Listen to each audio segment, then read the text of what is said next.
Police cruiser rolled slowly down Fifth Avenue in Manhattan. Behind the wheel sat Link, focused but calm. For trainee officer, being trusted to drive was already a rare privilege. In the passenger seat was his instructor, Detective Rami Veron, plain clothes today, silent and watchful. It was part of the final evaluation. During the last phase of a year-long internship, the trainee patrols alone while the instructor observes without interfering. One mistake and months of training could vanish overnight. Most rookies failed here. Link wasn't most rookies. He drove by the book, patrolling his route like he had for months. The radio was quiet. No calls, no disturbances, smooth sailing. At a red light, he stopped behind a Ford sedan and casually typed the plate number into the onboard computer.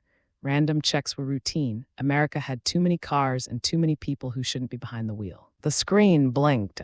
No record found. Link frowned. That's odd, he muttered. Every registered car showed something. He didn't hit the siren immediately, too much traffic. When the light turned green, he followed the Ford until the street opened up, then flipped on the lights and siren. The sedan signaled and pulled over. Link mirrored the move, blocking the rear lane to prevent a collision. Once the car stopped, he unbuckled, stepped out, and rested his right hand near his holster, standard procedure. His Glock 19 sat snug at his side, with 2 spare mags on his belt. He approached from the left, using the vehicle's frame as cover.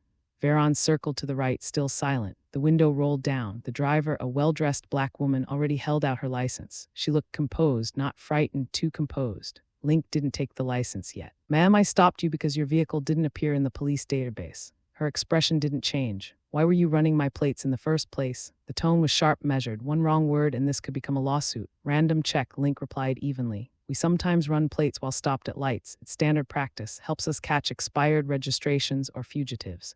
"I see," she said, finally offering the license. "Is this your car?" "No, it belongs to my workplace. It's a government vehicle."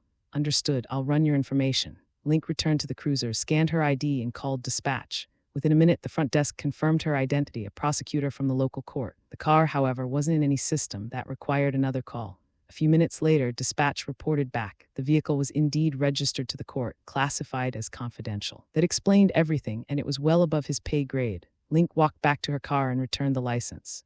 "You're clear to go, ma'am." She arched an eyebrow. "No problem then." "Confirmed," Link said. "Your vehicle's listed as a confidential court car. You're free to leave." "I see. Well, I reserve the right to pursue legal action." Link almost smiled. "That's your right," he said simply, then walked off. Veron still hadn't spoken a word. The two got back into the cruiser and resumed patrol like nothing happened.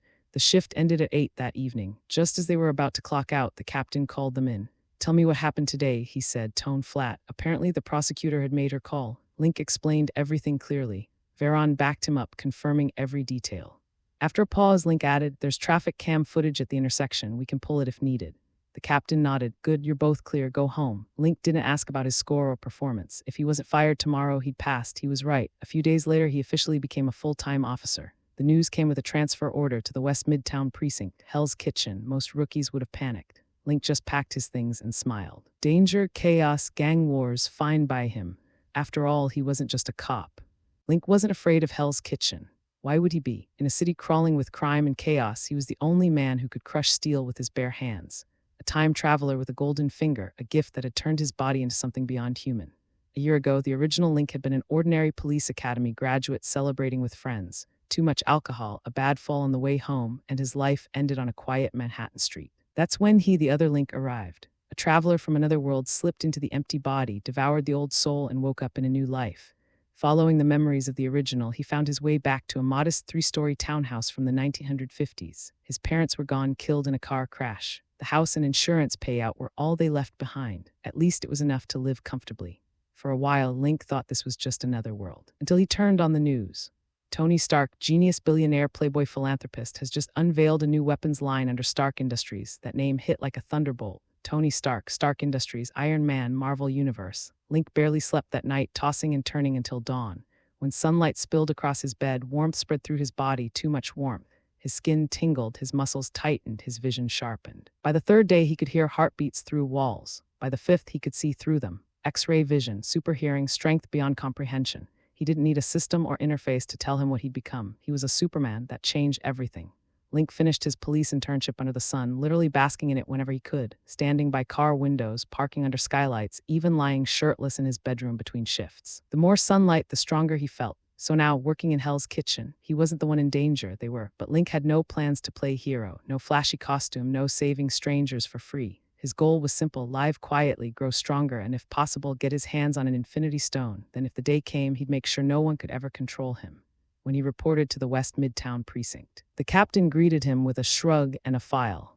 "Congratulations, Officer Grayson, you're solo. Most rookies were paired with partners." Link wasn't. Rumor said he'd annoyed a prosecutor. The department didn't need a reason, they just sent him where no one else wanted to go. Hell's Kitchen. He didn't argue, didn't care. They gave him a Glock 19 service pistol. He bought his own Glock 26 for off-duty carry. One on the hip, one hidden at the ankle. For a few days, things were calm. Then came the night shift. At 8 p.m., Link rolled out of the station in his cruiser. The streets were slick with rain, the air thick with gunpowder and sweat. Somewhere in the distance, a gunshot cracked, then another. The radio hummed with static and distant chatter. His eyes cut through the shadows, people crouched in alleys, moving between dumpsters, thugs, dealers, small-time trash. They scattered the moment they saw the police lights, only to crawl back out when he passed. The call came soon after. "All units, shots fired at Block XXX. Nearby patrols, respond immediately." Link grabbed the mic. "Unit 27 responding." Sirens screamed as he floored the accelerator, engine roaring through the night. Super hearing kicked in before he even reached the block. Gunfire, dozens of rounds, two groups exchanging fire across a narrow street, Russians and Irish. A turf war over their escort business competition, pride and money. The usual poison that fueled Hell's Kitchen. Other patrol cars circled blocks away, lights flashing, pretending to respond. None dared get close. Link didn't slow down. He had been sent here as punishment. But what kind of punishment was it when nothing in the city could actually hurt him? He could quit anytime. He didn't need this job, but people like him, people with power, needed something to do, something interesting. The engine roared louder. The police car shot down the final stretch. Ahead, the Irish gang was pinned outside a small restaurant, using cars for cover. Muzzle flashes lit the walls, smoke filling the air. Inside, the Russians fired back from behind shattered windows. Link didn't hesitate. He swung the cruiser sideways, blocking the street, then kicked open the door. His gun was already drawn. "NYPD." His voice cut through the chaos like a whip, and for the first time that night, the gunfire stopped. Hey everyone, welcome to FanFic Canon. Thanks for hitting play. I'm thrilled to bring this fan-made story to life for you. If you enjoy the ride and want more narrated fanfics, smash, subscribe, and tap the bell so you never miss an episode. And if you want audiobook of a novel of your choice, join my Patreon. Request any title that's freely available online, and I'll produce a full narration just for you. Now, let's dive into today's adventure. Is this a rookie? The leader of the Irish gang was surprised to see a police car with only one police officer getting out. Only a rookie would rush over like this in Hell's Kitchen. "NYPD, put down your weapons." Link shouted again. "Kill him. These gangs don't care about the police. Although it will be troublesome, it's not a big problem." Bang, bang. Immediately, several people turned their guns and shot at Link. Link was not in a hurry. He lowered his head and hid behind the car door. The front two doors of each police car were equipped with bulletproof steel plates. Calling the main station, "There's an exchange of fire. The other side is shooting at me, requesting support." Link reported the situation calmly. "Did anyone else want to watch the show? That's impossible. I'm at the scene now, and if the gang opens fire on me, that means they're shooting at the police. You may not support it, but there will be big problems later on. After all, the police are our own people. If you don't support others today, will others support you tomorrow?" After Link reported, he turned on his X-Vision and looked forward through the car door. After those gang members fired a few shots at him, they ignored him. "What a bold man," Link muttered, then stood up, holding the gun with both hands, and fired. Bang, bang. He fired continuously. The pistol in his hand didn't move at all, as if there was no recoil at all, and the bullets flew towards the target one by one. Puff, puff. Heads were hit one after another, and red and white ones scattered together. In an instant, most of the Irish gang members were cleared out and the firepower dropped sharply. The rest of them reacted and turned to look, only to find their companions lying on the ground. Damn it, the leader was dumbfounded, but he was not stupid. "Retreat. They want to run." Bang. Link heard it clearly and fired another shot instantly, directly killing the leader who gave the order. "NYPD, put down your weapons." Link warned again. Multiple warnings are necessary. This is a programming problem, and Link never makes programming errors. The remaining members of the Irish gang were frightened. Some of them dropped their weapons and then raised their hands. The opponent's shooting was too accurate. Who can stand being shot in the head every time? If someone takes the lead, others will naturally not resist. They are familiar with being caught by the police, but they don't need to worry about being shot in the head. They stood up, but they forgot that the Russian gang members were still in the restaurant. The firepower suddenly decreased, and then they saw the guy who attacked them raised his hands and stood up. They were already bloodthirsty and didn't care why. They picked up their weapons and rushed outside. Bang, bang, da, da. Various weapons opened fire, wiping out the Irish in an instant, emptying their magazines directly, and and without even looking in Link's direction, they replaced the magazines one after another and prepared to go up for more shots. "NYPD, put down your weapons," Link shouted again, attracting the other party's attention. They all turned around, and now their guns were pointed at Link, who fired decisively. Bang, bang. This time he controlled the shooting rate and only killed 2 people, giving the others time. As a subconscious reaction, one of them opened fire in Link's direction, and Link saw several bullets flying towards him, none of which could hit him, but some hit the police car. He then continued to pull the trigger, ending all their lives.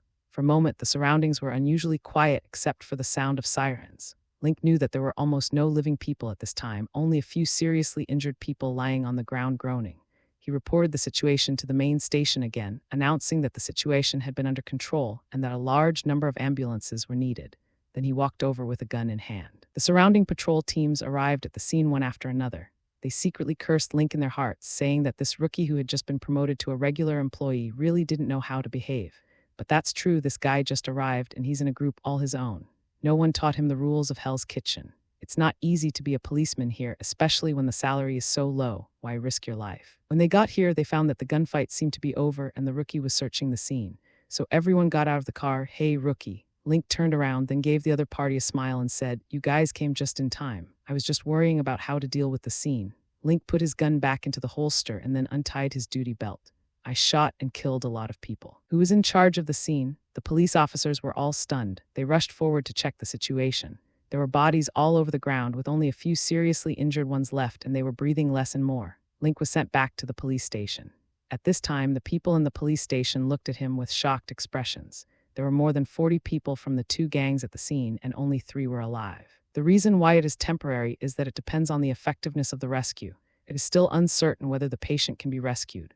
Link took the commander on the scene and described in detail what he had done and the number of people he killed, more than 20 people. "This is so scary. People from the Ministry of the Interior have arrived, as have the police union and union lawyers. The union and lawyers are on his side, but Link still has to accept inquiries from the Ministry of Internal Affairs. He has no right to remain silent. If he remains silent, he will need to give up his job.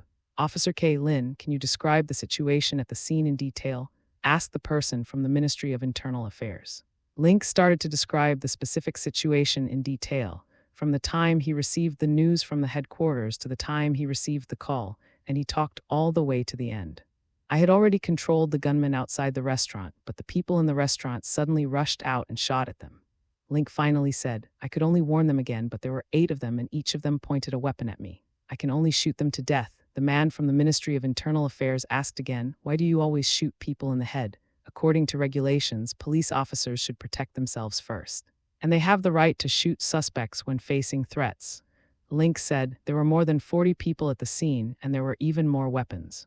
I was only one person. I fired the first shot to deter the other party and to reduce their threat. The second shooting was more for self-protection. The 19mm caliber pistol bullet used by the Glock 9 has too low power. If it is shot at a larger target's torso, it is difficult to effectively eliminate the threat." The Internal Affairs Department asked again, "Are you confident in your shooting skills?" "Yes, I am very confident in my marksmanship, and the scene will not give me too much time to think. I may only have one chance." Link showed great confidence. The Internal Affairs Department did not have many questions, mainly to verify the situation at the scene and then compare it with the on-site investigation results to see if Link lied.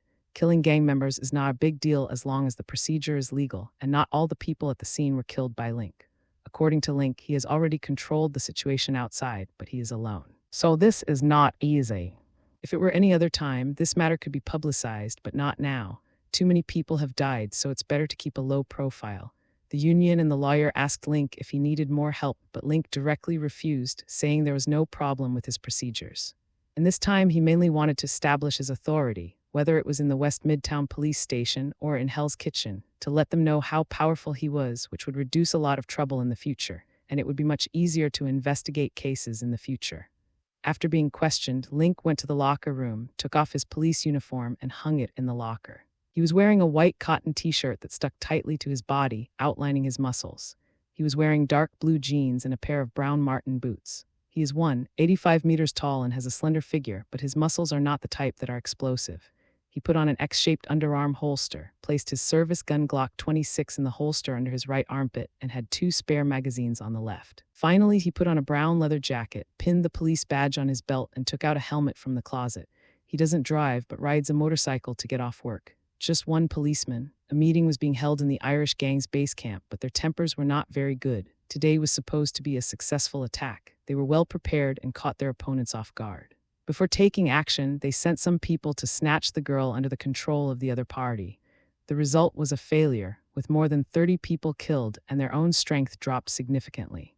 Yes, according to the police we bribed, there's only one Chinese police officer, and he was just promoted to a regular employee. He deserves to die. Damn it, Tilda, I want all his information, and I'm going to kill him within 3 days. Whether it was the Irish who were angry or the Russians who were angry, they were attacked, but the last person killed was a policeman. They now don't know which side to deal with first, but many of their girls have been kidnapped, so they should snatch the girls back first. Those are their cash cows. How can they start work now that they don't have any girls? Link was placed on administrative leave temporarily, but it only lasted for a few days because the situation at the scene was very clear and there were no suspicious points. The sunlight shone on the bed in the bedroom. Link squinted his eyes slightly, lifted the quilt, and let his whole body bathe in the sunlight. He stretched lazily and felt comfortable all over, but he still got up and prepared to look for a house. Yes, he was planning to sell the house here. After all, he was a time traveler and had no feelings for this house. Moreover, the decoration in the house was a bit old, and he also didn't like this kind of house. The most important thing is that he is the only one living here and needs to take care of it by himself. This house is full of life and has so many things in it that it is not easy for him to deal with or redecorate it. He currently works in Manhattan, which is far away. His home is in Queens, so it would be better to buy a high-rise apartment in Manhattan with housekeeping services, but the price is definitely not cheap. Now he has hundreds of thousands of dollars in his hand, and he paid a large amount of inheritance tax before, which made him complain for a long time. Go and see the house first, preferably the top floor, so that he can get better sun exposure. This is the key point. No one can stop a Superman from basking in the sun. After getting up and washing up, Link made himself breakfast, then rode his motorcycle straight to Manhattan. He actually wanted to go to Las Vegas, but he was on administrative leave and could not leave New York. He can only go and see the house first, and if it doesn't work, he can take out a loan first. This may be more normal. Then he would go to Las Vegas during the holidays, win a lot of money, and come back to repay the loan. Try not to be too abrupt. Plans cannot always keep up with changes. Just wait and see. It doesn't cost any money to look at houses anyway. The real estate agent he had made an appointment with was already waiting for him at the company. He was very enthusiastic about Link. After all, Link required a penthouse apartment in Manhattan. Without knowing Link's job, the agent had made up a lot of information in his mind. Of course, Link still needs to stay away from the Stark Tower, which is under construction, to avoid future attacks by the Chitauri. Mr. Lin, here are several apartments I have selected for you. The agent was well prepared and displayed information of several apartments that met the requirements, including some photos, maps, surrounding environment, etc. Link was very satisfied. This could save a lot of time, so he began to read it carefully. There are old and new ones, all of which are top-floor apartments. Of course, the prices are not low. The cheapest one costs more than $1 million, and the most expensive ones cost tens of millions. This was the fall of 2006, and tens of millions of US dollars at that time was a lot of money. It was possible that it would appreciate by 2 or 3 times in value in the future, especially after the Chitauri attack. Link mainly looked at the conditions and ignored the price. One of the apartments caught his eye. It was a top-floor apartment with a glass ceiling in the living room. The entire apartment building has 18 floors and 2 elevators. There are 3 households on each floor, and the house types are different. The 3 households on the top floor share a rooftop. The 3 apartment types have different areas and prices. For a single person like Link, he can live in the smallest apartment, which also has 3 bedrooms, 2 living rooms, 3 bathrooms, and a kitchen. The master bedroom also has a dressing room. As for the storage room, this is not included, but it is bound to exist. There's a large living room as soon as you enter the door. The ceiling is made of glass, allowing sunlight to shine in during the day. The apartment has not yet started to be renovated, but it is being sold first because the decoration will be modified according to the needs of the buyer. The whole apartment is being renovated at the same time, and private decoration will not be allowed. In America, you don't have the final say once you buy an apartment. There are many requirements and regulations. Even after you move in, an owner's committee will be established. If you want to sell the apartment in the future, the buyer will need the approval of the owner's committee, otherwise you will not be able to sell it. It was this glass roof that Link had his eyes on, so he took out the information and asked, "Can I go take a look here? I really like this glass roof. It would be great if I could go up to the rooftop to take a look." Of course, no problem. The entire apartment building has just started to be sold, and it has perfect property management and services. The agent immediately said enthusiastically, "Mr. Lin is single and this smallest apartment is very suitable for you. Also, the apartment has housekeeping services, but the overall decoration style of the apartment has been determined, so the owner can only make adjustments in terms of functionality.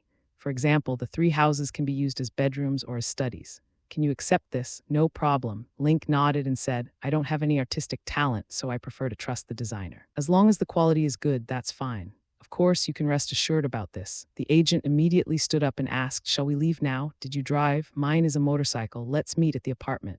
Link said, if you are satisfied, I won't look at anything else. I will just make an appointment with my lawyer and we can sign the contract at the agreed time.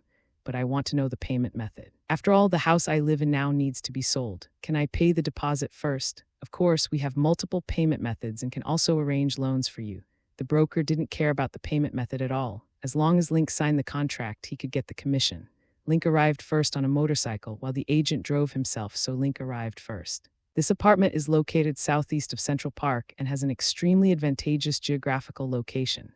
If Link buys the penthouse apartment, he can overlook Central Park from home.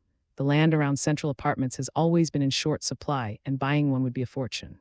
The smallest apartment that Link liked is over 220 square meters in size and is priced at $4 million. It has luxurious decoration and is fully furnished with furniture and soft furnishings. This is equivalent to a price of more than $10,000 per square meter. It was definitely not cheap in that era, but Link felt it was not bad. Considering the cash and the money from the sale of his own house, the money was almost enough. In this way, he doesn't need to win too much when he goes to Las Vegas. A few $100,000 will be enough, and the purchasing power of the US dollar is very strong. However, Link still carefully turned on his X-ray vision and looked the entire apartment from top to bottom. Only then was he sure that there was no problem with the quality. This place is really nice. I don't think I need to look anywhere else, Link said to the real estate agent. This is a wise decision. If you look at it too much, you will hesitate too much. The agent was happy at this time and praised Link. By the way, how are you going to pay? Pay the deposit and then I'll start selling the current house, Link said. The agent naturally didn't want to miss this opportunity, so he immediately asked, can I ask where you live now? Of course, I live on XXX Street in Queens, which is a middle-class community. The 3-story townhouse was built in the 1950s and should be worth more than $1 million. Link introduced the situation. It was left by my parents, so that's where it is. As expected of a real estate agent, he immediately knew the exact location. Mr. Lin, you are really lucky. This development company is buying the house there. Huh, Link was stunned. A development company acquires a property? Yes, they not only develop properties, but also rent them out, the other party introduced. They have quite a few properties in your neighborhood. This kind of acquisition has always happened, but they also select locations. For example, where you are, the buildings are generally from the 1940s and 1950s, and the geographical location and surrounding environment are good, then they will acquire it. Usually they can rent it out, and when they acquire a certain number of properties, they will develop it. Link suddenly realized that land in New York, especially in Manhattan, was hard to come by and the competition was very fierce. A single real estate development company cannot survive by relying solely on selling houses. Every project must be refined to maximize benefits. In addition, other income is needed to keep the company running. So what's the price? Link asked, isn't their purchase price too high? No, the price is usually the market price or even a little more.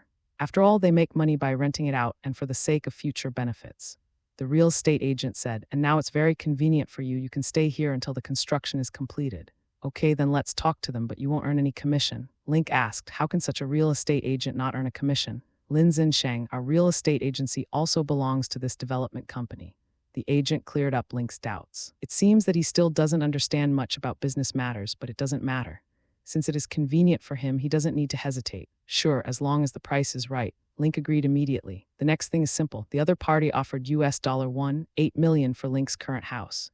This price is not low, but Link owns the land property rights, and it is this property right that the development company values. Of course, this apartment was originally purchased for just over $10,000 in the 1950s and was purchased by the original owner's grandfather. Link agreed immediately, and the transaction went very smoothly. Link could continue to live there without paying rent. Link then signed a contract to purchase the top-floor apartment and then communicated with the design team of Open Company. The overall style is fixed, and Link doesn't bother with the style issue. He has adjusted the functions of some rooms. One of the public restrooms was converted into a laundry room. With just this minor adjustment, he didn't need so many restrooms. Link was not a Native American, and he didn't like to hold parties at home. He would rather spend money to go out and hold it if necessary.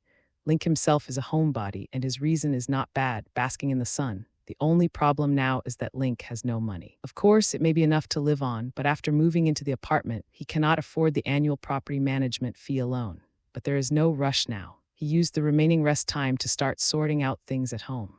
The furniture does not need to be moved, as it has been purchased by the development company so that they can rent it out directly, with only some simple repairs required. After all, the long-term goal here is to develop new real estate projects, and decoration is a huge waste. He sorted out things at home and donated his parents' clothes. He also donated some of his own clothes. He now wears police uniform most of the time. He usually wears jeans, leather jackets, and t-shirts.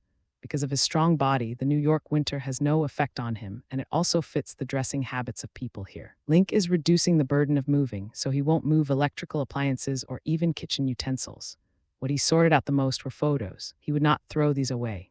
After all, they occupied everything of the original owner, so he would always leave traces of his existence for their family, and at the same time, it would also help him find a sense of existence.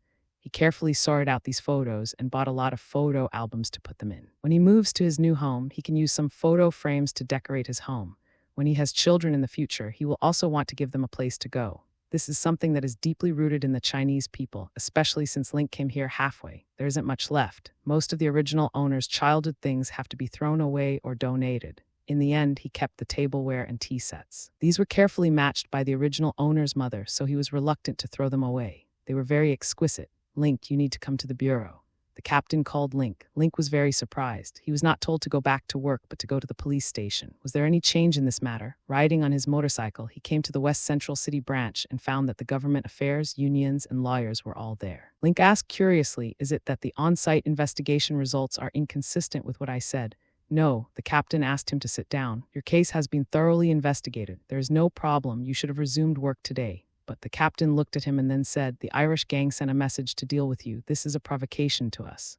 Link suddenly realized what was going on. I'm not afraid of them. Besides, I'm in a group by myself and won't cause any trouble for my colleagues. Let them come to me. No, Link, this is not just about one person. The person from the Internal Affairs Department stood up and said, this is a provocation to the entire New York police force. We will never allow this to happen.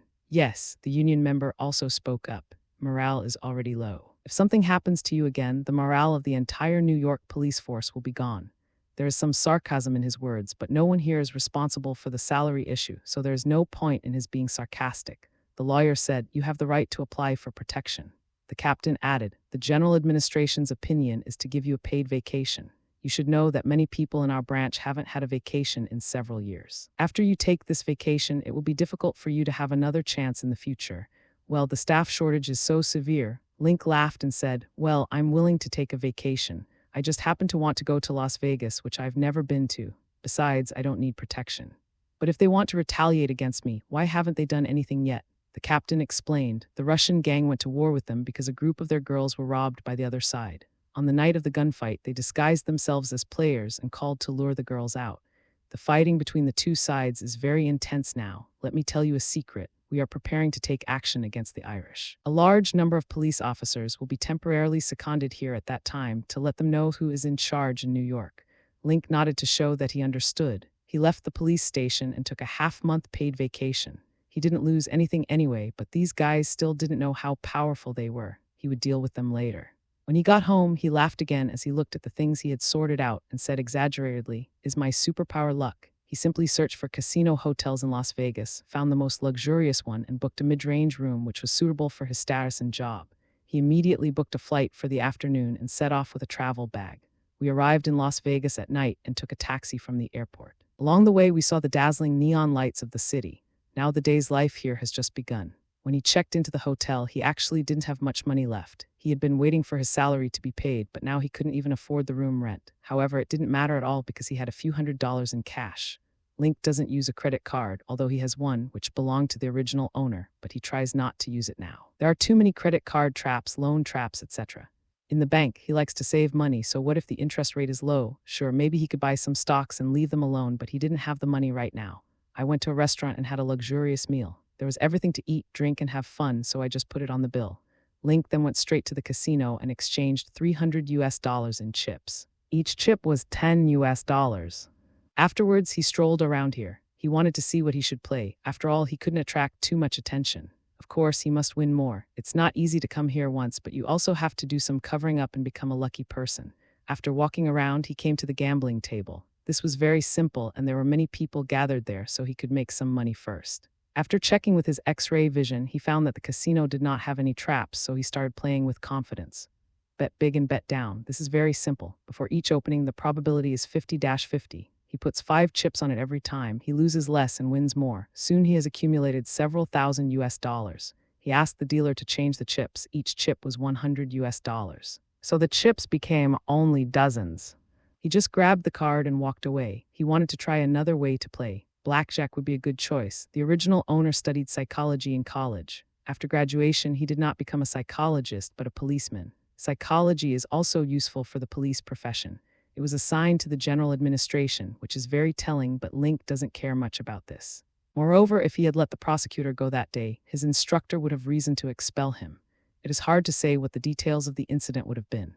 Having arrived late today, Link didn't play for long, but he already had more than 20,000 US dollars in chips, which he deposited directly in the casino and went back to rest empty-handed. He enjoyed the high-end bathtub here and then fell asleep early. He was going to have a good time starting tomorrow. The next morning after breakfast, Link rented a car and driver from the hotel to take him around Las Vegas. Actually, there were not many things to see. Most of them were hotels. This was a city built in the desert. We returned to the hotel at noon, ordered a big meal, and went to the swimming pool to spend the afternoon. Wearing swimming trunks, his muscles attracted the attention of many beautiful women, including many wealthy women. Many of them came up to say hello, but Link rejected them all. He doesn't like the women here very much. Everyone knows what kind of people they are. Link doesn't want to clean sewers for others. Swimming was secondary. He was just enjoying the sunshine. The Las Vegas sun was so great that it made him feel like his body was alive. It was not until dinner time that he went back to his room to take a shower, and then after enjoying a sumptuous dinner, he headed straight to the casino. As his funds accumulated, he did not stay in the casino all the time. There were large-scale singing and dancing performances in the hotel every night. When Link's funds reached 100,000 US dollars, he stopped and went to watch the performances. Anyway, he has half a month of vacation, so he can take it slow. Although he didn't win much money, he still attracted the attention of the casino. Special personnel analyzed him and found that he liked to observe other people's expressions when playing blackjack. The casino quickly retrieved his information. Each of the shareholders here was very powerful, and Link's information was quickly found. A bachelor's degree in psychology is actually equivalent to graduating from college and then becoming a policeman. After graduating from college, he joined the New York Police Department, performed well during the internship, and after being converted to a full-time employee, he did a big thing. This is a killing god. He came to Las Vegas because the New York Police Department wanted to protect him. Therefore, they temporarily listed Link as the target for observation. There was no sign of cheating on his part. It was more of a psychological effect. He was used to observing other people's expressions to judge their cards. Link didn't know this, and even if he did, he wouldn't care. After all, no one could discover his superpowers. The singing and dancing performances are very exciting, and the programs are changed regularly, so you will never get bored. But everything here smells like money. Link went to the swimming pool to sunbathe during the day and went to the casino to win some money at night and then looked for shows to watch. There were also some famous talk shows here, and Link watched a few of them. The casino has also been keeping an eye on him. This guy is here on vacation and has good psychology. At this time, Link has changed the way he plays and started playing Texas Hold'em. Blackjack still requires a lot of luck, while Texas Hold'em is more of a game of gambling. Link felt very good. He applied the original owner's psychology here these days. Superman already had a super brain, but he just didn't use it. But Link knows how to use it. Psychology is so useful, so he naturally doesn't want to give it up. It is very helpful to him and can even explain many problems. Here he began to kill people everywhere. He had an excuse, and a good one at that. His psychology was integrated a lot and played a big role. X-Sight was more like a trump card. In this way, he actually won 5 million US dollars. The casino finally took action. Of course, it was not to ask him to leave, but to invite him to participate in a bigger game. The casino organizes some big customers, or the big customers themselves request to organize the card games. Link became interested as soon as he heard it, and gladly accepted the invitation. The time was set for tomorrow night, starting at 8 o'clock and ending at midnight, a total of 4 hours. After dinner the next day, Link was invited to the VIP box at 7:30 in the evening, but he was the only one there. He did not complain about this, as it was in line with his current status. He did not just sit there waiting, but became interested in the high-end drinks and cigars prepared here. He asked the bunny girl next to him in detail. This is a top-grade Cuban cigar. Of course, it is not the most expensive, but the hotel has also invested a lot of money. There are dozens of high-end drinks here. Link asked in detail how to roast the tobacco to stimulate the aroma, take a puff in the mouth to taste it, and then spit it out without passing through the lungs. Of course, some people would get through the lungs, but such people were very rare, and the ingredients in it had no effect on Link, so he just needed the scent. Then choose a wine to pair with it and see which flavor suits you best. Link unexpectedly likes a plum-flavored bourbon the most. This is a type of whiskey with different prices. Link remembered the brand, then took a bottle and went to enjoy it on the sofa nearby. It's free anyway, and he can't get drunk. Even Captain America can't get drunk, let alone him. Time passed slowly, and Link did not seem bored until 7:50 when the door of the box opened again. The rest of the people came in one after another, and the one in front was Tony Stark, who was arguing with someone. "Hammer, you are bound to lose today."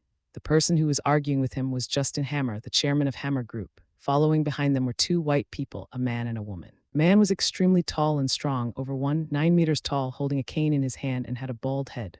The woman looked quite old, at least in her 50s or 60s, but her temperament was outstanding. Several people sat down. The man and woman sat on the left side of the stage, while Hammer and Stark sat on the right side, leaving the middle seat. "Hey, where's the last person?" Stark asked impatiently. "You said you found a master." "Mr. Stark, Mr. Lin has been here for a long time." The manager stretched out his hand, and then Stark saw Link, who was holding a bottle of bourbon in a glass and a half-smoked cigar in his mouth. Cigars burn very slowly, and as you savor the aroma, you naturally smoke them slowly. Link walked over, and someone bunny girl put the ashtray in front of him, and Link sat down in the middle. He said, "Mr. Tony Stark, Mr. Justin Hammer, I don't know these two, but I can tell from their temperament that they are quite wealthy. I am the poorest here. $5 million is a small amount for them, which is not fair." The manager smiled and said, "Let me introduce you to Mr. K. Lin. He won $5 million with $300 in a few days. He is an expert in psychology. Mr. Lin, let me introduce the other two. This is Mr. Wilson Fisk and Mrs. Alexandra Reed. This game will last 4 hours, and each player has 5 million chips. Are you ready to start?" Stark nodded and said, "Let's get started. Since there's an expert here, let me see how good he is." Stark is a man with a strong desire to win. Link didn't say anything else. He knew that the casino was bullying him because he was alone and weak, but it also gave him a chance. However, he was surprised that Wilson Fisk was here. This was the future kingpin, and he recalled that the woman should be the boss with a hand and 5 fingers. This woman has lived for who knows how many years. She is an old freak. My psychology may not work here. What Link didn't know was that Wilson and Alexandra were here for a big reason, because his actions in Hell's Kitchen had made them see an opportunity. Originally, they were interested in cooperating, but it was only a preliminary contact. However, when the opportunity arose, they naturally did not want to let it go, so they quickened their pace. Since it wasn't feasible to talk in New York, they came to Las Vegas and met secretly. As for Tony Stark and Justin Hammer, they were rivals to begin with. They had a head-on confrontation at a cocktail party in New York, and then it ended here. It is not easy to set up a card game, especially since Stark wants a master, so Link appears here. Link tried psychology again and deliberately lost the first few games to observe the 4 people. Hammer is just a fool, and it is easy to find out what he is thinking, and Stark's desire to win is too strong, which is also not difficult to observe. As for Wilson, it is more difficult because he is involved in both the black and white worlds. However, he also has flaws because he is absent-minded. But Alexandra is more difficult. This is an old monster who has lived for hundreds of years, and it is not easy for him to reveal his inner thoughts. Stark was unhappy at this time. He looked at Link and asked, "Are you really a master and not a drunkard? Winning first doesn't count as winning." Link smiled and poured himself another glass of bourbon. He had drunk half of the bottle, but he was not drunk at all. "I'm going to start exerting my strength next, Mr. Stark, you better be ready." Alexandra on the side suddenly spoke up. "This Mr. Lin has been observing all of us. Is Mr. Lin proficient in psychology?"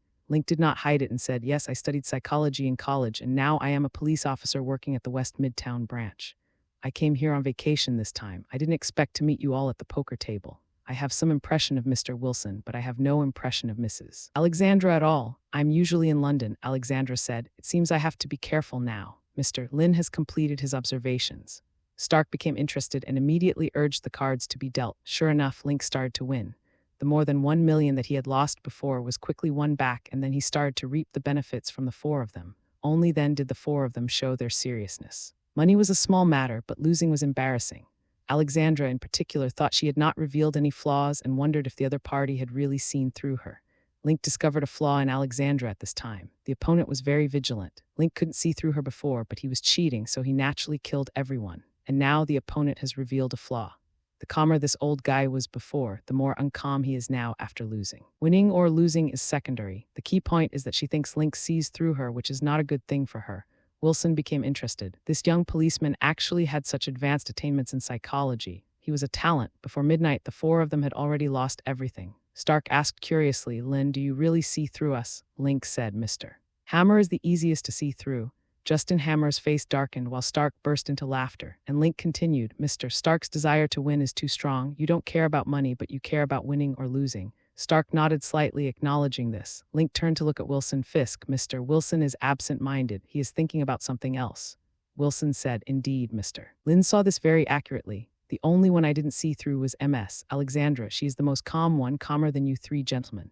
Link commented on the last person. Alexandra asked curiously, "So I lost in the end?" Micro-expressions. I not only know psychology, but I also know how to observe micro-expressions. Human facial expressions are generally difficult to control. Link said, "Especially the eyes. No matter what I see, I will subconsciously react to it in my eyes at the first time. Then there are the facial muscles, especially the corners of the mouth, nose, and ears. Unless you have undergone rigorous training, you can basically see something." And Ms. Alexandra was obviously used to being in control, and in the end, there were cracks in your heart with doubts. This is a psychological trap. Everyone knows I know psychology, but they don't know I can observe micro-expressions. "Excellent," Wilson Fisk praised. "It was worth the trip today. I got to meet a master." Alexandra breathed a sigh of relief and asked with a smile, "So we can't beat Mr. Lin?" "No, it's easy to beat me. Just throw money at me, and then it all depends on luck to see who has better luck," Link said. "Indeed, if he does this, there is a high probability that he will not win. After all, there are 5 people. Of course, he can choose not to follow suit, but wait until he has the biggest hand before going all out. But this reveals a flaw, and people may not follow you then." The game ended early. No one was too excited to win. Everyone was not an ordinary person, and Link also showed his ability and found a source of funds. He asked the hotel to issue him a certificate to prove the source of his funds. During the following holidays, Link no longer went to the casino. Instead, he sunbathed, ate big meals, watched shows, and fully enjoyed his vacation. At the same time, the casino also publicized this card game, allowing people to know about Link, such a master. The casino did not take any commission this time. After all, they had bullied Link before. Link was indeed so powerful, and they did not want to offend him. But what if Link became a big winner in the casino? The casino did not send out its own experts for fear of losing, which would be embarrassing. With 3 days left before the end of the holiday, Link packed his luggage, booked a plane ticket, and prepared to go straight home. After all, just playing is tiring, and the hotel waived all his expenses, but hoped that Link could be present when there was a big game. Link naturally did not refuse. This was a gift of money to him, so he readily agreed. But he won't come if the money is too small. He needs to have a minimum of 5 million, otherwise it's not worth his trip. After returning to his long-lost home, Link was about to start cleaning, but the doorbell suddenly rang. Link was very puzzled. He had been away for more than 10 days, so how come someone came to his door as soon as he came back? Could it be a gunman from the Irish gang? Link took out his Glock 26, walked to the door, turned on the X-ray, and looked outside. He saw a middle-aged white man in a suit and tie. He looked a bit honest and had a very receding hairline. Seeing the outfit like that, Link had guessed what she had gotten, but he was wondering if he had revealed any flaws somewhere. His super thinking did not find any flaws. He held the gun in his right hand behind his back, then walked to the door and opened it. "Who are you?" Link asked with a puzzled look. Phil Coulson looked at Link's hands behind his back, so he smiled and said, "I have something I want to discuss with Mr. Lin. Can I have my ID?" "Okay, but don't move too fast." Link looked cautious. Although he didn't show his gun, the two of them understood each other tacitly. Coulson slowly used 2 fingers to pull out his ID from the inside pocket of his suit, then opened it to show Link.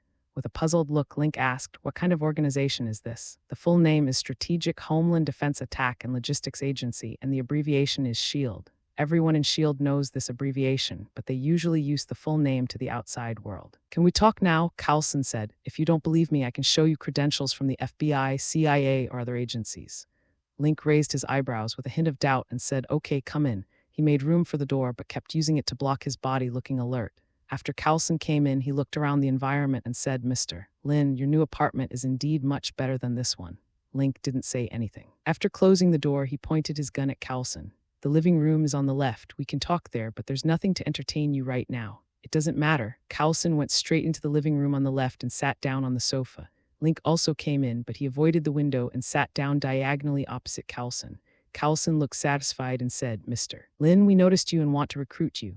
"Notice me?" Link was stunned, then asked, "What is there about me that is worthy of your attention? Besides, I know nothing about you guys, and you just come to recruit me like this." Of course, noticing you was a surprise, but your outstanding application of psychology and micro-expressions, as well as your actual performance in the police academy and Hell's Kitchen, are all things worthy of our attention. Coulson's words made Link breathe a sigh of relief. But he still asked, "You should be the intelligence department, right? We don't belong to the United States. We are a global intelligence agency under the management of the World Security Council," Coulson said. "We are responsible for many mysterious events that are unknown to the public. To put it bluntly, we are responsible for the security of the Earth. I can't say much about this. Our headquarters is in D.C. If you're willing to join, I can take you on a tour." It's not a hidden building. I suppose you know the Trident building? Link looked as if he had suddenly realized something. He said, "I wasn't quite sure before. You're not allowed to get close to that place, but the building is really obvious enough. I always thought it was some kind of scientific research institution. That's our headquarters, but I hope you can keep it a secret even if you don't join us." Coulson then said with a smile, "Of course, now that you are a multimillionaire, work is not so important to you." Link was silent at this time. He did not have a definite answer in his heart whether to join SHIELD. "I don't want to be a superhero, so I plan to hide myself, but I can't be completely ignorant of the news. My goal is an infinity stone. Although I know the plot, what about time? The things in the movie can only be used as a reference, and there are many parallel worlds in the Marvel universe, so I am not sure which universe I am in yet." He doesn't know much about this, so joining SHIELD as an ordinary agent is a good choice. Coulson was also expecting the other party to agree at this time, because the director was optimistic about Link. Nick Fury had always wanted to improve the combat capability of the Earth. After seeing the Kree fleet, he was committed to forming an Avengers alliance. His biggest trump card is Captain Marvel, but this woman has been wandering around in the universe and only gave him a pager. Nick Fury now has Hawkeye and Black Widow recruited by Hawkeye under his command. Their combat effectiveness is considered good, but it is still far behind the alien fleet. However, it is also good to have a team of special agents with excellent combat effectiveness.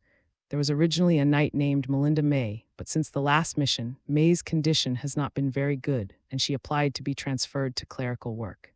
Coulson is one of the people he trusts the most, but his fighting ability is average, but his leadership ability is outstanding enough.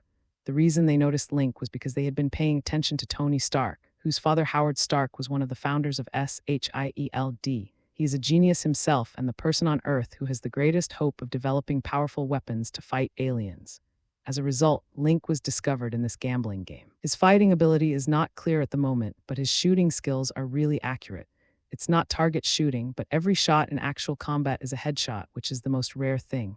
Coupled with his excellent application of psychology and micro-expressions, he is a good agent material. If he can be recruited, it will be very helpful in forming a strong agent team. Link asked tentatively, "Are you really a global organization?" "That's right, you can't fool anyone about this." Coulson was happy and the other party was obviously interested. "Okay, I'm willing to join, but my current job," Link asked. "Don't worry about that, we will transfer all your files." The two parties do not belong to the same group, but SHIELD is very powerful and can directly transfer Link away without any problem. Anyway, Link isn't an important figure in the police department and he's still a problem. "So what should I do next?" Link asked again. "This is a confidential phone. Keep it with you. I will contact you after I complete your formalities." Coulson stood up and said, "I will take you to visit the headquarters then. You have received police training and have also done a year of internship, so you will not be assigned to study at the Secret Service Academy. You will start working directly." Coulson added, "You will learn some Secret Service skills and equipment on the job." After seeing Coulson off, Link cleaned the room, made himself some coffee, and began to think about everything that had happened since his time traveling through time. His super brain worked well and there were no mistakes. In fact, as long as he doesn't show obvious superpowers, such as X-rays and super hearing, there will be no problem at all and others will not be able to detect them at all. So he calmed down, made a phone call to inquire about the progress of the new apartment, and then went to bed early. After waiting for several days, Coulson finally called and asked him to go to a building in New York. Link quickly arrived at the location on a motorcycle. After Coulson took him in, he discovered that this was the New York branch of SHIELD. Recall that this is where Captain America was thawed and then ran to Times Square. After the tour, Coulson handed Link a certificate. Link opened it and took a look, and Coulson taught him the tricks on the certificate. That is the certificate of SHIELD, which can be transformed into that of other departments, and the information is all true. Link was greatly shocked. SHIELD's technology is indeed extraordinary. The power he had was huge enough that Link found it very interesting. It was so new to him and much more interesting than being in the police station. "Lin, can I call you that?" Coulson asked. "Of course." Link nodded in agreement. "Our idea is that your cover identity is a professional gambler. Carlson said, "You happened to win more than 20 million US dollars in Las Vegas. After you came back, you quit your job as a police officer and became a professional gambler. Your task is to participate in various high-end poker games and to gather some intelligence." Link didn't expect that SHIELD would let him do this. He asked, "Aren't you responsible for global security? Why are you still asking about ordinary people's news?" Carlson smiled and said, "You don't understand our operations yet, and of course you don't understand the whole picture of this world. Your task for the next few days is to read the information here. After all, to get the news, you need to know some more details. For this reason, your director has specially approved you to become a level 084 agent. You will enjoy level authority and can read some information about 084. Link concealed it very well. This code was the code for mysterious items, most of which were from aliens. You'll know after you read it. Carlson prepared an office for Link so that he could read the documents exclusively, and Link did read them carefully, and the browsing speed is very fast. Of course, the speed is relative. After all, computers have operation records. If it were faster, it would be suspicious. Carlson, how about this, Lin? Nick Fury made a remote video call with Carlson. Not bad, he has a strong learning ability and accepted the mission. Carlson said, but we don't know how good his actual combat ability is yet. At the shooting range, he scored 10 points on both the fixed and moving targets. Well, at least he's good at shooting. When Natasha comes back, I'll let her go to the New York branch and she'll test Lin's fighting ability. Nick Fury said, if he passes, his fighting ability should not be underestimated. If the Avengers plan is launched in the future, he can be counted as one of them. Yes, I understand. Phil Coulson is a level 7 agent, higher than Hawkeye and Black Widow because of his outstanding leadership and execution abilities. The two cut off the communication, and Coulson went to check on Link's situation and found that he was learning really fast. It seems that Chinese people are good at learning. Just after Link had studied for a few days, Coulson called him to the combat training room, and Link saw a beautiful woman wearing a SHIELD combat uniform. Let me introduce you. This is Agent Natasha Romanoff. Like you, she's a level 6 agent and is also responsible for obtaining intelligence. Coulson introduced her and then said, she's also good at fighting. She will be responsible for testing you today. When Link heard it, he realized it was indeed the Black Widow. If it was the Black Widow in the movie, she should have been born in 1984. If it was the Black Widow in the comics, she would be an old grandmother in her 60s. Link thought in his mind, but his actions were not slow. He took off the suit jacket issued by SHIELD, tucked his tie into his shirt, unbuttoned his cuffs, and rolled up his shirt sleeves. Then he came in front of Black Widow and said, Agent Romanoff, shall we begin? As soon as he finished speaking, the woman opposite moved instantly, jumping up and trying to give him a scissor kick, but Link also moved, leaning forward, lowering his body and directly resisting the other person's waist and pushing her out. Black Widow was very flexible. She adjusted her posture in the air and rolled on the ground to release the force. However, she knew that Link was holding back, and with his quick reactions, quick movements, and the ability to hold back, he was clearly a formidable opponent. So she got serious, but this time Link took the initiative to approach her, and the two started fighting, with Link always maintaining an evenly matched level. The two sides used various fighting techniques and fought each other for several minutes, but Link's physical strength was better, while Black Widow was already sweating. Coulson stopped immediately after seeing this and said, Okay, you two, Lin has passed the test. Black Widow breathed a sigh of relief, but she still said, he's better than me. I'm a man and I have the advantage of physical strength. If it's a life and death fight, I don't have enough experience. Link was speaking the truth. It was true that he lacked experience, but there was no way that Black Widow could be his sparring partner. In his eyes, the other party was too slow. Link could only continue to learn various fighting skills on his own and practice these skills until they became a part of his body. In this way, the assessment of Link's combat effectiveness was basically completed, and Nick Fury was very satisfied. This was equivalent to him having an extra Hawkeye or Black Widow, plus his attainments in psychology, so he would have no problem carrying out the mission alone. Lin, you have learned enough and can start your mission. A month later, Coulson came to Link and said, your apartment is finished, move in as soon as possible, and buy yourself a nice car. Link asked, Coulson, I'll pay for the car myself. Of course, you are a rich man and you have to prepare your own gambling money, but you don't have to hand it over after you win. A nice guy is not necessarily a good person. Link rolled his eyes and asked, does this count as paying to work? Not really. The Bureau provides you with salary, benefits, and treatment, and you earn money during working hours. We know your skills. Coulson said, okay, we will arrange the first gambling game for you.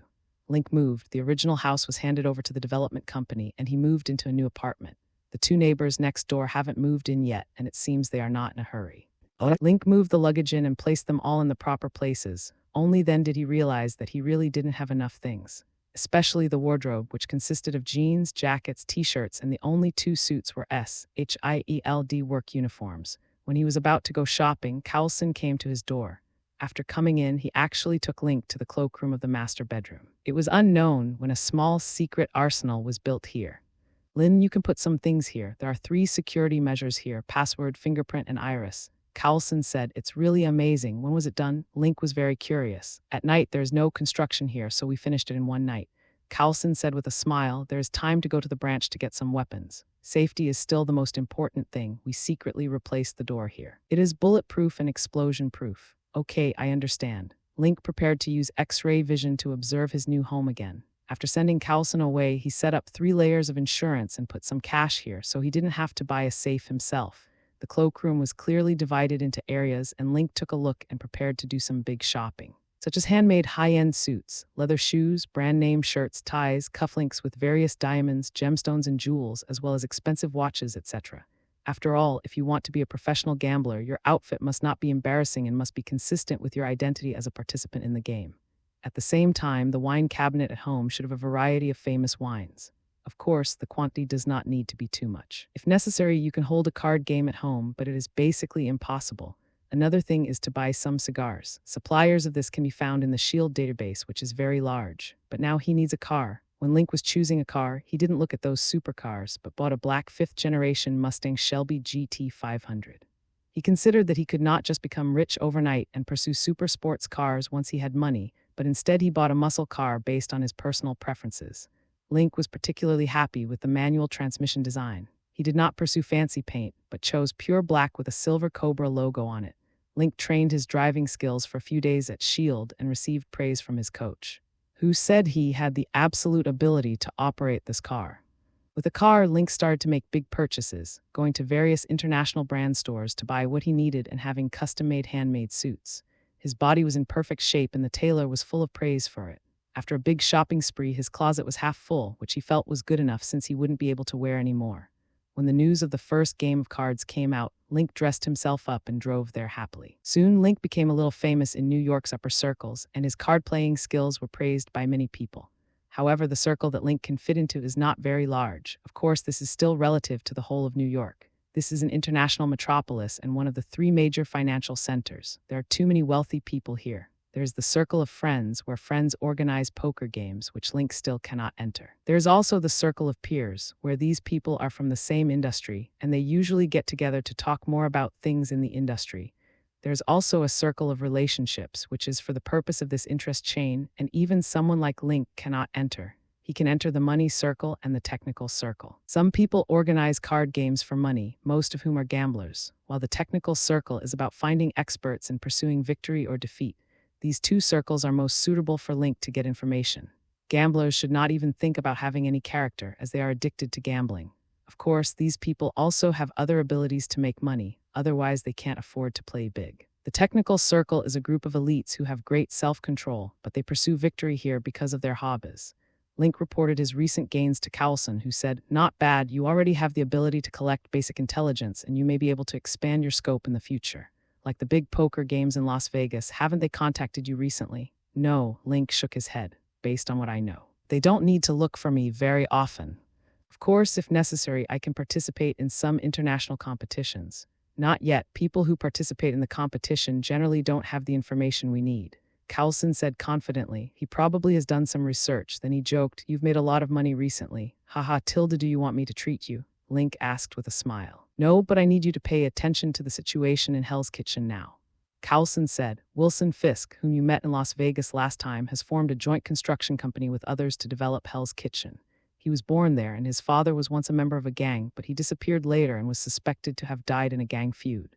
When Wilson Fisk grew up, he left there, and then he started a gang and started a legitimate business, mixing both the black and white worlds. However, he has now returned with great force and has conquered all the gangs in Hell's Kitchen. This is very strange. He should not have the strength to do this. We only know that he is working with someone, but we don't know who he is working with. We only know that a large part of the funds came from the island country. You'd better get some information on this." Link nodded slightly and asked, "Do you know his recent schedule?" "I know one thing. He often goes to a gallery recently. You can try to go there and see if you can meet him." Coulson did not give a specific itinerary. This man is now the big boss of Hell's Kitchen, and his schedule is not fixed. Wilson Fisk has become kingpin by now, right? Last time in Las Vegas, he was probably negotiating cooperation with the Hand. Later, with the help of the Hand, he conquered gangs of all sizes in Hell's Kitchen. At the same time, with the help of the name of United Construction Company, it acquired the property rights of Hell's Kitchen. Its plan looks big, and it is to carry out a large-scale renovation of Hell's Kitchen. The purpose of the Hand and the society is to find the dragon bones buried underground. Link knows all of this, but he must have a source of information. Cowlson didn't provide much information. Wilson Fisk bought an oil painting called Rabbit in a Blizzard for tens of thousands of dollars.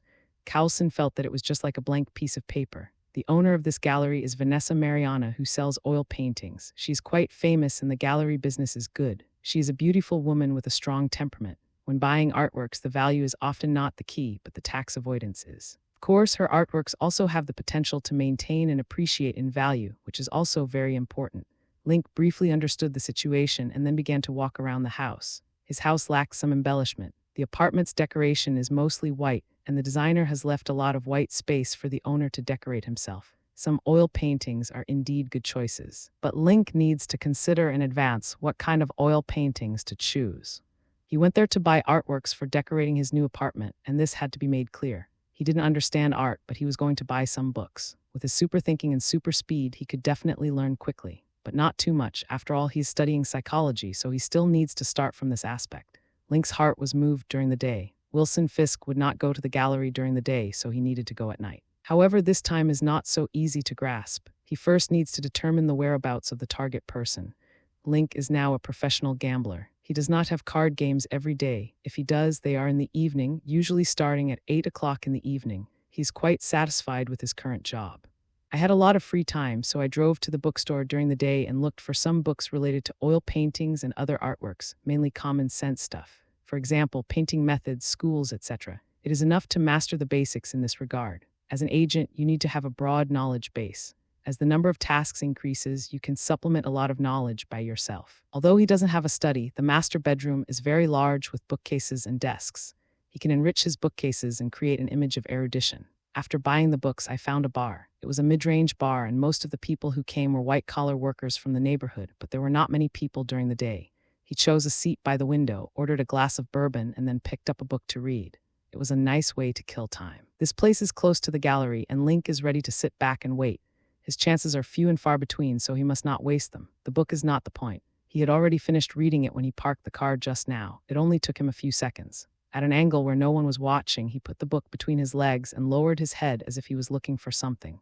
After Link got in touch with the agents, he has been enriching himself. It seems that it has only been more than a month, but what he has learned is enough for others to learn for several years. It can be said that this is another superpower, super learning ability, relying on super brain and super speed. Cigars are not suitable for smoking here, so he took out a pack of cigarettes, asked for an ashtray, and then smoked slowly, turning the pages of a book from time to time and occasionally picking up the wine glass to take a sip. Time passed slowly, and at 5 o'clock in the afternoon, more and more people started to come, and the bar returned to its original bustle. Link sat sideways in front of the window. On his right was a small round table and 3 high stools. 2 women were sitting there. After discussing for a while, they decided what to drink, and one of them got up and went to the bar. He came back with 2 glasses of wine and started chatting. "What happened this time?" asked one of the women. Woman B responded, "He's a jerk." Woman A asked, "Is this job like a printer? Will it suck your soul?" "No, that was my last job," Woman B reminded. Link found it somewhat interesting. He was also a little bored. After all, he had been sitting there for almost half a day. He divided the women into A and B and listened to their conversations, which were surprisingly interesting. "This time the job is to let the exhaust fan ravage my brain." Woman A said in a helpless tone, "You feel bored because these tasks are a piece of cake for you." Woman B said affirmatively, "No, I'm not good at anything." Woman A immediately retorted, "Nonsense, you are good at lying." At this time, a man in a suit came over and said, "Hey, how about playing a love test? I think we are a good match." Woman A looked apologetic and said, "As much as I'd like to go, I'm a little busy right now." "Hey, I know you," the man in the suit suddenly said in surprise. "You seem to have red hair at that time. I've seen your talk show." This made the woman a little embarrassed, and Woman A said, "That was a long time ago." "Yes, I was 12 years old at that time." The man in the suit seemed to have drunk a little too much and did not understand the emotions of the 2 ladies at all. Woman B seemed unable to bear it any longer and said, "I'll play with you." "Okay," the man in the suit agreed. "Jessica, there's no need."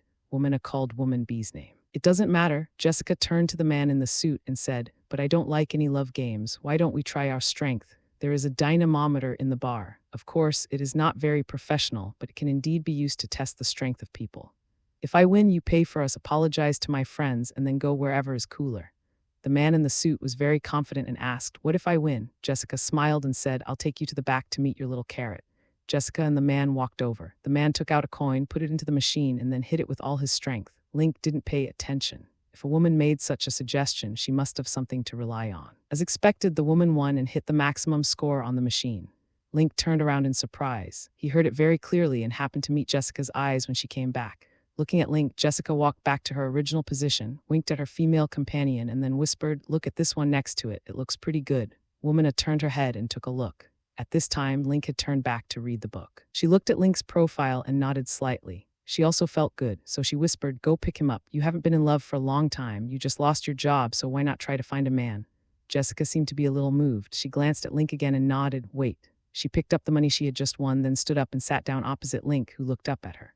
At this moment, their eyes met, and Jessica felt her heart moved. Link also guessed who the other party was, a member of the future Defenders, Jessica Jones, who would be controlled and ravaged by the Purple Man in the future. From the looks of her, she hasn't encountered the Purple Man yet. "What's the matter?" Link asked. "I just won some money. I want to buy you a drink." Jessica said, "Besides, you have been sitting here since we came in. Even though the environment is so noisy, you are still reading a book. You should not be waiting for anyone. I listened to your conversation just now. Do you want to go on a date with me?" Link asked bluntly. Jessica was not embarrassed, but looked at Link boldly. "Yes, I want to date you, but how we will proceed in the future depends on the situation." "Then I accept it." Link agreed. He should indeed find a girlfriend. This woman was actually quite suitable. She had super strength and super jumping. She was definitely not Superman, but she was pretty good. "But at this time, forget about inviting me to drink. I'd rather invite you to dinner." "Okay." Jessica turned to look at her female companion, then used a smug look to indicate that she had won. But at this time, Link said again, "So are your friends coming with you?" "Huh," Jessica was stunned. "You won't pretend to agree to me and then target her, right? It seems like you're not confident." Link laughed. "When you were together, were all the men who came to chat her up targeting her? Well, what you said is basically in line with the actual situation." Jessica didn't look depressed, but looked like she was used to it. "She's your friend. Will you leave her here?" Link then whispered, "You just offended someone." Jessica suddenly realized and said, "We really can't just abandon her, so let's go together. Let me see when you'll show your true colors." The two of them stood up, and Jessica called out, "Trasai, let's go eat." As he said this, he placed the money for the drinks on the table and held it down with the cup. Tracy was stunned and asked, "Why did you drag me along with you when there is such a good opportunity? I offended someone just now. How can I leave you here alone now? Besides, I want to see if his target is you." Jessica said in a low voice. "What?" Tracy was stunned and then was pulled out by Jessica. Link had put away his cigarette and followed behind with a book. After coming out, Link motioned for the two ladies to get in his car, but his car was a two-door, four-seater. The space in the back row was a little smaller. "Who will sit in the back, ladies?" Link opened the passenger door, pushed the passenger seat forward and asked. Jessica said, "I'm wearing pants and I'm sitting in the back." Tracy looked at her skirt, and there was nothing she could do to help her sister. Link didn't say much while driving, but two women, one on the right and one in the back, were looking at him. Link had already figured out the situation nearby. After all, Wilson Fisk was not stupid. If he was not active nearby, it would be too abrupt for him to suddenly go to the gallery. Therefore, he easily found a restaurant, parked the car, helped the two ladies get out of the car, and the three of them walked into the restaurant together. Although we didn't have a reservation, there was still a seat available. This is just a mid-range restaurant. Link moved chairs for the two of them, showing off his demeanor. Then the waiter handed over 3 menus. Link asked, "What would you two like to drink?" Tracy started out as a child star and has acted in movies and released albums. People say she is a natural-born star and that she becomes popular no matter what she does. Now she has her own radio show, Trixie says. She is beautiful, rich, and famous, so she has always been the target of men's pickup when she is with Jessica. Jessica believes that Link's main target is her sister Tracy. The two are sisters, but not related by blood. Jessica Jones was adopted by Tracy's mother. At this time, Jessica rolled her eyes, looked at the most expensive drink on the wine list, and immediately set it out. Link's expression remained unchanged. He nodded to the waiter to show his agreement and then began to order food. After the three of them ordered their dishes, they started chatting. "Let me introduce myself. My name is Ki Lin. I'm Chinese. Lin is my last name. What about you two?" "Jessica Jones. This is my sister Tracy Walker." Jessica said first and introduced, then rested her elbows on the table, approached Link, and looked at Link with an obsessed look in her eyes. Link found it very funny. This woman just thought that his target was Tracy and that he was a scheming man. She seemed to have forgotten that it was she who took the initiative to approach him, but Link felt that this woman was very interesting. Her personality cannot be said to be bad, but she is still eccentric enough. She suffered an unfortunate childhood and was left alone in a car accident. Until now, she still doesn't dare to learn how to drive, which shows how great the psychological trauma she has suffered. I just heard you talking about work. Jessica, have you been unable to find a suitable job? Link simply chatted with Jessica directly and left Tracy aside for the time being. In fact, he didn't like Tracy at all. Tracy was sent to the director's room by her mother when she was a teenager. Later, she abused drugs and fooled around when she was a singer. He didn't even want this woman. Everything was fine before Jessica encountered the purple man. She did have a boyfriend, but he died, killed by Jessica's mother. Yeah, Jessica nodded. There are many reasons, and I don't want to talk about them, but every time I can get several months of salary compensation. Link said, so what do you like? Think about it carefully and find something you like to do.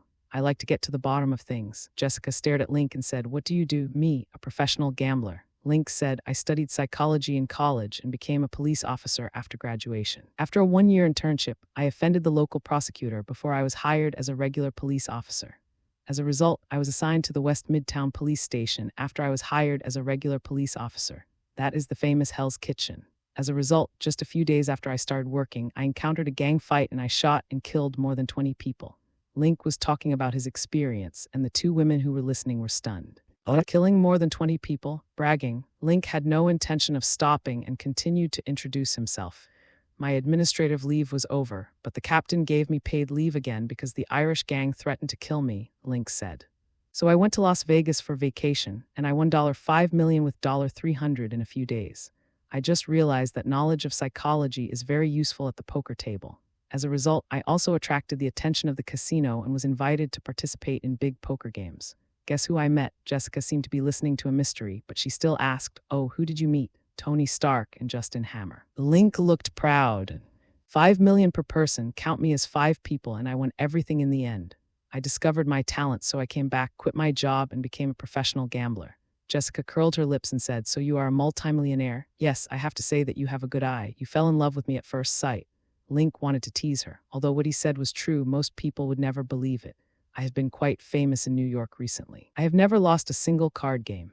Now many people want to challenge me as a master. Jessica looked at Link and said, I don't think you look like a professional gambler, but a professional liar. Your suspicion is unfounded. Link didn't care about what the other party said, but was ready to discuss it. However, the drinks and appetizers came at this time. Let's eat first. The three of them then began to eat, but Link did not remain silent. He asked Jessica what she liked to do, and he hardly said a word to Trish. But Link was also multitasking as he was also monitoring the gallery. The dinner lasted more than an hour, and a bottle of wine was finished by the three of them. After dessert, Link called the waiter to settle the bill, and they had to use a credit card. Unless it is a small restaurant, you really can't escape the use of credit cards. Nice dinner, Tracy said at this time, but it's getting late. I wonder if you can take me home first. No problem. As expected, they were good sisters. She took the initiative to suggest that she go home first, and then Link and Jessica would have some alone time.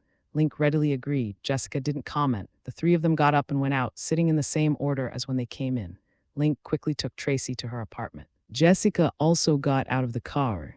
The two of them were still living together at this time, but Tracy immediately grabbed her and said, don't miss the opportunity. Jessica bit her lip and then sat back in the passenger seat. Link said goodbye to Tracy and started the car. So, Miss Jessica, would you be willing to visit my apartment? Link asked. You bought so many books about paintings and artworks. Are you planning to buy some to decorate your apartment? Jessica asked. It seems that you like to get to the bottom of things. With such a hobby, why don't you become a policeman or a secret agent, which are both good choices for you? Link said, I don't like being controlled. Jessica said, I'm scary when I'm angry. Oh, Link laughed. I don't believe it. I'll see for myself when I get a chance. The car drove all the way back to the apartment and directly into the underground parking lot. Each apartment has its own underground parking spaces, 4 per household.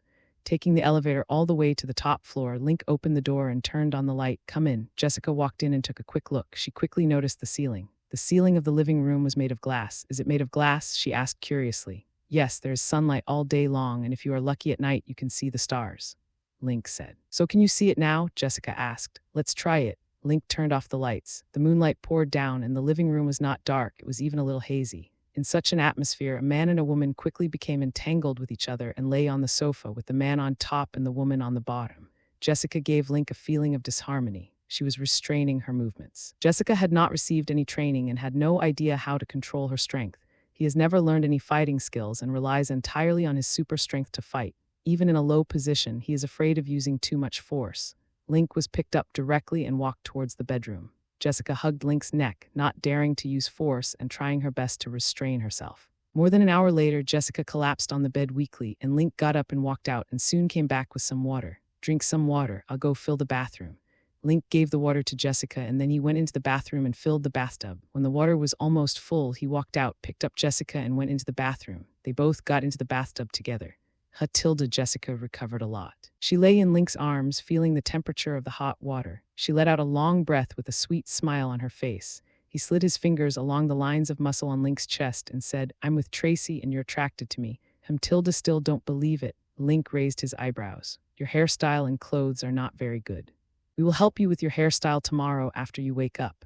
You'll know what you are like then." Really, Jessica wasn't very good at dressing up. Her hair was long and straight now, and the most annoying thing about it was that it was parted in the middle. "I mainly like your black hair." Link touched Jessica's hair. "Oh, by the way, you are Chinese." Jessica looked surprised. The two of them slept in each other's arms at night.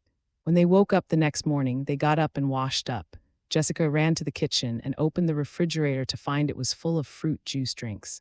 "There's no food in your refrigerator?" Jessica asked as she picked up her clothes in the living room.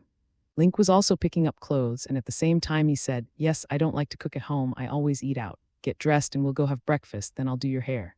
Jessica smiled sweetly and said, "Actually, Trish and I live together. I live in her apartment." "I know, I have very sharp ears. Have you forgotten?" Link raised his eyebrows at Jessica. "Do you want to move in so fast?" Jessica came closer and looked up at Link. "Didn't I behave well last night?" Link bent down and kissed her gently. Jessica is 175 meters tall, not much different from Link. If she puts on a pair of high heels, she will be on the same level as Link. The two were outside a restaurant, drinking coffee and eating sandwiches, looking leisurely and looking particularly comfortable while watching the crowd rushing to work.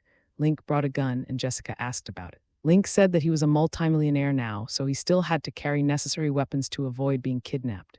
Because of Link's precise control over his power, Jessica didn't discover his secret, and he wasn't ready to tell it for the time being. They both kept the secret in their hearts. The sisters Jessica and Tracy actually envy each other and are each other's warmth and sunshine. Both of them had bad experiences. Link was now thinking about finding the purple man and then killing him. This guy's ability was too buggy, so it would be better to kill him as soon as possible. After breakfast, Link drove Jessie Lai to a barber shop, a large one like the one teacher Tony had. Link said to the manager here, "Give this lady a hairstyle, a long wavy hair split 3/7. The other party understood immediately and called a hairdresser and told him Link's request. The other party did not agree immediately, but said that he would look at the customer's face shape first. Link didn't object and asked Jessica to sit down. The hairdresser took a comb and adjusted Jessica's hairstyle, then readily agreed to Link's suggestion. This went on for more than an hour, and the first thing they started with was hair care. According to the hairdresser, the young lady was too careless with her hair. After that, it was trimmed slightly and then permed. Jessica's hair was very thick, and she also had a pair of thick eyebrows, which also needed to be trimmed. The service was provided here. Link was not in a hurry. He smoked in the rest area and watched Jessica do her hair. A hairstyle can often transform a person, and Link enjoys watching his woman transform. Jessica looked in the mirror and found that she did look a little different after changing her hairstyle, but she was now wearing a pair of jeans, a women's suit jacket, and boots. Link applied for a membership card for Jessica, recharged it directly, and gave Jessica a business card of this place. "Come here regularly to get your hair done. Your hair is very thick and very good, but it still needs care." Link was very considerate. Most women can't stand him, and Jessica is no exception. She is essentially an ordinary woman.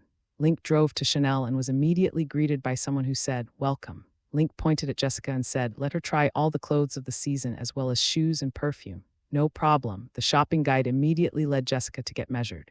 Next, Jessica tried on each outfit like a model and then came in front of Link. The shopping guides here are all trained. They will not let you try on clothes randomly, but will match clothes and shoes for you according to your body shape and appearance. As for perfume and cosmetics, it depends on personal preference, and Jessica is not very good at putting on makeup. Her eyebrows are very good and don't need any makeup, just trimming. She has big eyes and long eyelashes, which are all advantages. There is a professional makeup artist here. She first did makeup for Jessica and briefly introduced the cosmetics. She didn't sell anything to you directly because there is no need to do so. It just tells you what your face needs. Jessica is not too unfamiliar with these things. When Tracy was a singer, it was almost the same, but it was all stage makeup. Finally, they bought a set of cosmetics, several sets of clothes and shoes, and perfume. This time, Link did not need to apply for membership. They spent more than $200,000 and obtained membership. However, Link asked if they could teach makeup here and also left Jessica's phone number so that they could be notified when new products arrive next season. Next stop was Cartier, watches, and jewelry, and Jessica felt a little embarrassed. "Honey, did you buy too many things?" she said in embarrassment. "No, you've seen my cloakroom. It's still halfway to being full, but you women can't buy all your clothes at once." Link said, clothes should be bought according to the season. Take your time. Women's clothes are troublesome. Link bought all the men's clothes at once and just changed them up. Anyway, no one would remember how long you have worn the clothes because most of them are the same. The intelligent subjects Link deals with are all men, and they won't remember the subtle differences in your suit, but it's different for women. There are too many styles of clothes, and well-known brands hold fashion shows every quarter. If you fill up your wardrobe with all the clothes at once, they will all be out of style by the next quarter. Link asked Cartier to match Jessica's clothes with jewelry and watches. He bought 2 sets of jewelry and 2 watches. The price was not low, more than $600,000 US.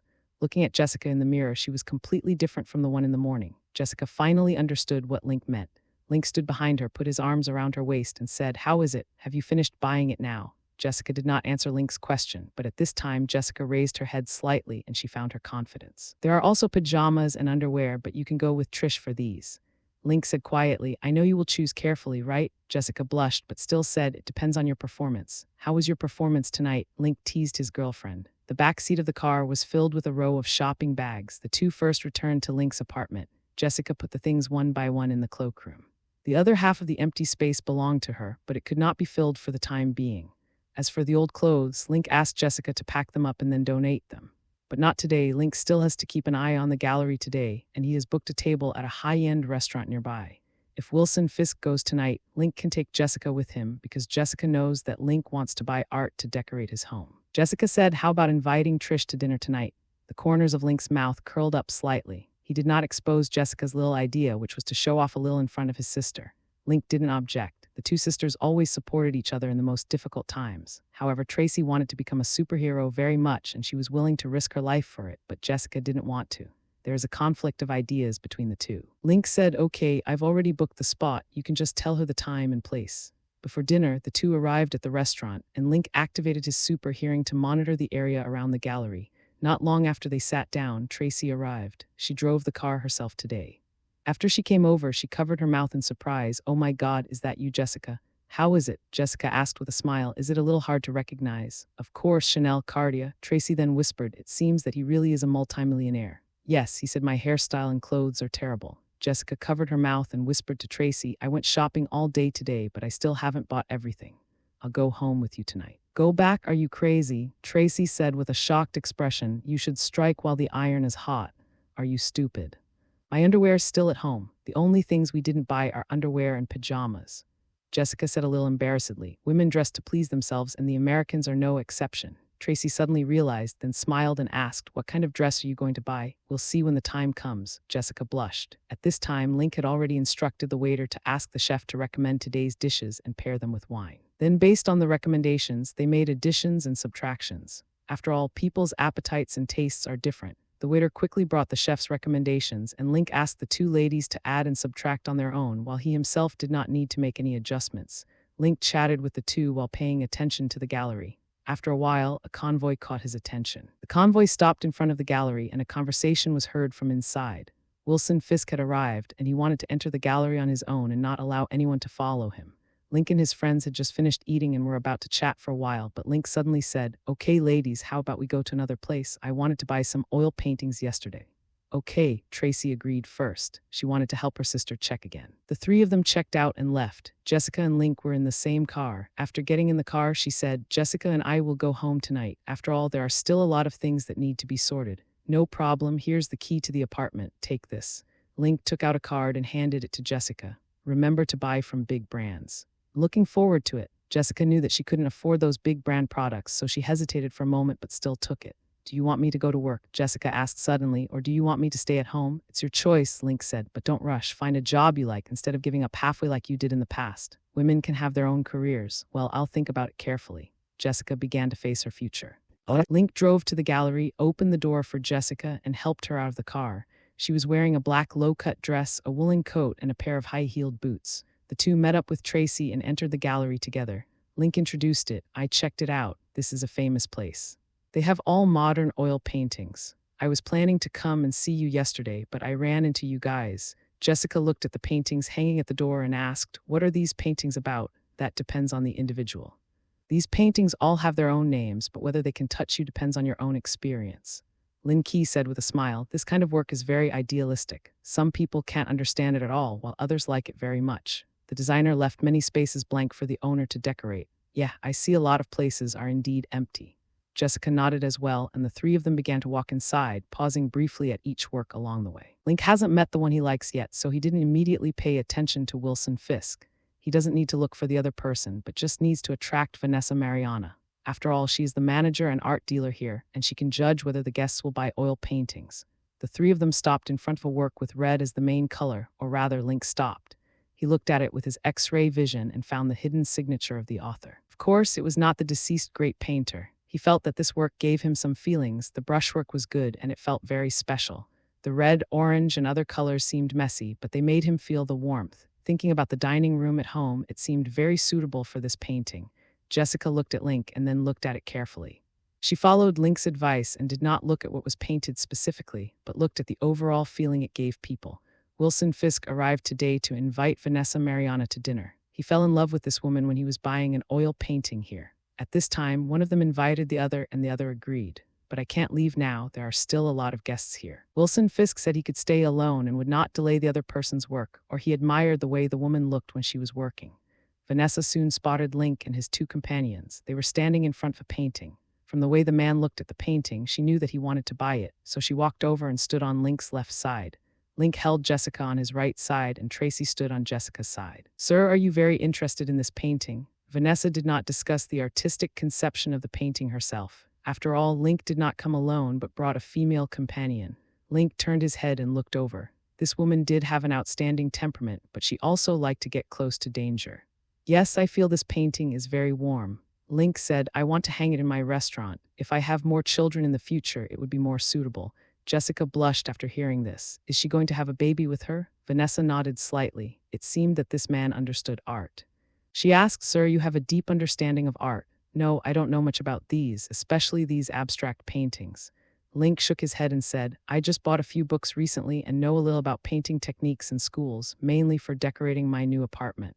But I understand psychology. I think these works are more idealistic. It depends mainly on the collector's thoughts.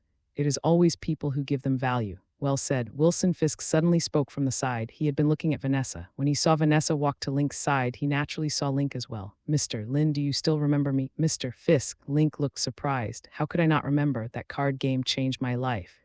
After the two shook hands, Link asked, "Mr. Fisk, are you here to buy paintings as well?" "I bought one before. The works here are really good, and I totally agree with Mr. Lin's point of view." Wilson Fisk spoke slowly. "The value of art lies in the people.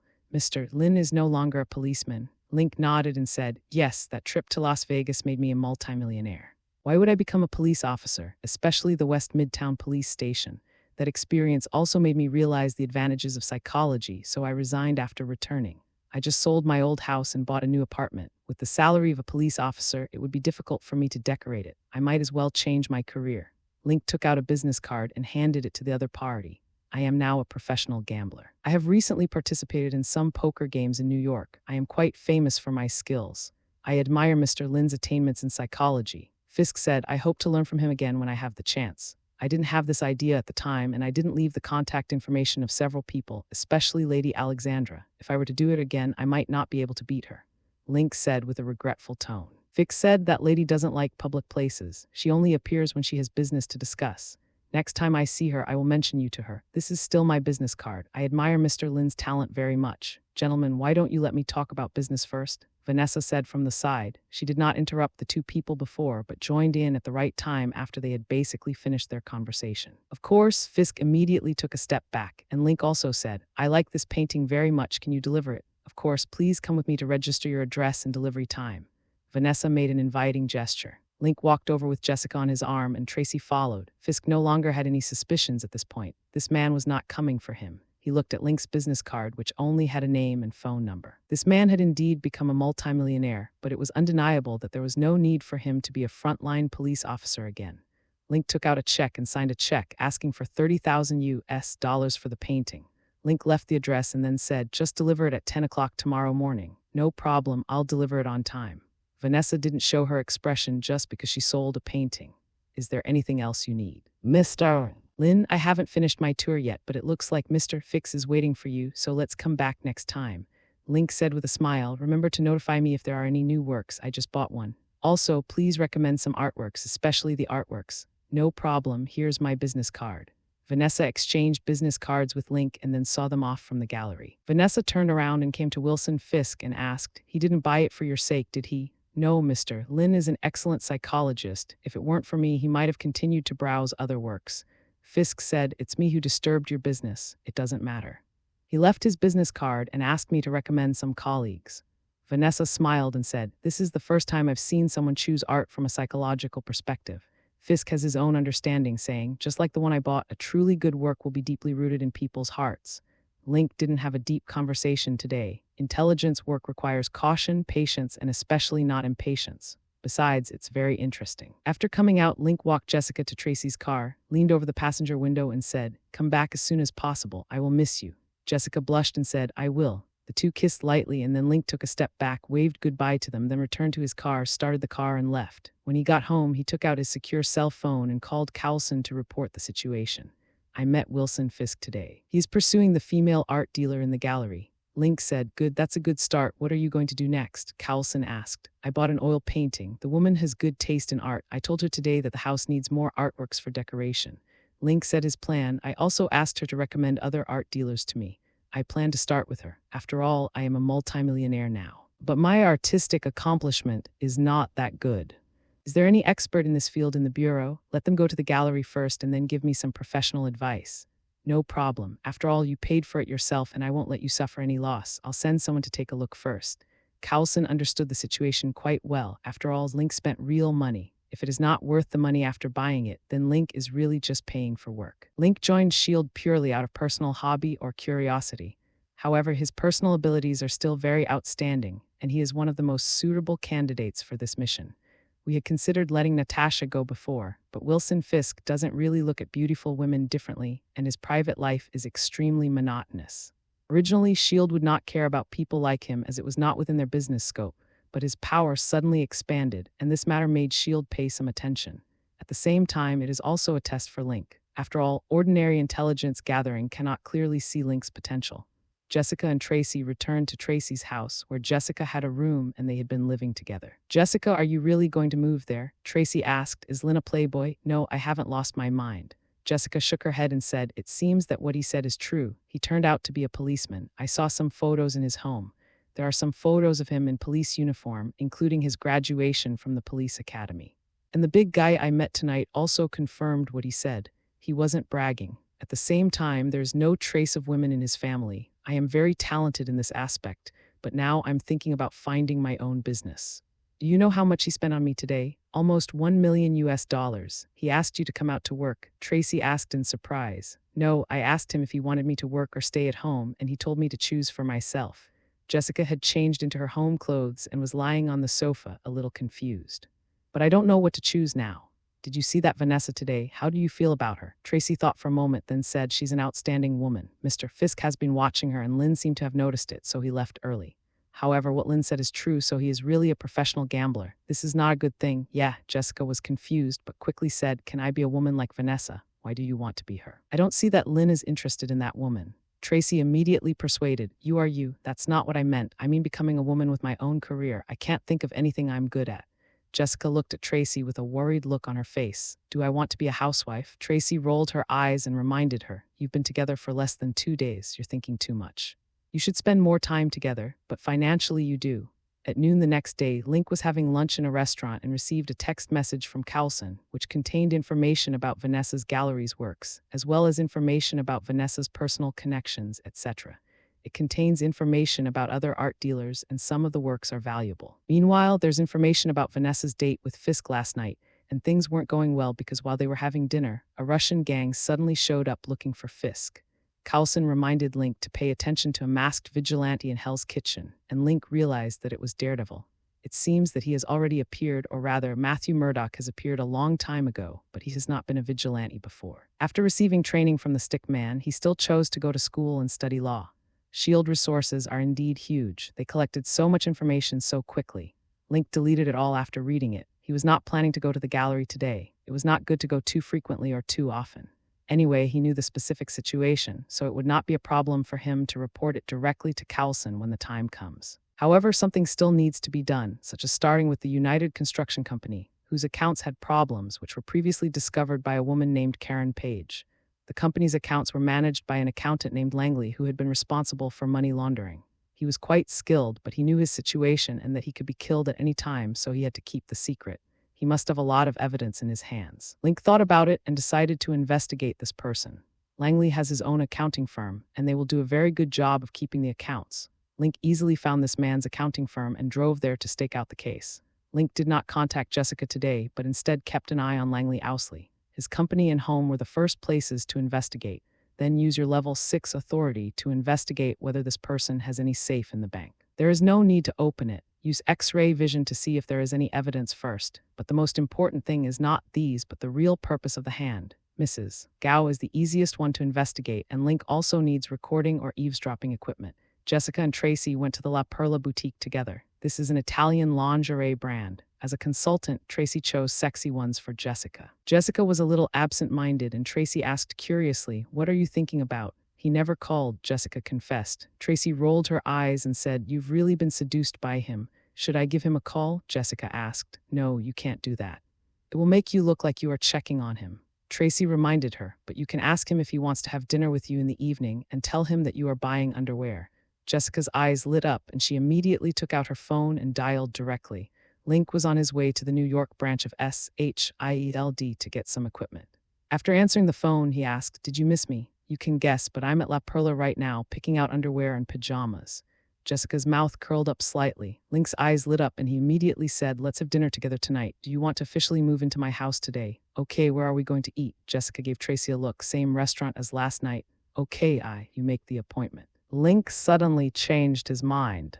"You still have a lot to learn. In the future, I might take you to some card games and chat with those rich ladies. In order to avoid you getting bored, you should learn more." "Are you driving?" Jessica asked suddenly. "Yes, I have some things to do today. Being a professional gambler requires more than just skills. There are even many things to learn, and you need to have a wide network of contacts."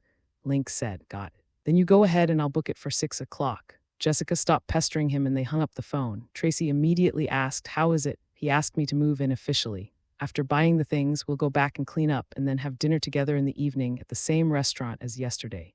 Jessica then called to make an appointment, and the two of them started shopping. But Jessica also understood that she shouldn't buy too much at one time, just enough to wear for the time being, and then let the store notify her next quarter. The two then went straight home, and Jessica gathered her things and packed most of them to be donated. It's not that she doesn't like him, but she doesn't think it's appropriate to bring him to Link's house. She has realized the huge gap between herself and Link. Of course, many women don't care about this and even flock to it, but she can't. Jessica has been thinking about what she can do, even if it is just to narrow the gap. Of course, she also needs to consider what to do if they break up in the future. She is special. Can Link accept it? She didn't dare to think about this. After all, men might not accept that their women were extremely strong, or what if she accidentally hurt Link? This is what Jessica is most worried about, and she doesn't want to rely on Link financially all the time, but what can she do? Link arrived at the branch at this time, received the equipment from the equipment department, and learned how to use and install it before leaving. After returning home, he temporarily put the things in the secret armory, where he collected some weapons and ammunition. Link arrived at the restaurant before 6 o'clock, and soon the three of them gathered together again, chatting and laughing while enjoying dinner. The three of them then went to Tracy's house, sat there for about an hour, and returned to Link's apartment with Jessica's things, and the two officially lived together. At night, Jessica changed into her new pajamas. Link's wolf nature was aroused, and he did all kinds of things worse than those of an animal. When she woke up the next morning, Jessica leaned into Link's arms and said, "Should we put some food in the refrigerator? You decide, but are the things you cook delicious?" Link expressed his doubts. "It's okay." Jessica hesitated, and Link's heart sank to the bottom. He was considering whether to cook by himself for his own stomach. "Okay, no matter what, we have to get up now and fill our stomachs." Link stood up, picked up Jessica, and went into the bathroom together. He didn't do anything reckless. He was not ready to be a father yet, so he had been taking measures. The two of them dressed neatly and left home and came to the underground parking lot. After getting in the car, Link asked, "Can you drive?" "I can't drive." Jessica's heart tightened. "I was in a car accident when I was a child." Link nodded and said, "I see, I'm sorry." "It's okay, I just can't drive," Jessica said. They went to have breakfast, and then Link took Jessica to makeup lessons and drove directly to Langley Ousley's home. He used his X-ray vision to observe and found the alarm line here, then blocked it with equipment, and observed whether there were any surveillance cameras before sneaking in. There was no need to search, I just used my X-ray vision to find a safe. It was an older style safe that required a key and a dial combination, which were not difficult. A piece of wire opens the key lock, and then the dial password, which is no longer a problem. Everything is transparent to Link. After opening it and looking through the documents inside, they were just some regular documents and some cash, no evidence of a crime.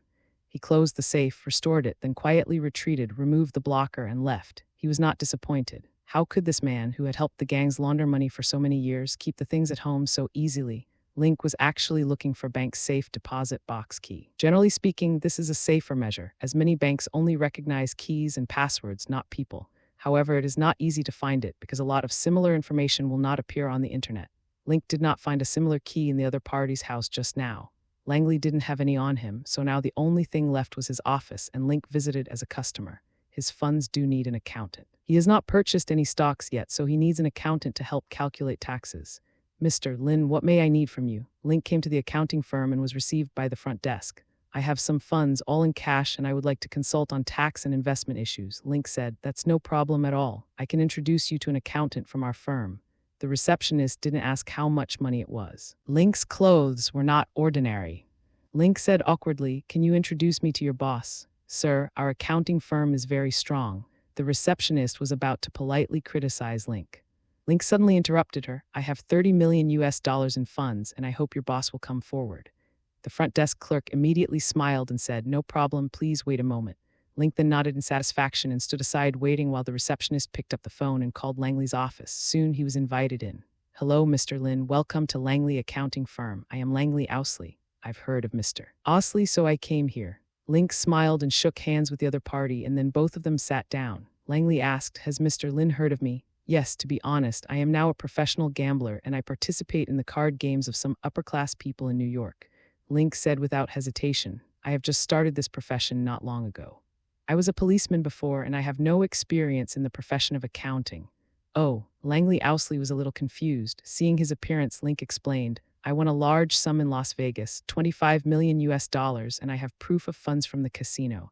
The other party suddenly realized that he had become rich suddenly. After that, I participated in some poker games and never lost, so my bankroll increased. Link continued, but now it is January 2007, and tax season is coming soon. Langley Owsley immediately understood that this was a way to avoid taxes, so he said, time is a bit tight right now. In addition to some consumption, the best way is to buy some stable stocks first, and then plan future investment projects in detail after the tax season.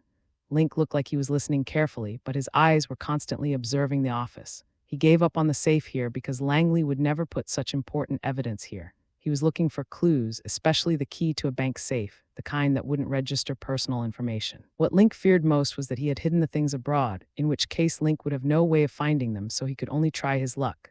Or maybe Langley has some kind of safe house or something like that, which would be reflected on the key. The key he carries with him is not special, and he doesn't have any at home, so it can only be the office. To put it bluntly, his office was safer than his home, and Link was looking for a special key. Not a bad idea, Link agreed. Someone else has mentioned that the country encourages investment in the stock market, so you can avoid paying a lot of taxes. But it's just a temporary deposit in the stock market. Am I right? Yes, once the funds leave the stock market, they will naturally be taxed. Langley Owsley nodded, but why should we leave? The key lies in the profitability of the investment. Of course, Mr. Lin, you can look for financial institutions on Wall Street, but time is too short now. If you look hastily, the results will be uncertain. Link nodded, thought for a moment, and said, then I am going to entrust these matters to you. On the one hand, there is the issue of tax filing, and on the other hand, I want to buy shares of Stark Industries. This should be very stable, right? Yes, Stark Industries stock has been growing steadily. It's a very good investment. At least there won't be any problems in the short term.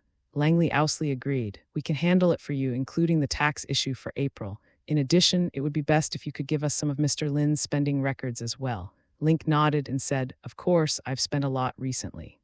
Nearly $1 million of it was spent on my girlfriend, and I bought myself some clothes and a painting for $30,000.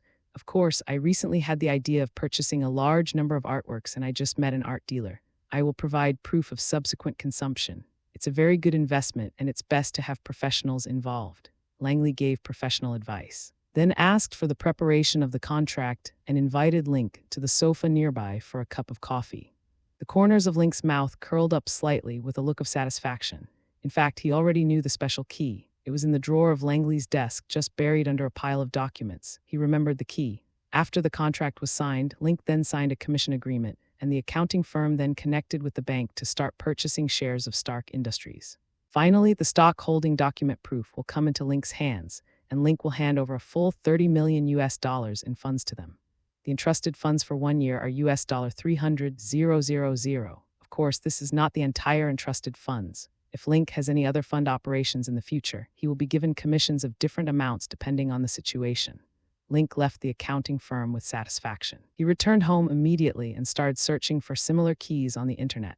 He soon found a result, but it was a promotional page of a safe manufacturing company, so it was still difficult to find the bank. There is no bank mark on this type of key. The main purpose is to keep it confidential. Even if someone else gets it, you won't be able to find the right place without knowing the specific information.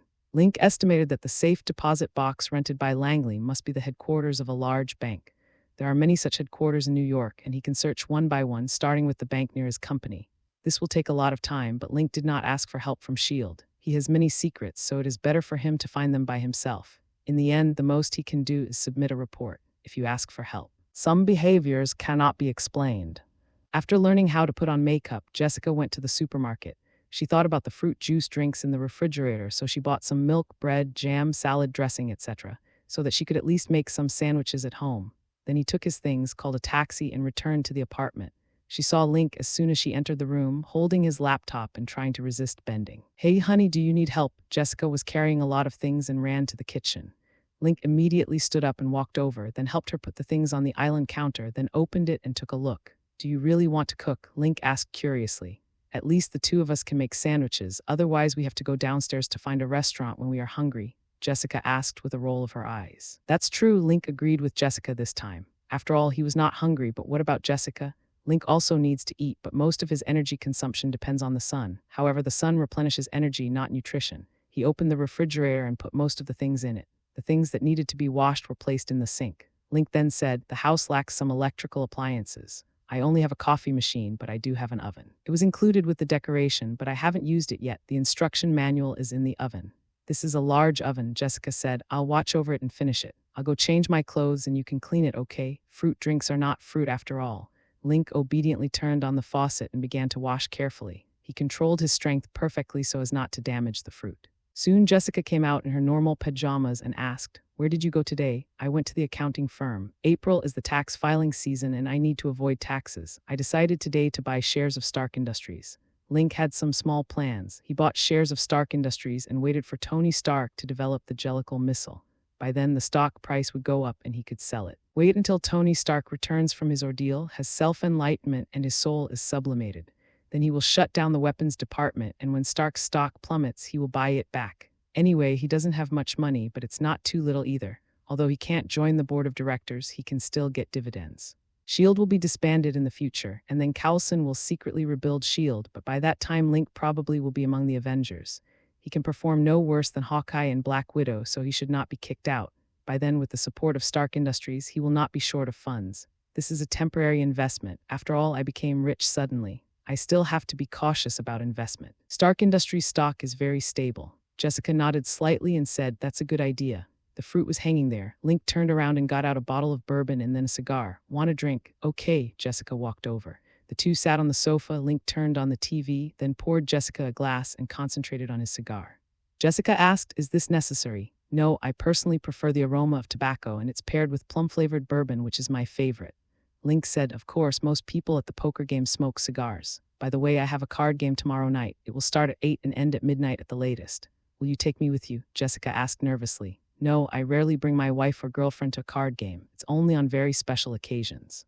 "Don't be nervous." Link looked at her and smiled. "Tomorrow is a technical game. 10 million in funding. You can't imagine who invited me." "Who?" Jessica asked. "Tony Stark." Link was also surprised. When he came back to look for the key just now, he received a call. It turned out to be Tony Stark. This phone number was not given by Link, but was obtained by Tony Stark from somewhere else. Link could tell that Tony Stark was not convinced. His desire to win is too strong. Originally, there should be no intersection between the two, but Link has become famous in New York recently, and Tony Stark came to New York to check the progress of Stark Tower. Of course, some business partners still had to meet, so Pepper Potts arranged a cocktail party. They talked about playing cards and mentioned Link, a master who has recently become famous. Tony Stark then remembered the guy who won $5 million from him. He immediately asked about it and got Link's phone number. Link had participated in many card games before, involving different amounts of money. It was easiest to win those games with money from gamblers, and it was a lot, so they were easily overwhelmed. Technical rounds often win the least, so Link needs to design traps to win more. This time, Tony Stark told him on the phone that the game would be big, but Link never thought he would lose. In the end, it would be a check anyway, so he didn't need to bring cash. Jessica looked at Link in surprise and asked, "Is it really Stark?" "Of course, didn't I tell you?" Link said with a smile. "I won $5 million from him." "I am so surprised." Jessica was shocked. The next day, the two went out for dinner. Link sent Jessica back and then chose his own clothes, shirt, tie, cufflinks, watch, and leather shoes. He also carried his own weapons, which he concealed with his suit jacket.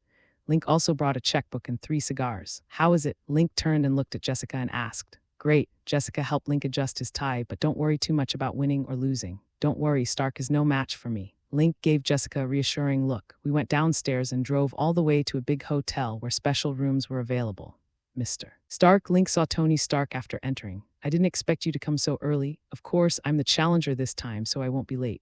Tony Stark invited Link to sit aside. "What would you like to drink?" "Bourbon." Link then took out a cigar. "I learned a lot in Las Vegas last time, cigars and bourbon. Yes, you should learn to enjoy life."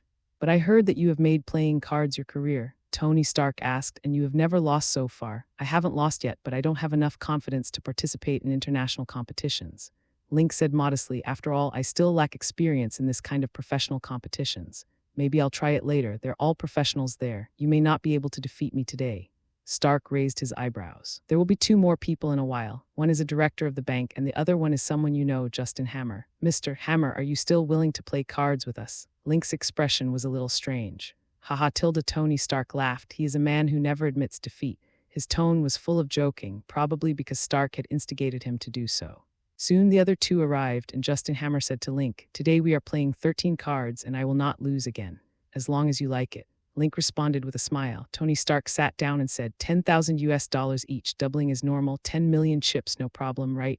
"No problem." All 3 of them said there was no problem. The hotel staff then dealt the cards. Link lost at first and then won again, but this time he didn't lose much at first, and then he won huge amounts.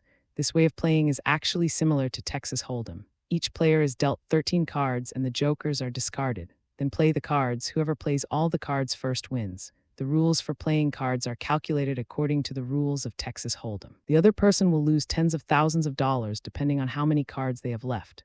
Link drank bourbon, smoked a cigar, and won easily. Tony Stark asked curiously, "Can you still use psychology here?" "Of course, but this is a secret." Link smiled mysteriously. "If I tell it now, how can I win?" "That's right." Tony Stark nodded slightly. While playing cards, Link said, "I just asked the accounting firm to buy Stark Industries shares yesterday. Will they appreciate in value recently?" This is a wise decision." Stark smiled. "Anyway, you won't lose money." "I think so too. After all, the tax season is coming soon and I need to prepare in advance." Link said, "It's a little hasty this time. After all, I'm a poor man who has suddenly become rich. I think you can handle this situation well." Stark had a good impression of Link. This way of playing is actually not small. Because there is a doubling rule. Link won more than 10 million in 2 hours, which is almost half of the chips of the 3 people. Take a break and go to the toilet if you need to. Link doesn't need it, so he eats some snacks here. It ended before midnight, and Link became the biggest winner again. After receiving 3 checks, Link gave the waiter a tip of 500 yuan. Tony Stark then said admiringly, "You are really amazing. There is no hope of winning a card game with you. Can we talk now?" The other 2 were also curious, so Link said, "After you 3 pick up the cards, the biggest flaws will be when you sort them out. The rest is up to you to figure out." Stark frowned and thought for a moment, then asked, "Are you judging by our movements and looks?" "Almost, and we need to count the cards. I have 13 cards in my hand, and based on your actions, I can estimate what cards you have and how to combine them." Link's words surprised the 3 of them. "Is this possible? But genius is hard to understand." Stark said, "It's really amazing. You're so amazing, but why don't you dare to participate in the competition? I am only a dabbler now. Those professionals may think of things that I can think of, but they may not be unable to think of them. It is even harder to find their flaws." Link said, "I still need to hone my skills. What I like most now is the technical round. There are many elites in New York, and they all have their own ideas. They are all good opponents."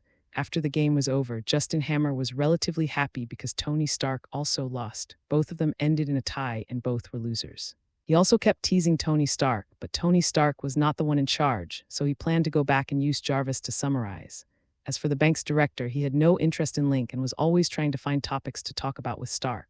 Link returned home and found Jessica sleeping on the sofa in the living room, obviously waiting for him. Link walked over, turned off the TV, and then picked up Jessica. "Woo, Tilda, are you back?" Jessica asked while she was half asleep. "I'm back, go to sleep," Link said softly. He put Jessica on the bed in the master bedroom, then took off his clothes and walked into the bathroom. The next morning, Jessica suddenly sat up and turned to look at Link. Link opened his eyes and asked curiously, "What's wrong?" "Won," Jessica asked with wide eyes. Link laughed and said, "Of course I won. 30 million US dollars. How about that?" "Really?" Jessica looked incredulous. "So many?" Haha, Tilda. Link stood up, pulled Jessica over and kissed her. "Okay, get up. I still have things to do today. I need to cash the check as soon as possible and then buy stocks." "Yes, otherwise you will have to pay a lot of taxes." Jessica stood up quickly. "I'll make you a sandwich." After having breakfast, Link was sent out of the house by Jessica. He first went to the bank to cash the check, and then went to the accounting firm again to ask Langley to continue purchasing shares of Stark Industries. Langley Osley was very surprised, but did not ask any questions. Instead, he promised to buy as much Stark Industries stock as possible as soon as possible. Link left with satisfaction and turned to go to a nearby bank. However, he did not handle any business. Instead, he specifically stared at the people who went to open the safe, or stared at the manager here to see if they had the same key. Link took several points into consideration, the first of which was that the bank had to be large, with adequate security and a strict security system. Secondly, there is no registration of information. Only the key is recognized, but not the person.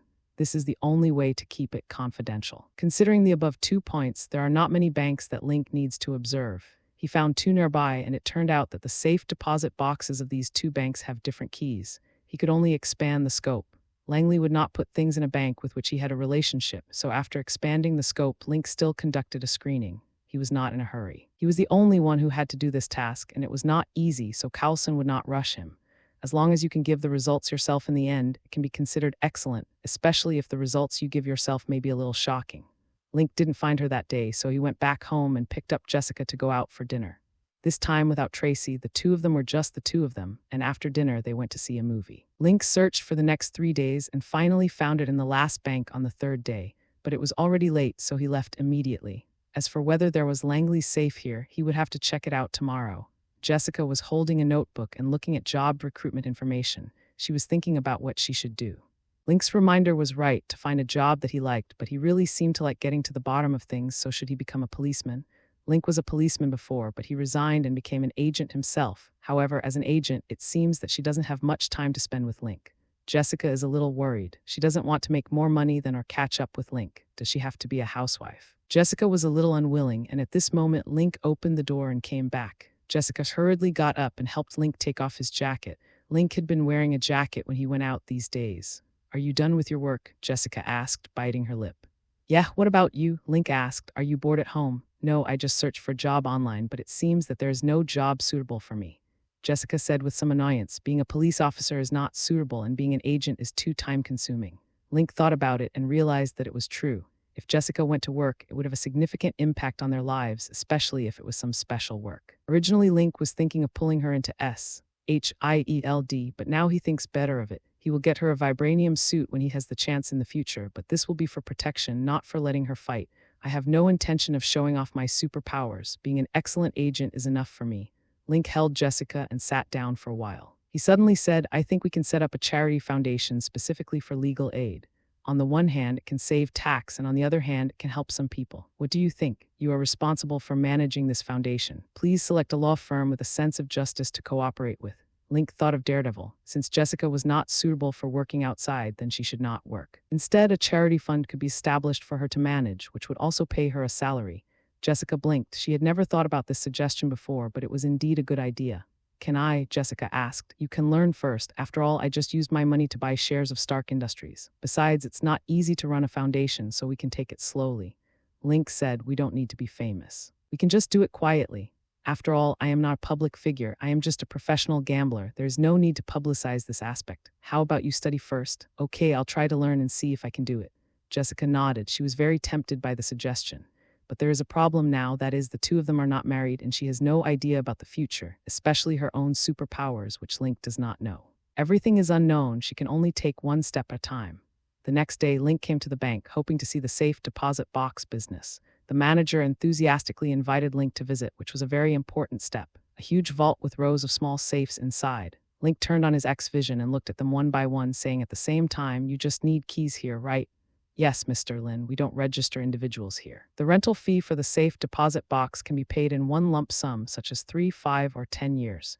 The manager introduced the situation. "When you need to use it, just bring the key. We only register the number on the key." Link didn't see the entire key, so he didn't see the number, but he didn't need to know. At this time, he can see what is inside all the safes. What he's looking for are files, hard drives, USB drives, disks, and the like. Soon he found a lot of targets, wrote them down, and then said, "Great, then I'll rent one and I'll bring the stuff over to store it tomorrow." "No problem." The manager immediately processed it for Link and only registered the number on the key. Link took the key and left. He will come to check the specific situation tomorrow. Also, how to open the safe is a problem. Destroying it is definitely not an option, so the only way to unlock it is to use wire. These safes are not connected to the alarm system and there is no monitoring system inside. After all, the things stored by the customers are kept confidential. Therefore, Link can use wire to open locks, but he has to be fast and speed is what he has the most. As for what to store, Link has his own ideas, cash, weapons, and documents. As an agent, it is necessary to have some backup safe spots. As an agent of SHIELD, his credentials can change, and of course he can also get ordinary credentials from different institutions. After leaving the bank, he drove directly to the New York branch of SHIELD. She got an ordinary FBI ID and then returned home. Jessica was not there, so she went to find Tracy. The next day, Link carried a suitcase containing $19, a Glock, 4 spare magazines, and an FBI ID. When he came to the bank again, the manager took him to the safe, then closed the door and left him inside by himself. Link observed again and confirmed that there was no surveillance equipment. Then a series of afterimages appeared here. Link used his super speed to open all the safes he had observed yesterday, checked that they were not what he was looking for, and immediately locked them again. In just 1 minute, he found the target, took out the things inside, and started taking pictures. These were indeed the various evidences of money laundering that Langley had, not just from 1 or 2 companies, but they were all paper documents. Link still took pictures at super speed. 5 minutes later, his time was up. Normally, he was not allowed to stay here for too long. Link came out carrying an empty box, said goodbye to the manager, walked out of the bank, and drove home. He used a digital camera. After returning home, he took out the memory card and checked it on his laptop. Most of the contents were records of fund circulation. We found United Construction Company, which had some major problems with its accounts. Link extracted the United Construction Company portion and sent it to Cowlson via email. Soon, Cowlson called and said happily, "Lin, you are very efficient. You got such detailed information so quickly. Wilson Fisk himself is not easy to investigate, but United Construction Company is easy to investigate." Link said, however, the specific purpose of the forces supporting Fisk is not yet clear. If they are trying to make money or launder money, then there is no need for such a strong support. "Yes, I think so too. You still have to continue your investigation," Cowlson said. "By the way, I have some evidence that Langley Osley laundered money for other criminal groups. Do you want me to send it to you?" Link asked. "Okay, send them all over." Cowlson thought for a moment, then said, "With these, SHIELD will have more funding. Aren't we a global organization?" Link asked in a surprised tone, "Why are we still short of funds?" "It's because of the global organization that there is a lack of funds. You know, the approval of funds is not a matter for one company." Cowlson actually didn't know much about the funding issue. Link laughed in his heart. Nick Fury secretly mobilized funds to build safe houses and bases around the world, so the funds were naturally insufficient. "Okay, I'll send it to you right away, but do I think I've done a good deed now?" Link asked. "Of course, and your contribution is not small, but you were promoted to level 6 as an exception, so there is no reward this time," Cowlson reminded. "Okay, I'll keep trying." Link knew that someone like Hawkeye was a level 6 agent, and he was someone Nick Fury trusted more, and Natasha Romanoff was also level 6 because of her intelligence ability. Black Widow was originally a target for elimination by SHIELD, but when Hawkeye was executing the plan, he did not choose to eliminate her but recruited her instead. It is relatively difficult for her to gain Nick Fury's trust, and Link was not trained by SHIELD itself and is probably still in the probation period. The purpose of his mission this time was more of an investigation. After all, on the surface, Wilson Fisk was just a gang leader and not worth SHIELD's action. Link sent all the remaining files and then deleted them from the computer. He only saved the photos. But he was not going to keep this memory at home. He planned to put it in a safe deposit box in the bank. He was indeed lucky that the safe was used again, and Link was very happy. This was an interesting job that brought a bit of fun to his life. The next day, Link asked Jessica to dress up and then drove to the gallery again. Vanessa's last dinner with Fisk did not go well. She was a little confused at this moment, but she still smiled and greeted him. "Mr. Lin, welcome again." You can call me Lynn. This is my girlfriend Jessica Jones. I was in a hurry last time and didn't have time to introduce her to you. Link shook hands with the other party and then introduced Jessica. After Vanessa and Jessica greeted each other, she asked, "Are you here to continue choosing this time?" "Yes, but I'm not in a hurry. The decorations in the house will be used for a long time, so I need to take it seriously. It is very important to us and we have plenty of time," Link said. "Okay, then shall we start from where we left last time?" Vanessa guided them to continue the tour. She didn't say much, but accompanied them and paid attention to the other guests. Link knows the value of the paintings here and has an idea in his mind that the paintings here were painted by the same painter, and Link already knows this information. This man is very talented and has already gained some fame. The prices of his paintings are generally below $100,000, but he's still young. It is already quite good to have achieved such results in his 30s. His future works have great potential for appreciation, and some of the exhibits here are exquisite. Link stopped in front of one of them and looked at it carefully. He felt it was quite good and had a great sense of space. It would be a good choice to put it in the living room. "Vanessa, I want this one." Link turned to Vanessa and said, "Lynn, you really surprise me." Vanessa was indeed surprised. Link's vision was indeed sharp. Link smiled politely and said, "I just respect my own feelings. This painting has a strong sense of space. I think it suits my living room. What I like most is the glass ceiling above the living room. The sense of space is very open. They match perfectly. Indeed, this is one of the artist's most proud works. Has great potential for appreciation in the future, and now it only costs $80,000. Vanessa introduced the price. "Lynn, do you want to continue or buy it first?" "Of course, continue. One painting alone is not enough for the living room. I've selected 2 today, both of which are intended for the living room. I hope to find satisfactory works." Link would not buy all at once, and he would not just hang one person's paintings. Intelligence gathering is a meticulous job. Link continued, "Of course, I can't buy all the paintings. Do you have any other friends?" "Of course, but what kind of art do you want to buy?" Vanessa asked. Link turned to look at Jessica and asked, "Honey, do you like anything? I don't understand all this. You make the decision. I think the painting you bought last time goes well with the restaurant, but we haven't cooked yet." Jessica is very smart. If Link hadn't appeared, she would have experienced a huge change and would have become a private detective in the future. She has strong abilities in investigation, analysis, and intelligence gathering. Link said, "What do you think of the sculpture? The main color of the house is white, and the blank space left by the designer is for us to add our own colors. I first used photos and then oil paintings, especially this kind of colorful abstract paintings. Then I think a sculpture would be a suitable ornament. Well, that's a good choice." Jessica thought about it and it seemed to be true. "Vanessa, what do you think?" Link asked Vanessa again. Vanessa thought for a moment and said, "It is indeed possible, but most Western sculptures are monotonous in color. Lin is of Chinese descent." "Is he interested in Eastern art?" "Of course I'm interested, especially in porcelain. This is a good idea." Link looked happy, "But I don't understand this aspect. Porcelain is about color on the one hand and age on the other. I don't understand antiques. You must introduce me to a businessman who is as honest and reliable as you." "No problem, I promise," Vanessa agreed with a smile. Link continued his visit and bought another work for the living room. Looked like a starry sky, but this one was not too abstract, or the starry sky was too different and could be seen at a glance. The total cost was $140,000, and the goods were delivered at 10 a.m. the next day. The delivery person was responsible for the installation, which was very worry-free.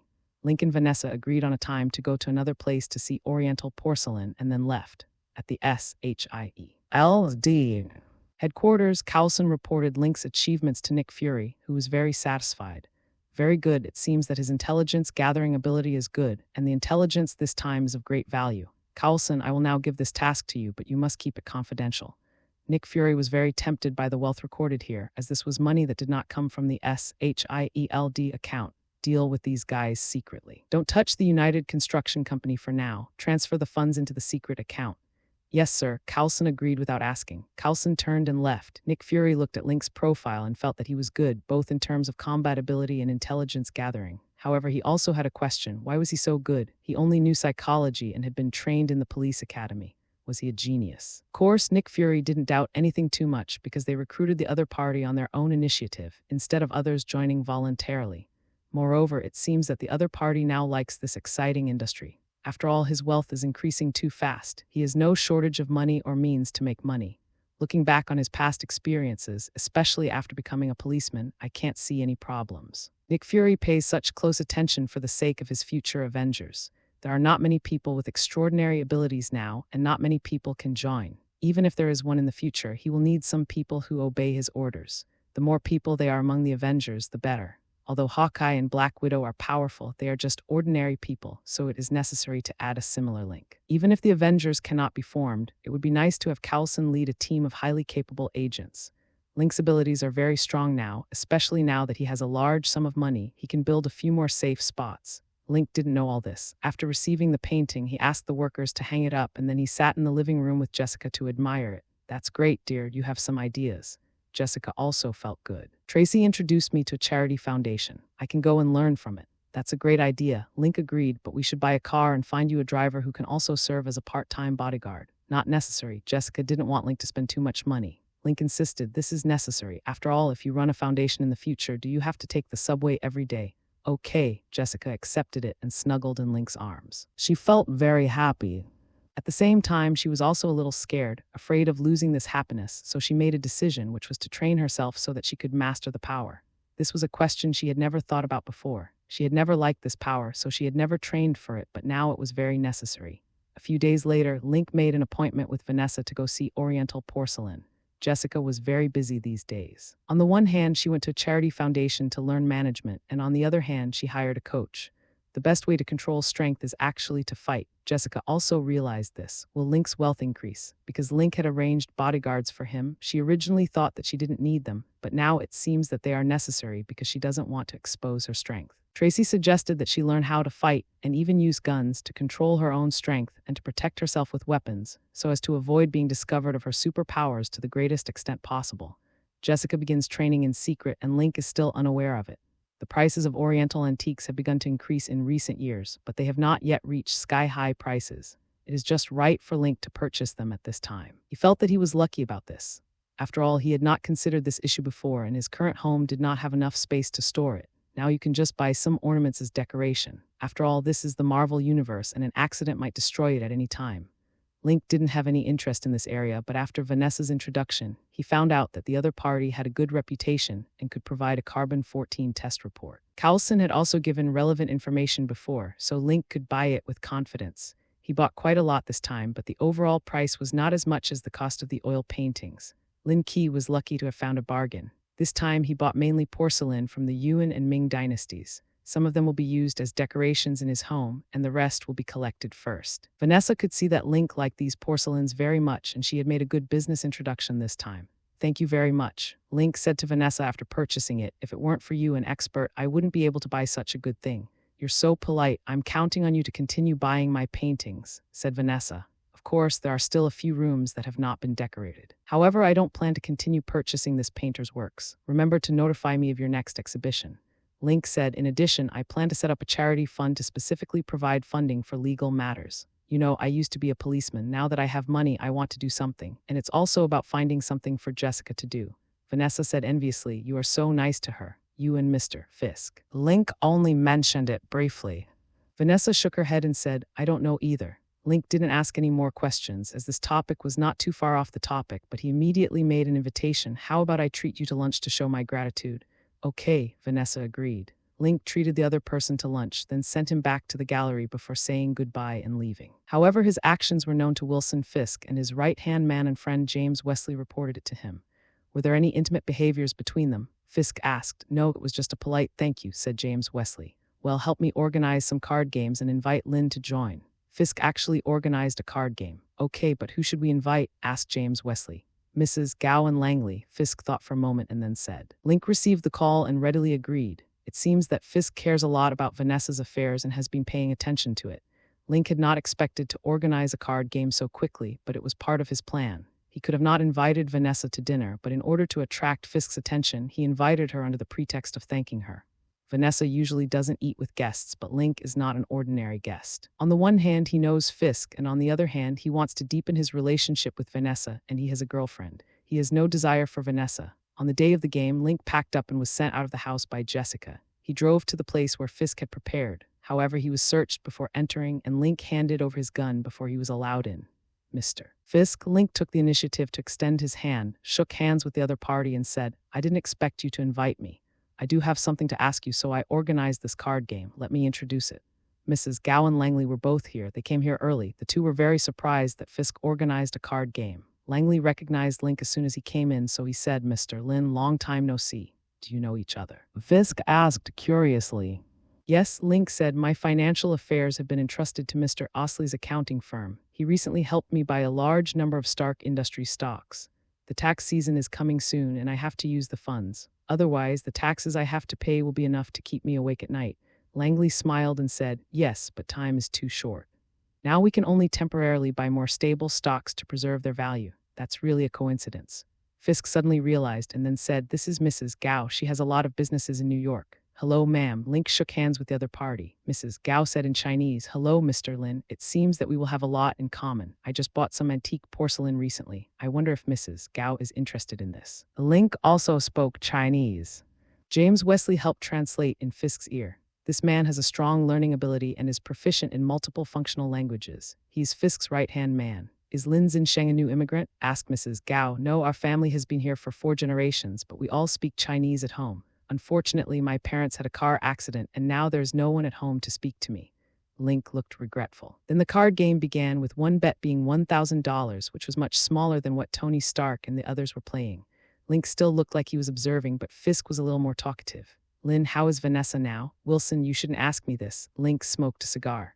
I met her a few days ago, but I don't know much about what happened between you two. I only mentioned it a few times. It seems that Vanessa is hesitant. You should be bolder. Mrs. Gao and Langley looked at each other. They did not agree with Fisk being distracted now, but it was not a good idea to bring it up in this situation. Fisk naturally had his own purpose in inviting the two. He wanted to express his attitude, but Link was not aware of this. Once you decide, you must do it. If you hesitate too much, you will lose. Link encouraged Fisk, saying that he was a decisive person even if he didn't encourage him, and Link used this to bring the two closer together. You're right, there were some unpleasant things during the previous dinner. It was my fault, Fisk said calmly. I will invite her again. That's right, I believe Vanessa will come. Link continued to encourage. The game didn't last long as it was organized by force, but Link still left with a check for $1 million. He retrieved his pistol at the door, checked to make sure it was okay, then got into the car and left. However, he did not go too far. After driving for distance, he found a restaurant on the side of the road, parked his car at the door, then got out and walked in. After ordering an apple pie and a glass of milk, Link listened quietly. Fisk, you shouldn't be distracted at this time. Mrs. Gao was obviously dissatisfied with Fisk's behavior. Our business is at a critical moment. I don't think my affairs will affect our business. Fisk obviously disagreed with this statement, and this is my personal matter, not within the scope of our cooperation. Langley said, that's the best, but for her, you crushed Anatoly's head with the door. Is this what you mean by no impact? Link listened. He knew who Anatoly was, one of the leaders of the Russian gang. The other one was his brother Vladimir. When the brothers went to war with the Irish before, they were completely at a disadvantage. It was not until Fisk's forces intervened that the Irish gang was overwhelmed and can only survive now. Vladimir believes that this was done by the masked man and they have been failing. Sooner or later, they will be eliminated from our team.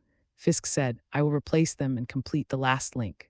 Mrs. Gao was obviously dissatisfied and said, okay, let's leave it like this for now. I hope you can keep your word, but who is that Lin? Why does he know both Vanessa and Langley? Could he be an intelligence officer or from some other gang? Langley shook his head and said, I just bought him stocks worth $60 million. He can't be an intelligence officer. Which intelligence agency would invest so much money? Link smiled slightly when he heard this, then picked up the spoon, scooped a large piece of apple pie and put it into his mouth.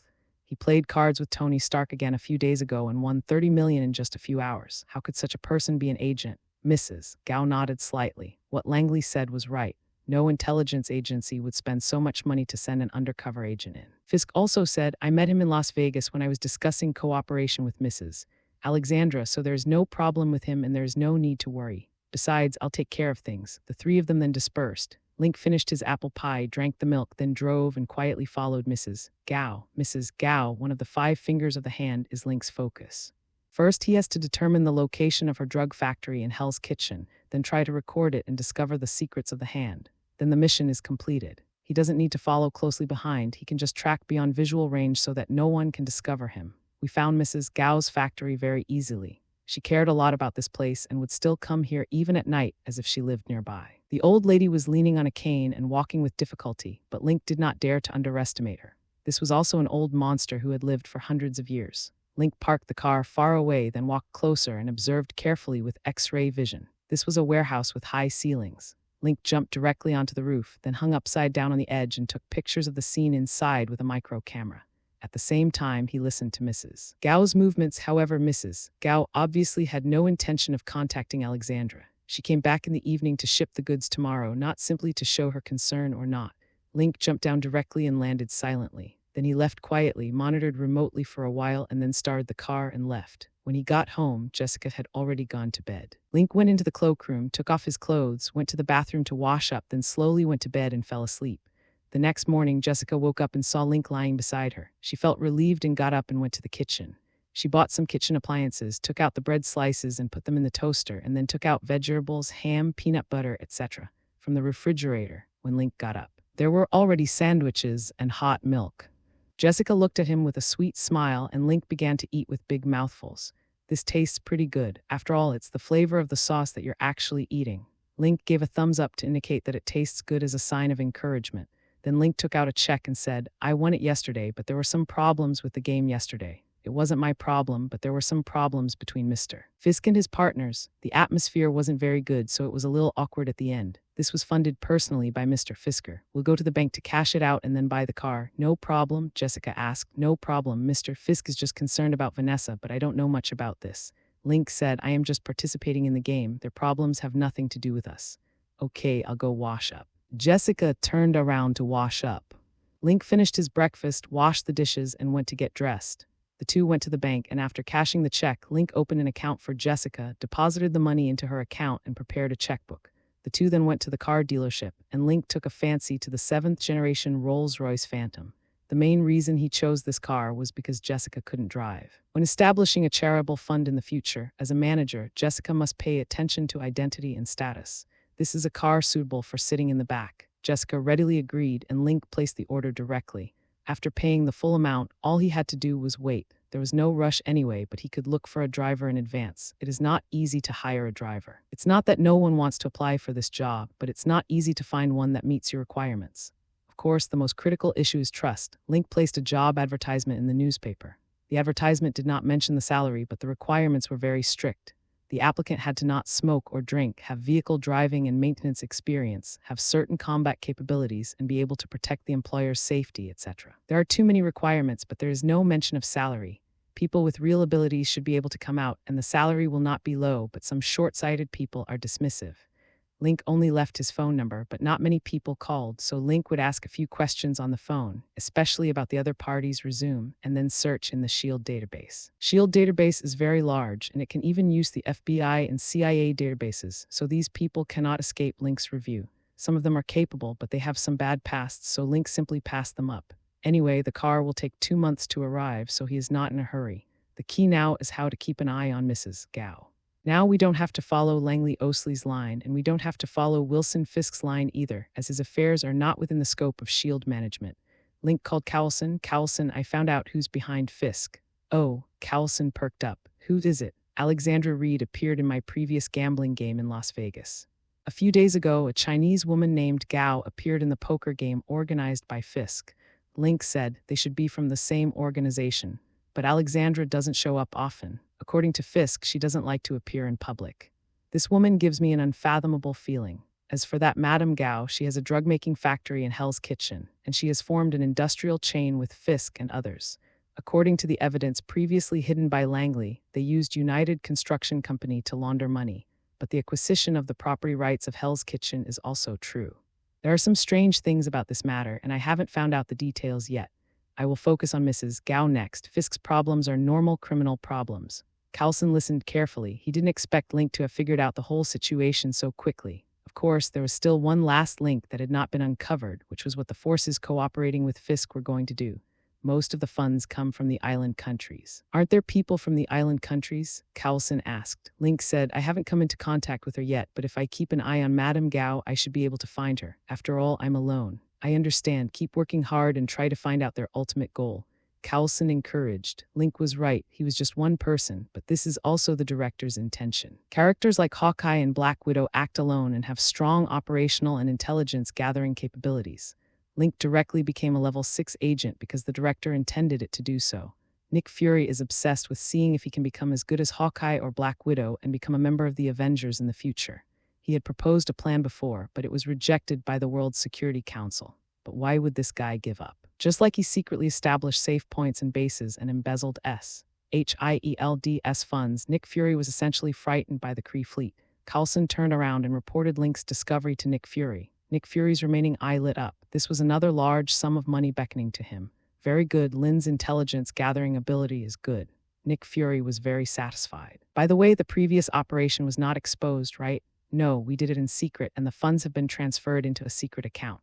Coulson said, Langley Osley won't notice it. Well, don't let other people in the Bureau find out. I'm going to use this money to build a secret base. Nick Fury trusted Coulson the most, but he didn't raise his level too much, so he remained at level 7. Maria Hill is a level 9 agent, Nick Fury's lieutenant, and the apparent successor to the director of SHIELD. Phil Coulson is the person Nick Fury is preparing to take over the secret base. He's a man who thinks 3 steps ahead before taking 1 step. Link was secretly monitoring Mrs. Gao at this time and found that Mrs. Gao was in her factory most of the time during the day. She used blind people to deliver the goods, and originally Russian taxis were responsible for picking up and dropping off the items, but now Vladimir is busy avenging his brother and looking for Daredevil everywhere. The letter from the Islander came out. He came to see Mrs. Gao. Mrs. Gao was very concerned about Fisk's private affairs and believed that it would affect their so-called career. The appearance of the letter allowed Link to complete his discovery of the Islanders, and he then reported it to Coulson.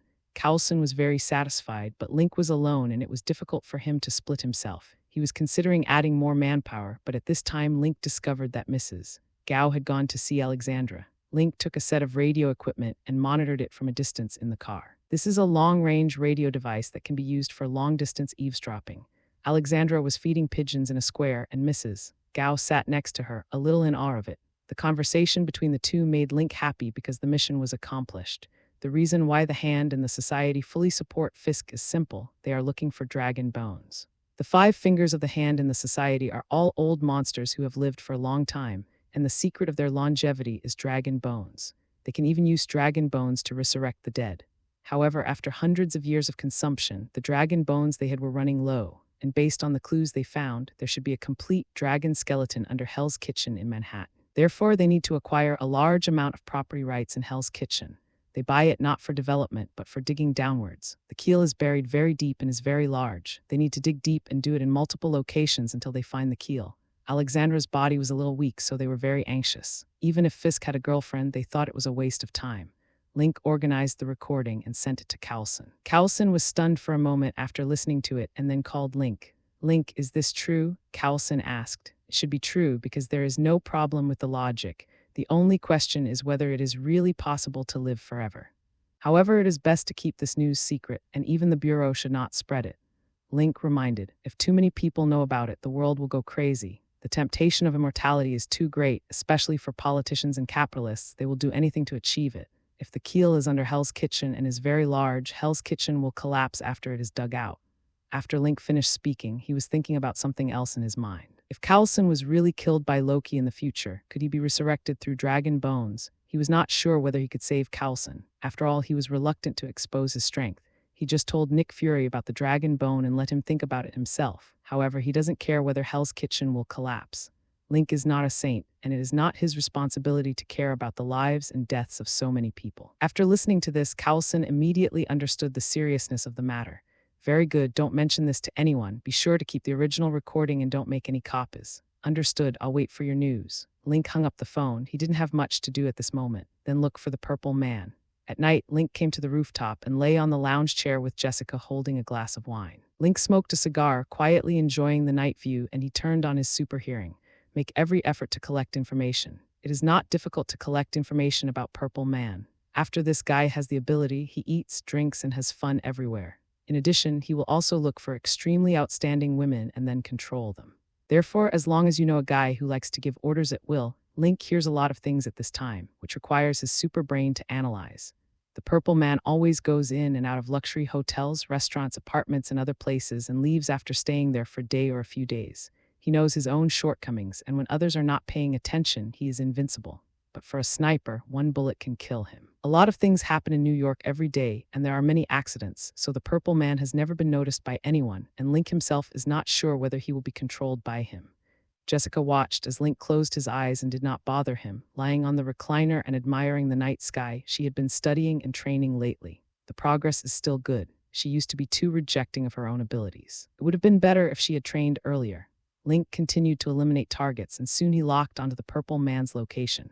This guy was not far away from him because there were many luxury apartments near Central Park. This guy knew how to enjoy himself, so it was not surprising that he was very close to him. Link immediately locked onto his target and then opened his eyes. But there is no rush. The purple man will stay in this house tonight. Now Link needs to consider how to kill him. Link was not in a hurry to kill the purple man. After all, it was difficult to explain why he went out at night. He still lay leisurely on the chair and continued to monitor to confirm the voice of the purple man. The next day, Link sent Jessica to the charity Jinhui to continue her studies, and Link once again confirmed the location of the purple man. This guy really did not move, and he would probably stay here for a few days. So Link went to Hell's Kitchen. He needed to find a sniper rifle. While wandering in Hell's Kitchen, he found a small law firm, Murdoch and Nelson Law Firm. Link originally proposed that Jessica set up a charitable foundation in order to sponsor this law firm. Matthew Murdoch is a typical saintly person, but of course he is an extremely contradictory person. He has always advocated the use of legal trials, but he has also transformed himself into a vigilante and become the night demon of Hell's Kitchen. He himself was also breaking the law, but Link was not going to take care of it. He was just looking for something for Jessica to do, and it was also for tax exemption. A charitable fund was established, and then the fund was responsible for investment, with 5% of its annual profits going to charity. Legal aid was also a kind of charity. The foundation can be exempted from most taxes, and future heirs do not need to pay inheritance tax but can hold positions here. The capitalists are very good at this. Many people who don't know the truth thought it was really charity and donated all their fortune for this, but the funds for the charity foundation still come from other people. Link has no real industry but only funds. It is not suitable for him to set up a company in a foreign tax-free country, and he himself does not want to go through so much trouble. Then a charitable fund is the best solution. As for Matthew Murdoch, the daredevil Link doesn't need to worry about him. The future defenders of Hell's Kitchen are probably gone, as the abilities of their members are actually average.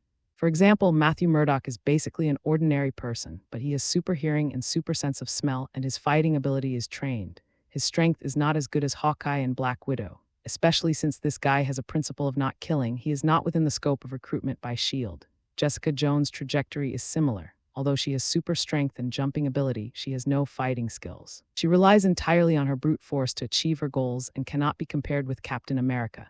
As for Iron Fist, he controls more than 50% of the shares of a large group and is a super rich man. He has good fighting experience, but his strongest weapon is just that one punch and then he's done for. His fighting ability is average and cannot be compared with Thor and Hulk. Luke Cage is invulnerable to swords and guns, but this is not of much use. His upper limit is not high, he is just a meat shield, and these guys don't have very good personalities. Link parked the car at the door and walked in. There were only 3 rooms here. The first room was the reception room. Karen Page had been working here since she was rescued. There's an office on the left and right, belonging to Matthew Murdoch and Foggy Nelson, respectively. They were college classmates. Matthew Murdoch's father left him a sum of money, and for this money, his father gave his life.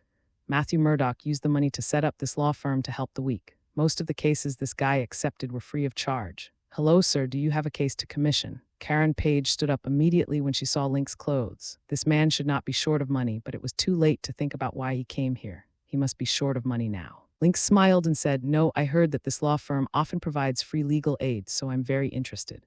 I came here today to check. Are Mr. Murdoch and Mr. Nelson here? They are in court now. You can sit down for a while. They will be back in a little while." Karen Page realized that this person might be here to sponsor. "I'll pour you some water." They didn't even have a coffee machine here, so they could only pour Link a glass of water. Link didn't sit down, but looked around the place. It seems that the conditions are indeed not very good, and many things are old. Such a place is in great need of investment. Karen Page felt a little embarrassed. After all, the law firm was short of money, very short of money, and she hadn't received her salary for 3 months. Matthew's funds are limited, and it is difficult for him to maintain basic operations. The law firm is in a very difficult situation now. "What's your name, sir?" Karen Page asked. "This is my business card." Link took out a card, but there was only a name and phone number on it and no other name, which made Peggy very confused. At this time, Matthew and Fergie came back. They were still discussing the case. After pushing the door open, they saw Link. The two were stunned for a moment, and then Karen Page immediately introduced the two parties. After they got to know each other, he was invited to Matthew's office. The 3 of them came in, and after Link sat down, he said, "I recently intended to set up a charity fund. Since I used to be a police officer, I want to provide legal aid." "Police?" Matthew was stunned. "Yes, it's at the West Central City Police Station. You should have heard of me. I killed more than 20 people in one night." Link spread his hands. Fergie Nelson immediately said in a daze, I see right, Lin. Yes, let's meet formally. You can call me Lin. Link said, I am now a professional gambler. Most of my funds came from just 2 poker games. I won a total of 55 million US dollars. Oh my God, exclaimed Fergie Nelson. It's incredible. There is such a big game. One of them is Mr. Tony Stark, so you know. Link smiled, but these are not the main points. Now I hold Stark Industries shares worth 60 million US dollars. There will be dividends every year. Of course, this is also for the purpose of legally avoiding taxes. In addition, the charity foundation is managed by my girlfriend. The main purpose is to find her something to do. It's a win-win situation. I heard about your law firm at the beginning, so I came here today to discuss the issue of funding. Hearing this, Matthew Murdoch asked, will Mr. Lin intervene in our case? No, but since you are the sponsor, we will supervise and verify the case. Link thought of Jessica's hobby. If you accept our funding, there will be no such thing as confidentiality of the case. Do you agree with this? Of course. Fergie said immediately, this is inevitable. Any charitable donation has this right. What do you think, Matthew? Yes, I agree with that. Matthew Murdoch nodded. But now there are 2 choices. Link said, the first is that you only accept our funding and the funds are only for supporting cases. Second, if you accept our acquisition, we will be responsible for all your expenses, including your salary. Of course, as lawyers, you too can own some of the shares. After all, it's hard to make money from this kind of charitable legal aid, and the salary is at the middle class level. However, if we receive a big case and can make money, then we can calculate it separately. This is a problem. Matthew Murdoch hesitated here, while Foggy Nelson was more excited. If the acquisition was successful, they would not have to worry about money. Funding is different. It is just the money spent on the case. They don't make any money. Matthew, Fergie immediately reminded Matthew in a low voice. Link stood up and said, I know you all need to consider, so I'll take my leave first. You have my business card, you can call me anytime, and you can consider the 2 options yourself. Okay, Mr. Lin, we will reply as soon as possible. Fergie Nelson said immediately, I'll take you there. After Link got in the car, he immediately heard the conversation inside, but he did not continue listening. Instead, he continued looking for the sniper rifle. This was not difficult. He discovered that someone was carrying a batch of weapons, so he followed them curiously and monitored them from a distance. There was only one person, and even though everything was covered, it couldn't block Link's view. Moreover, this man was covered with scars, and Link instantly thought of the Punisher. All the weapons he carried were military grade. Civilian weapons are prohibited from having fully automatic weapons, but most of his are fully automatic, even heavy weapons. Link smiled and waited silently in the distance until the transportation was completed. The Punisher left. He placed the things on the rooftop, preparing for action at night. The target should be nearby, right? There was no need to know the Punisher's actions. He just needed a sniper rifle. After the Punisher left, Link went directly to the rooftop, where some weapon boxes were covered with canvas.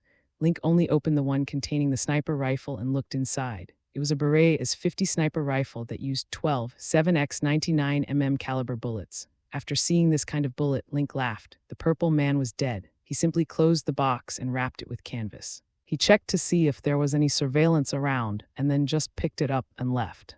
Placing it on the back seat of the car, Link started it and left, heading towards where the purple man was. There was a wealthy area nearby. Link walked around carefully for a few times, observed the situation, and finally chose an office building. Then he waited for the night to come. He called Jessica and told her to go back late at night. Link then went to buy some clothes, a hooded sweatshirt, sunglasses, gloves, masks, etc. Everything he bought was cheap street stall merchandise that would not leave any records. Moreover, they were purchased separately, and finally, when the vehicle was replaced, the car was parked far away where there was no surveillance. There is too little surveillance in America. Link is very satisfied with it. They simply won't invest too much money in public facilities. That's how capitalists are. At night, when there were fewer people, Link took the things and followed the predetermined route to the narrow space between the 2 buildings, then slowly floated up with the things in his hand. He was not used to flying. After all, he had never practiced and did not have Superman's combat suit and cape, so he could only float up. This was his first time using his flying ability outside, but Link was observing carefully so he wouldn't capture anything, and there were no surveillance cameras either. Arriving at the rooftop of the office building he had selected in advance, Link opened the box, took out the sniper rifle, assembled it, and then debugged it. Without lying down, he directly aimed the gun at the purple man. This guy is now sitting on the sofa in the living room. The luxurious apartment he chose has the most floor-ceiling windows with a very wide view, which also becomes the way of his death. This gave Link a great sniper field of view. In order to kill this guy, Link did not shoot immediately but waited. Zai Ren was watching TV at this time, holding a glass of wine in his hand and a cigar in his mouth, while the host and hostess of the house were cooking. There were no children in the family. Otherwise, Link would have taken action yesterday. Although he is not a saint, he still has some sympathy for children.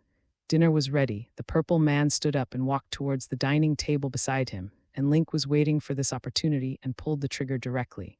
Even such a large caliber anti-material sniper rifle did not make his body move at all. Bang tilde, the glass in the purple man's head shattered almost at the same time, but the host and hostess of the house were controlled and did not scream out.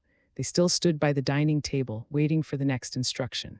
The purple man's body fell to the ground, but Link did not stop. Bang, bang. Continuous sniping was aimed at the purple man's body.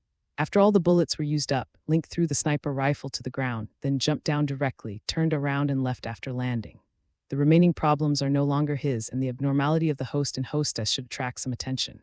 Link changed his clothes, threw them into the trash can, poured some gasoline in it, and ignited it before leaving. I got back in the car, drove away, and made a long circle before returning home. The anti-material gunfire was very loud, but Link was standing on the rooftop, so the huge sound was not noticed by others. It was just that the glass of the luxury apartment was shattered, and some glass fell below, and someone called the police. When the police broke down the door, they were stunned by what they saw, and some of the young officers turned around and vomited. The strangest thing was that a man and a woman just stood there and ignored the arrival of the police. Link returned home and took a shower to get rid of the smell of gunpowder on his body, but Jessica still smelled it. However, she did not ask, but made 2 sandwiches for Link and heated up the milk. After eating, Link told Jessica about the law firm. Jessica became interested and asked a lot of questions. Link answered them one by one, and then the 2 of them went to bed early. The next day, Link sent Jessica to school and suddenly found that there was nothing to do, but Coulson called at the right time. "Link, you did a good job this time. You don't need to worry about the rest." Coulson said, "The director wants to see you. Go to the headquarters tomorrow. There will be a helicopter waiting for you at the branch." "Okay, I might as well go to the headquarters to take a look," Link said. Link spent the day leisurely. As for who would take over, he didn't care. After all, he was alone, which made him feel not like an agent but more like a part-time intelligence dealer. In the evening, he went out for dinner with Jessica and then watched a movie. In the evening, he tried the quality of the underwear Jessica bought. The next day, he sent Jessica to study and he went to the branch. He arrived at the headquarters by helicopter, and after getting off the plane, someone took him to Nick Fury's office. Nick Fury was easy to recognize. "Agent Lin, welcome to headquarters." Nick Fury was very polite and stood up to shake hands with him. "Mr. Director, I have been curious about the headquarters for a long time," Link said with a smile. "I understand this. After all, you don't know enough about us. But you did a good job on this mission. You found such important information by yourself. Nick Fury has a resurrection plan, but it is to extract substances from the bodies of the Kree, and the resurrection process is extremely cruel. The Dragon Bone incident made him see another possibility, so Nick Fury called back Hawkeye and Black Widow to cooperate with Coulson to complete the mission secretly. Link is not on this trusted list yet, but he must be appeased. However, your qualifications are not enough. Since you are carrying out missions alone, I will be promoted to a level 6 agent as an exception. You need to keep up the good work and continue to collect intelligence from the upper class in New York as a professional gambler, especially those so-called upper elites. Some of them may have 084. You never know what they will do. Yes, I understand, but the circle I'm in contact with is limited." Link said, "Generally, the purpose of the game is money or the purpose is technology. We have done the same analysis as you did, but this is how our organization works. We cannot wait until something bad happens before we make any efforts. Many agents are working hard in areas they are good at." Nick Fury said, "We must take precautions before they happen. I have a mission for you this time." "Yes, Chief." Link was very cooperative. "The military has been conducting experiments in the hope of replicating the super soldier serum that Captain America used," said Nick Fury. "An accident occurred during a previous experiment and the laboratory was severely damaged, but they completely blocked the news. However, we did get some information. They have been looking for someone. Here is his information." Nick Fury handed over a document. After Link opened it and took a look, he knew the details. Dr. Bruce Banner, a super genius with 7 doctorates. This man was once the person in charge of the experiment, but he disappeared after an experimental accident. The military has been looking for him. Nick Fury said, but there was no news. Finally, a team of them went to Brazil and caused quite a stir there. But because it was night and the infrastructure there was not good, we didn't get any valuable intelligence. However, our people have discovered the whereabouts of Dr. Bruce Banner. He has returned secretly to New York. I want you to approach him and find out the details. After all, the scene of that experimental accident was extremely destructive, but it was not caused by an explosion. I understand. I will take action as soon as I get back. Link is not afraid of Hulk, but he doesn't want to expose his abilities because of Hulk. The best way is to contact the other party in advance. Great, let's go visit the headquarters. Nick Fury was very satisfied. Link took the information and turned to leave. Someone was waiting for him outside, a very tall woman. Hello, I'm Maria Hill, the director's adjutant. The other party introduced me. I don't think I need to introduce myself. Hello, Agent Hill. Link shook hands with the other party, who took him on a tour and introduced some of the various departments, but the confidential parts were not involved in this tour. Link had lunch here at noon, then took a helicopter back to the New York branch in the afternoon and drove home in his own car. Bruce Banner was cautious. He returned to New York with his things. He could not stay in any hotel that required identity information, and he did not have that much money at the moment. He thought of a place, which was the pizza shop he used to go to with his girlfriend. He was very familiar with the owner. Carrying a travel bag, he took a taxi to the location and then prepared to enter through the back door. However, a car stopped beside him, the driver's window was lowered, and the face of a young Chinese man appeared. He smiled and said to him, "Good evening, Dr. Bruce Banner." Bruce was very panicked at this time. He turned around and wanted to escape, but Link's words gave him pause. "The military already knows you're back." Bruce turned to look at Link and asked, "Who are you? Get in the car. This is not the place to talk." "Don't worry, I won't irritate you because that's too dangerous." Link said, "I also know that many things are ineffective against you, so I just want to talk." After hesitating for a moment, Bruce knew that he didn't have much choice unless he released the Hulk, but that was the last thing he wanted to do. So he got in the car. From the passenger seat, Link started the car, and it drove away slowly. Bruce Banner and his girlfriend in the pizza shop were perfectly separated from each other, and Link did it on purpose.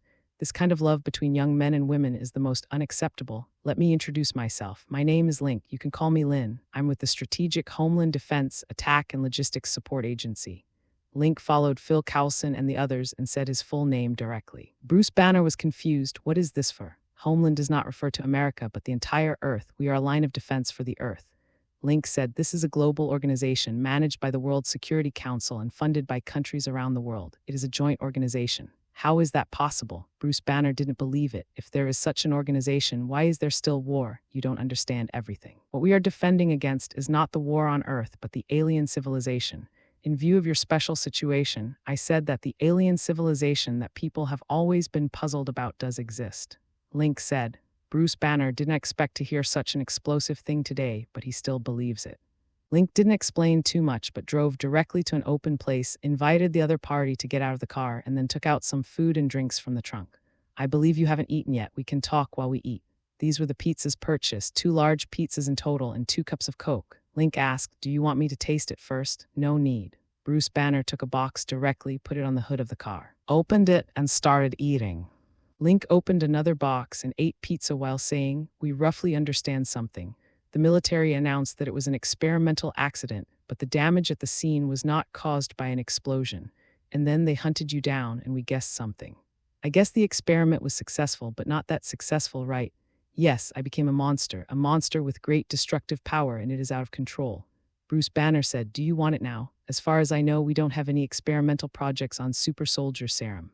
Link said, "To put it bluntly, the enemy we know about cannot be solved by one Captain America or a group of Captain Americas. The number of alien objects we have sealed and studied is already a lot." Bruce looked at Link in surprise and asked, "Are you really okay with telling me this? Does it sound like a lie?" Link laughed and said, "I thought so at first. I was a policeman before, and then I made a lot of money in Las Vegas. Now I am faced with a choice. As a result, someone came to recruit me. I was very interested and curious about it, so I joined. As a result, I saw the truth that I had never known before. The Earth is like a supermarket. There have been so many aliens here. Maybe there are still aliens hiding here. Do you dare to believe it?" Bruce swallowed the pizza in his mouth with difficulty and said, "Unbelievable." "Yes, it's unbelievable." Link nodded and said, "Then Bruce, it was a wrong decision for you to come back, and it was also a wrong choice for you to give your blood to others." Bruce was stunned. "You all know, of course, the internet is not safe. S.H.I.E.L.D. is not clear about this, but Link knows it. Anyway, he was carrying out the mission alone and had no worries about being discovered.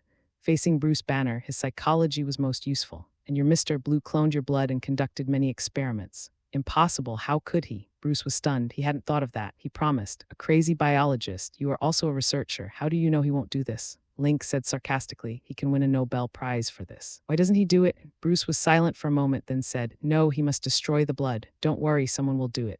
Link comforted her, then said, "Now let's talk about your problem." "Me?" Bruce was stunned. "From what you said, I have come to a conclusion that the one in your body—" "What's his name?" Link guided Bruce. "Hulk. He named himself Hulk," Bruce said. "Yes, Hulk." Link nodded slightly. "Although I don't understand your professional field, I know that the experiment will not put a person or something into your body, so his birth is your problem." "Me?" Bruce was stunned. How is that possible? Of course it's possible. I studied psychology in college. I believe you have heard of split personality, right? Link continued. I know all your experiences. We have investigated your past. Your childhood was not happy, which led to your cowardly personality. Did you ever imagine when you were a child that you would become strong and be able to protect yourself? Split personality is related to personal experience, and your experience is a typical example. It's just that you're very smart, have always excelled in your studies, and have 7 doctorates. This kind of learning experience, with a college degree and your girlfriend, makes you temporarily forget your cowardice. But when a huge crisis or even a fatal danger occurs in the experiment, Link said, all the conditions came together, a huge change happened inside you, and the Hulk was born. After all, you were the one who did the experiment. You can't put anything into your own body, so according to science, it can only be another personality of yours. His behavior is related to your childhood, so think about it yourself. Are the characteristics displayed by Hulk related to some of your childhood moods? Bruce fell into memories. His father was also a military researcher, but his temper became very violent. Until his death, he was always very scared. Then I hid under the table alone, but in my heart. He couldn't imagine it and said tremblingly, I am the Hulk. Can your other personality tell me what emotion it is? Link asked. Anger? Bruce put the pizza down and covered his face with his hands. It's all me. You should be happy, Bruce. Link advised, then the problem will be easy to solve. Don't regard him as a monster, but as your brother or yourself. Face him. This is a psychological treatment method. Don't reject him. Communicate with him. By the way, when he appeared, did you know what was happening in the outside world? I don't know. Bruce shook his head. I don't know. Every time he appears, I always fall into darkness. Here's the problem. If you don't like him, then he won't like you either. You need to communicate and you need to trust each other. Once everything is established, if you merge into one, then you will have strength and wisdom. Link said, why would you wish that? Bruce suddenly looked up at Link. This was so strange. The Earth needs you maybe in the near future. Link took a sip of Coke, then said, we can provide you with a safe house in an open area, and then you have to learn to face Hulk and have a conversation with him at ease. Someone is sending you supplies regularly. What do you think? Don't think he will disappear. You should know that the conditions for his creation are very harsh, just like the super soldier serum. The military has not succeeded in the past few decades. Why? All conditions are specific. Even Dr. Erkins chose Steve Rogers, who was the weakest at the time. And why? Bruce fell silent. Since that experiment, he has been avoiding, complaining, and even wanting to kill himself. As a result, everything was getting worse and worse. Now that the other party explained it all from a psychological perspective, Bruce somewhat agreed. It's very strange. He didn't even show any ID. Just with such a simple conversation, he trusted me. Link seemed relaxed, and Bruce felt strange. Didn't he understand how terrifying the Hulk was? Really? Bruce asked. Okay, we will set up a quarantine zone around the safe house. No one or any force can contact you until you complete your psychological treatment. Link said, as far as technology is concerned, you know it's difficult to succeed. The best we can do is put Hulk to sleep. But the military won't give up. They will capture people and take them for experiments. General Ross, as your girlfriend's father, you should know him better than us. That's an ambitious guy. Okay, but you have to clean up my blood. Bruce agreed. This was an opportunity, but he didn't know the specific effect. By the way, I hope you can help me. Don't worry, I will come over to conduct psychological evaluations on you regularly, but this matter actually depends on you. The problems between you two can only be solved by you two. Let him see the outside, and you have to see the outside too. Trust is the foundation. I hope so, Bruce said. Link took out his phone and called Nick Fury in front of him. Director, I have met with Dr. Bruce Banner and conducted a psychological diagnosis and analysis. Nick Fury was stunned. He didn't understand why Link met him directly, but it seemed that things were going well now. What exactly happened? Nick Fury asked. The military did develop a super soldier serum, but something unexpected happened during the experiment, and the doctor himself mutated and became a powerful being, so powerful that the military couldn't do anything to him, Link said. And now he can't control the situation for the time being. My analysis is that he has a second personality. Now the main personality and the second personality lack communication. When the second personality appears, the main personality will fall into a deep sleep. This is related to the doctor's childhood. My idea is to find a place where few people go, such as the jungle area in Canada, and we will build a quarantine zone far away. Let Dr. Banner communicate with his second personality. If this step is accomplished, Dr. Banner will be able to control his own power. Nick Fury's eyes lit up, but he knew nothing about Banner's power. However, based on Link's description, he understood that the military was helpless. This is Banner's power, which far exceeds that of Captain America. The comparison is actually very intuitive, as the link of communication between Link and Nick Fury. His words are very important. Your idea is good, I can arrange it. Nick Fury said, Director, the fewer people who know about this, the better. However, we need to make some arrangements with the person who contacted Dr. Banner before. He copied a large amount of Banner's blood, which is very dangerous.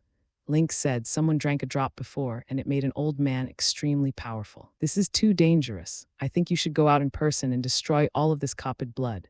Nick Fury's pupils shrank. It turned out that there was such a thing. He immediately said, "Give me the address and I will handle it myself. Also, I need you to send Dr. Banner over in person. I asked Coulson to prepare it. I don't want any problems to occur along the way." "Understood. I'll escort you personally," Link said and hung up the phone. Then he sent a text message using his mobile phone. It contained Mr. Land's address and real name, which he remembered. After all, he had a super brain and his memory of his previous life was very clear. If Nick Fury had not given Link the task, Link would not have directed Bruce Banner in this way, but he was sent here. In order to avoid accidents, he must firmly grasp the initiative. Otherwise, if Hulk comes out, he must have real combat power. "Eat quickly, we'll leave as soon as we get news." Link began to eat the pizza in big mouthfuls. The same went for Bruce. Soon, Coulson sent a message with the address. Link and Bruce finished their meal and got in the car. Link then drove straight to the address. "Hey, Coulson, this was an airstrip, a private place with a private plane parked on the runway.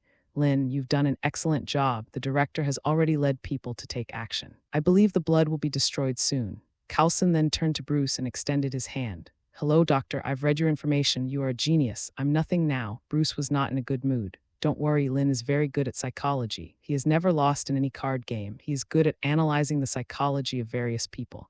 Coulson is very confident in Link. "Let's get on the plane and leave the country under private names, which will help conceal your whereabouts. The cabin in the jungle is ready, and we are also going to arrange people to lurk nearby to prevent anyone from looking for you. You are the only one within a radius of 50 miles. Coulson said as he walked, "We have prepared a hunting rifle for you to protect you from bears. We have also prepared 3 months of food and water for you. However, there is no phone or internet. I hope you understand. If you need anything, you can tell me. Book bar, give me some books." Bruce said, "Yes, there are many world-famous books there. Of course, if you don't like them, we can prepare more." Coulson said, "There are also enough clothes. We can take a look at them when we get there." The three of them boarded the plane, which then took off and flew to Canada. Before Link boarded the plane, he informed Jessica that he would be away for a few days and asked her not to worry, saying that he was going to play a card game, but not in New York. After getting off the plane, they took a car and drove all the way to the big forest. Link didn't know where this place was, but it was remote enough. After sitting in the car for several hours, we finally arrived at a wooden house. The house was neither big nor small, but it was obviously empty, but it had been tidied up. After the three entered, they found a fireplace. Coulson walked over, took some wood next to him, and then lit it in the fireplace. The climate in Canada is generally very cold. Link and Bruce took a look around. Many things here were new. Coulson said, "The people who arranged this place didn't know about the doctor's situation. They just thought it was a protection plan. Usually, when we deliver supplies, they will be placed 2 miles from here. We will leave a vehicle and enough fuel for you. But you have to do everything like chopping wood and stuff. Also, there's no infrastructure like electricity or running water. There's a sewerage facility, but it's a septic tank buried underground. The place to get water is in the hut next to it. There's a well there. If it freezes, remember to pour hot water on it." Link said, "Since we are still here, let's help. At least give Bruce some time to adapt." "Good suggestion." Coulson agreed. The three of them quickly started to act. They divided the work among themselves. Coulson and Bruce went to chop wood, while Link went to fetch water and fill the water tank in the cabin. Then the facilities in the house could be used. "However, we should check the water tank more often to prevent small animals from entering and affecting the quality of the water." The three of them worked hard until noon, when they started cooking again.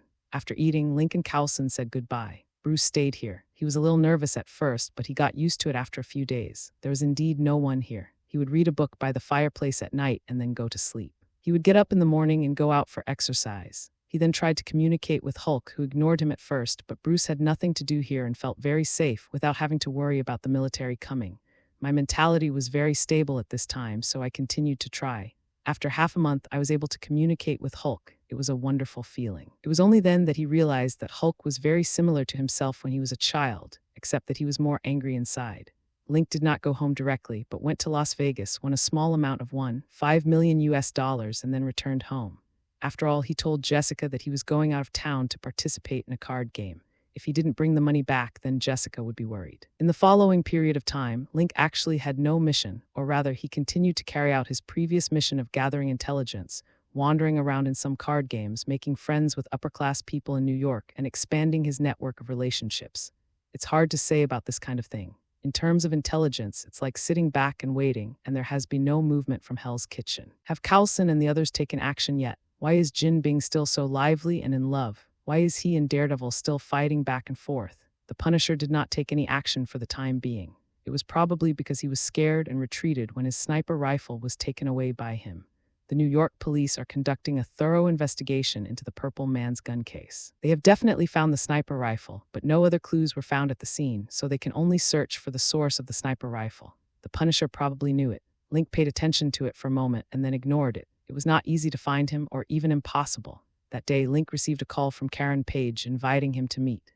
In the morning, Link sent Jessica to continue studying and then led the way to Murdoch and Nelson law firm. After entering the room, Matthew Murdoch, Foggy Nelson, and Karen Page were all there. "Mr. Lynn, welcome again." Fergie was very enthusiastic, while Matthew's attitude was rather indifferent. "You're welcome. What do you think?" Link asked. "We have thought it through. I agree to the acquisition. I don't know the specific details." Fergie Nelson asked with a smile. "We can discuss this, but your law firm is really not worth much, but I can inject capital." Link said, "You too can get some shares, but it won't be much. Your income mainly comes from salary." "Of course," Virgie Nelson said immediately, "but we hope to stay in West Midtown. After all, the people who need help here are the most." "That's for sure, but I will buy a property and then renovate it."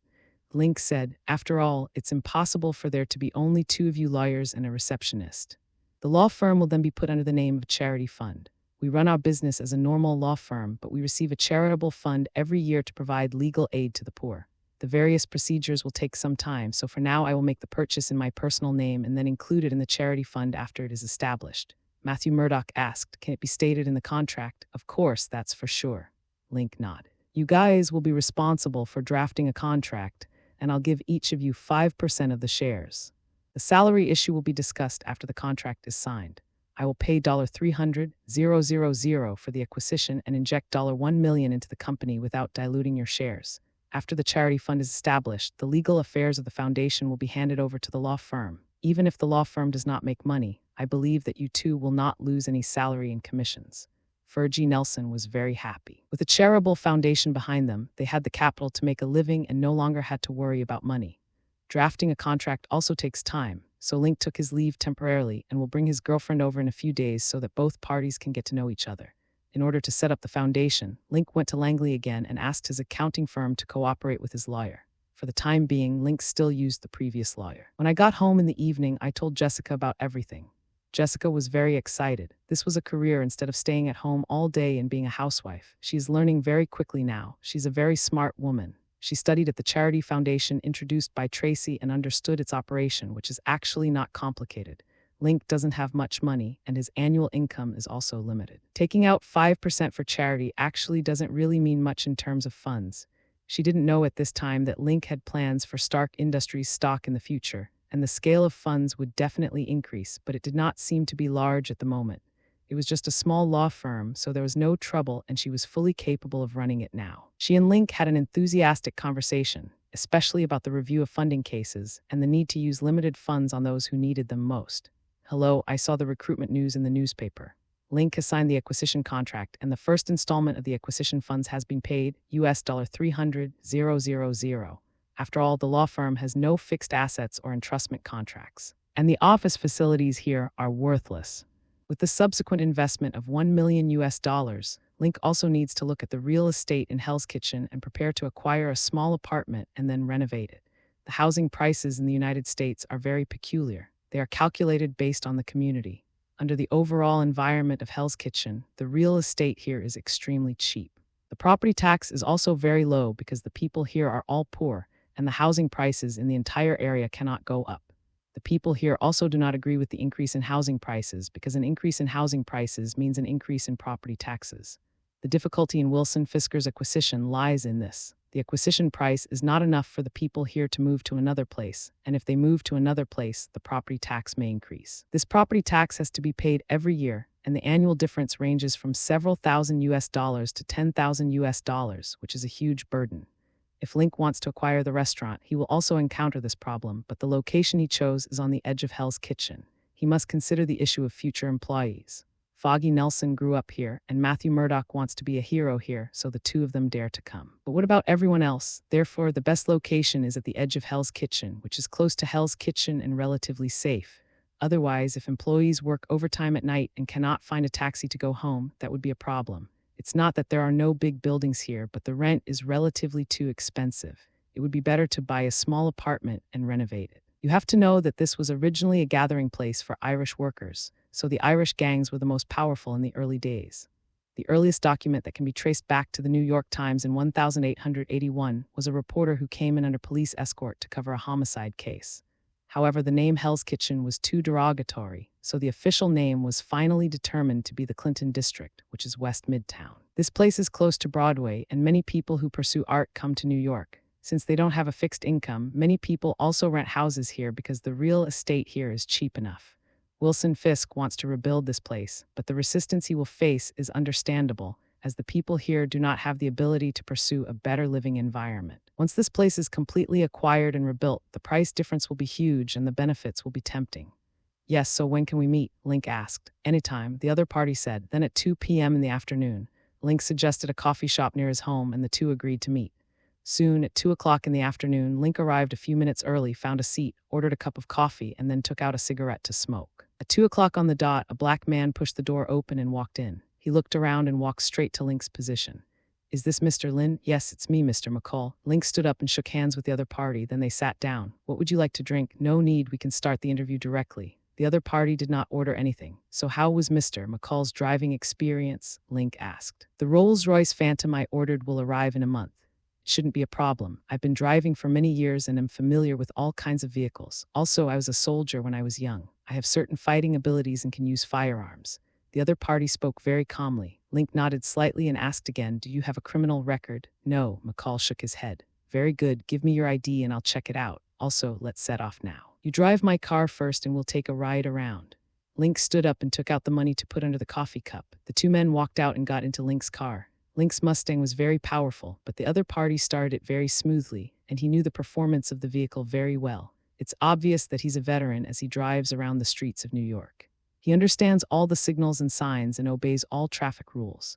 Half an hour later, Link asked him to park near a subway station. Give me your driver's license. I'll record it. If there is no problem, then I will hire you. Your driving skills are very good. Thank you. The other party took out his driver's license and handed it to Link. After Link made a note of it, the two parties separated. Link looked at the time and went to pick up Jessica. Jessica studied in the morning and worked out in the afternoon, and Link didn't object.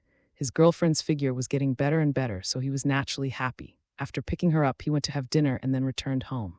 While Jessica was taking a shower, he logged into the SHIELD network and investigated Robert McCall, only to find out that his resume was fake and that he was a former CIA operative. The CIA recorded that this person was dead, but there are many cases of fake death, and Link also remembered that this was McCall in The Equalizer. He faked his own death after his wife passed away, so how did he come to apply for the driver position? Did his wife just die? Did you see your own job posting while looking for a job? Link was very satisfied. This man's abilities were outstanding. He was fully qualified as a driver and bodyguard, and his character was also impeccable. The reason why he just remembered it was because he combined the investigation data. McCall probably didn't know that he could investigate his background. His information was forged by himself, but after all, he was a professional, so the forgery was very detailed. It was probably one of his cover identities. Very few people knew about this, and perhaps only he knew it. The FBI is okay, but the CIA has a lot of troubles, so it is definitely a wise choice to leave a way out for yourself in advance. Link was very satisfied and then equipped him with a bulletproof vest and a pistol, so basically no one could threaten Jessica, and Jessica herself was not someone to be trifled with. He picked up the phone, called McCall, and said, Mr. McCall, you have been accepted. Please come tomorrow. He gave the address of a law firm which was first hired in a private capacity and then transferred to a charitable fund. All these personnel expenses needed to be credited to the charitable fund's account. Thank you very much. I will be there on time tomorrow. McCall did not have too many emotional fluctuations. He just wanted a quiet life now. Being a full-time driver was not bad. He had a reading plan, a plan of 100 books, which was left by his wife before she died. As a full-time driver, you only need to take care of the car and your employer, and you can use your spare time to read. This job is good no matter how you look at it. Coulson was busy at the moment, so the director assigned Hawkeye and Black Widow to him, but did not let him use Link. The main reason is to separate Link from the case, because Link's current identity is very useful and his ability is also outstanding. The director has specifically explained to him that Link should not be involved in this matter. In addition, Wilson Fisk also did not move. On the one hand, it was to protect Link's identity, and on the other hand, it was to cover up this operation, which was specifically aimed at the Hand and the Society. The secret of the Dragon Bones must be kept. This matter is too big. If it is exposed, it will definitely be coveted by others, and that will be a disaster. Even within S.H.I.E.L.D., no records are kept, and all that is used are Nick Fury's secret personnel and equipment, so the movement must be kept low. Now Coulson is leading people to slowly investigate all the information of the Hand and the Society, striving to kill them with one blow and uproot all their forces. The only clue they have is a recording of Link, but Link can't continue to investigate this matter, so they take over and conduct a secret investigation. Black Widow is an expert in this regard, and Hawkeye is in charge of the action. So everything is calm now, except that Daredevil is still taking action, but S.H.I.E.L.D. doesn't care. Daredevil's real identity is a blind lawyer. This blind man can move freely. Coulson took a look at him and found that his fighting ability was only okay. And this guy pursues a policy of not killing, even when faced with lethal force, so there's no way S.H.I.E.L.D. would recruit him. Recently, he discovered that Link had contact with him again, but it was about the charitable foundation that Link was going to set up to provide legal aid. There was no problem in this regard, so Coulson no longer paid attention to it. At the critical moment, Link can hold back the lawyer and prevent him from causing trouble for himself, which is also a good thing. Link has signed a contract with McCall, but he doesn't have to go to work for the time being, but there are some things that can be prepared in advance. The first thing is that McCall needs to find a place to live. Some subsidies can be given in this regard, but it is not entirely Link's responsibility. McCall can find a new place to live closer to Link's apartment. The second is clothing, suits, ties, leather shoes, etc. After all, you are driving a Rolls-Royce, and as a driver you also have to pay attention to your image. Of course, you don't need to wear a hat and white gloves. A normal mid-range suit will do. These expenses can be reimbursed. The last issue is applying for concealed carry license and equipping yourself with a bulletproof vest. There is no rush for this, and we need to wait until the charity fund is established. Link has also been paying attention to the progress of the application recently. This is not difficult. He just follows the normal procedures and has lawyers and accounting firms provide information.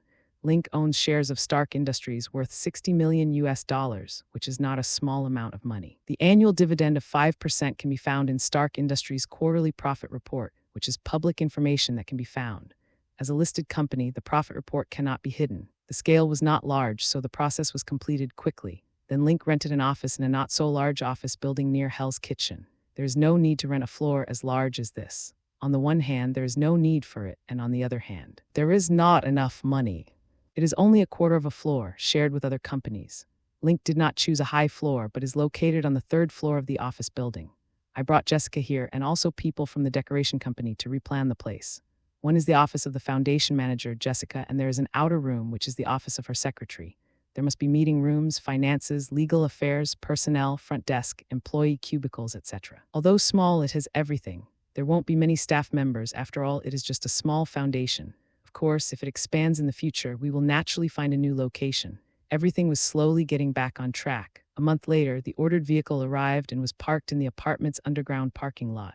Only 2 of the 4 parking spaces were occupied. He called McCall over and asked him to familiarize himself with the car before preparing to start work. Link also asked Foggy Nelson to get McCall a gun license. The Jessica Charitable Foundation officially started operating, and the first thing to discuss was the issue of acquisition. Link took a fancy to an apartment, a small 5-story apartment that only covered an area of about 0.3 acres of land. The entire apartment belongs to one person, so just talk to the owner directly. This place was previously rented out, but after Wilson Fisk began acquiring properties in Hell's Kitchen, the owner had already started preparing, but Fisk encountered a problem. First, Karen Page discovered problems with the accounts of the United Construction Company, and then Daredevil's interference caused trouble for their business. Finally, it was the Hand and the Society that asked Fisk to first acquire large buildings. Such buildings occupy a large area, making it easier for them to dig downwards. As a result, no one came to negotiate for this small apartment in a remote location. After Link took a fancy to it, he asked Jessica to bring people to negotiate himself, which was considered as an exercise for her. When Jessica encountered something she liked, she did not go directly to the house, but investigated the homeowner and the apartment in full before going to the house with the information. As a driver, McCall naturally knew the situation more clearly. He discovered that the proprietress had a talent for investigating cases and had found out everything about the other party, giving her the upper hand during the negotiation. Soon, the negotiations were concluded and the company was fully acquired at price of $800,000. This is the price in Hell's Kitchen, which is not as valuable as Link's previous townhouse. After all, it is too small, covering only 0.3 acres with an area of more than square meters. Moreover, the building is old enough, having been built in 1920. We then called in several people from a design company to take a look, and they said it would be best to rebuild it, and there was no value in remodeling it as it was almost a dangerous building. Otherwise, it wouldn't be so cheap. The 800,000 is the price of the land. Jessica needs to discuss this with Link early. Honey, we bought the apartment, but the people at the design company think there's no need to renovate it. It'd be better to rebuild it, but the cost would be too much, Jessica said with a frown. Link knew it was a matter of money. He invested $1 million as initial capital and had $200,000 left after the acquisition. This includes paying salaries and maintaining the normal operation of the law firm. No problem, I'll just invest another $1 million. There were only a few $100,000 left in Link's account, which was their daily expenses, and the bulk of it was in stocks. It is not cost-effective for Link to sell the stocks now, and it is against the operating rules of the charity foundation. Jessica has money in her account, but it is less than $1 million. She was in a bit of a dilemma as she had recently hired a coach and purchased clothes for the new season, which were both quite expensive. After Link finished speaking, he thought for a moment and said, "You discuss the plan with the design company first, and then we'll go to Las Vegas." "Is it okay?" Jessica frowned. "Will you make them unhappy?" "No, it's a small amount, and I won the customers' money, not the casino's, so don't worry." Link didn't care, and if he was lucky, he would encounter another big game, then there would be no problem. "Okay," Jessica nodded. Soon, she signed a contract with the design company, paid a deposit of $100,000, and talked to Murdoch and Nelson about injecting capital again without diluting their shares this time. However, this is the last payment. In the future, the operation will rely on the profits of the charity foundation, and the building will not be too high. This time, it is planned to build 4 floors. The frame design has 1 underground floor and 3 above-ground floors, with floor-to-ceiling windows used on a large scale, so the building structure is very simple. The first underground floor is a parking lot. Although it is on the edge of Hell's Kitchen, we still have to pay attention to safety.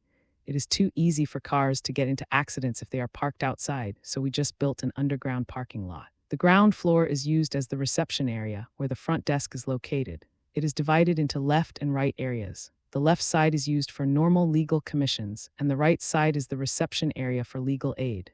The left side of the building is a partition to ensure the privacy of customers, while the right side is an open area. The second floor is the office area for lawyers and assistants, as well as a reception room for important clients, while the third floor is used by the foundation, which is responsible for the review of legal aid and other issues and includes a conference room. That's almost enough. It is March now and the temperature is good, so we can start demolition and construction directly.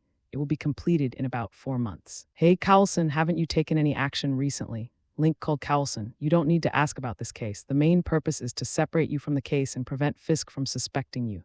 Cowlson said, "This time we are only targeting the hand in the society, especially the issue of the keel. This must be kept strictly confidential. You have to remember this. Don't worry, I know the seriousness of this situation. Since I'm not needed, I'll take Jessica out on vacation. Since we're short of funds, we're going to Las Vegas this time."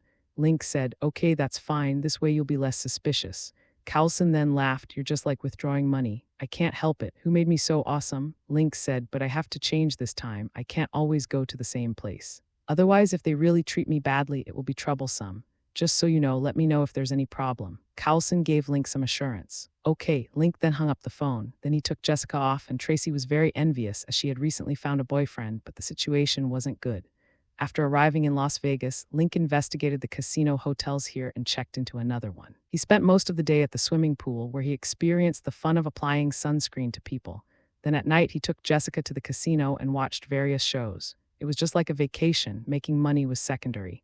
It was also the first time that Jessica saw Link playing cards, and he was really killing it, earning $1 million in just a few days. However, she also keenly discovered that the people in the casino had been targeting them on the 3rd day, but withdrew in the next 2 days. Link knew that the people in the casino noticed them, but then withdrew their attention. Even if he didn't use X-Sight now, he could kill everyone with the help of psychology. People who play in casinos all have psychological flaws, and it is easy to discover their mental activities. Link is quite famous now, especially in Las Vegas. They know a lot about professional gamblers. People like Link who are quite famous in New York are naturally paying attention to him. Link had won big poker games before and had tens of millions in cash assets, but the casino didn't know that Link had purchased shares in Stark Industries. At present, Link is also a high-quality resource for casinos. This casino hotel is also preparing for a big poker game at this time. The participants are either rich or noble. This is something they often do to meet the needs of their guests. Of course, the needs of these guests are different. Some seek excitement, some pursue victory, some hope to win money, and some want to compete. It is said that money can buy everything here, and casino hotels need to satisfy their guests. Just the consumption and commission of these guests are enough to make them earn a lot of money. Professional gamblers like Link all have their own circles, but most of them will participate in Gambling King competitions. Once they win the championship, they will not only get huge profits, but will also be valued by the casino. Either being hired as a technical director or directly getting some scattered shares would bring huge profits, but Link was unwilling to participate because these profits were dispensable to him. He also doesn't want to be tied to the casino because his hidden identity is an agent. He likes the identity of an agent more. He can get stronger just by basking in the sun. He has no system and does not need to seek ways to become stronger. His life should be more colorful. He's very satisfied now. Interesting, colorful, and now he has a girlfriend. He has everything he lacked in his previous life. What else does he want? Mr. Lin, would you like to attend a card game? The casino staff showed up a few days later, and by this time Link's winnings had exceeded $5 million. He won a little too much this time, and he found that he had too little cash left, which would affect Jessica's purchase of luxury goods, especially her favorite underwear.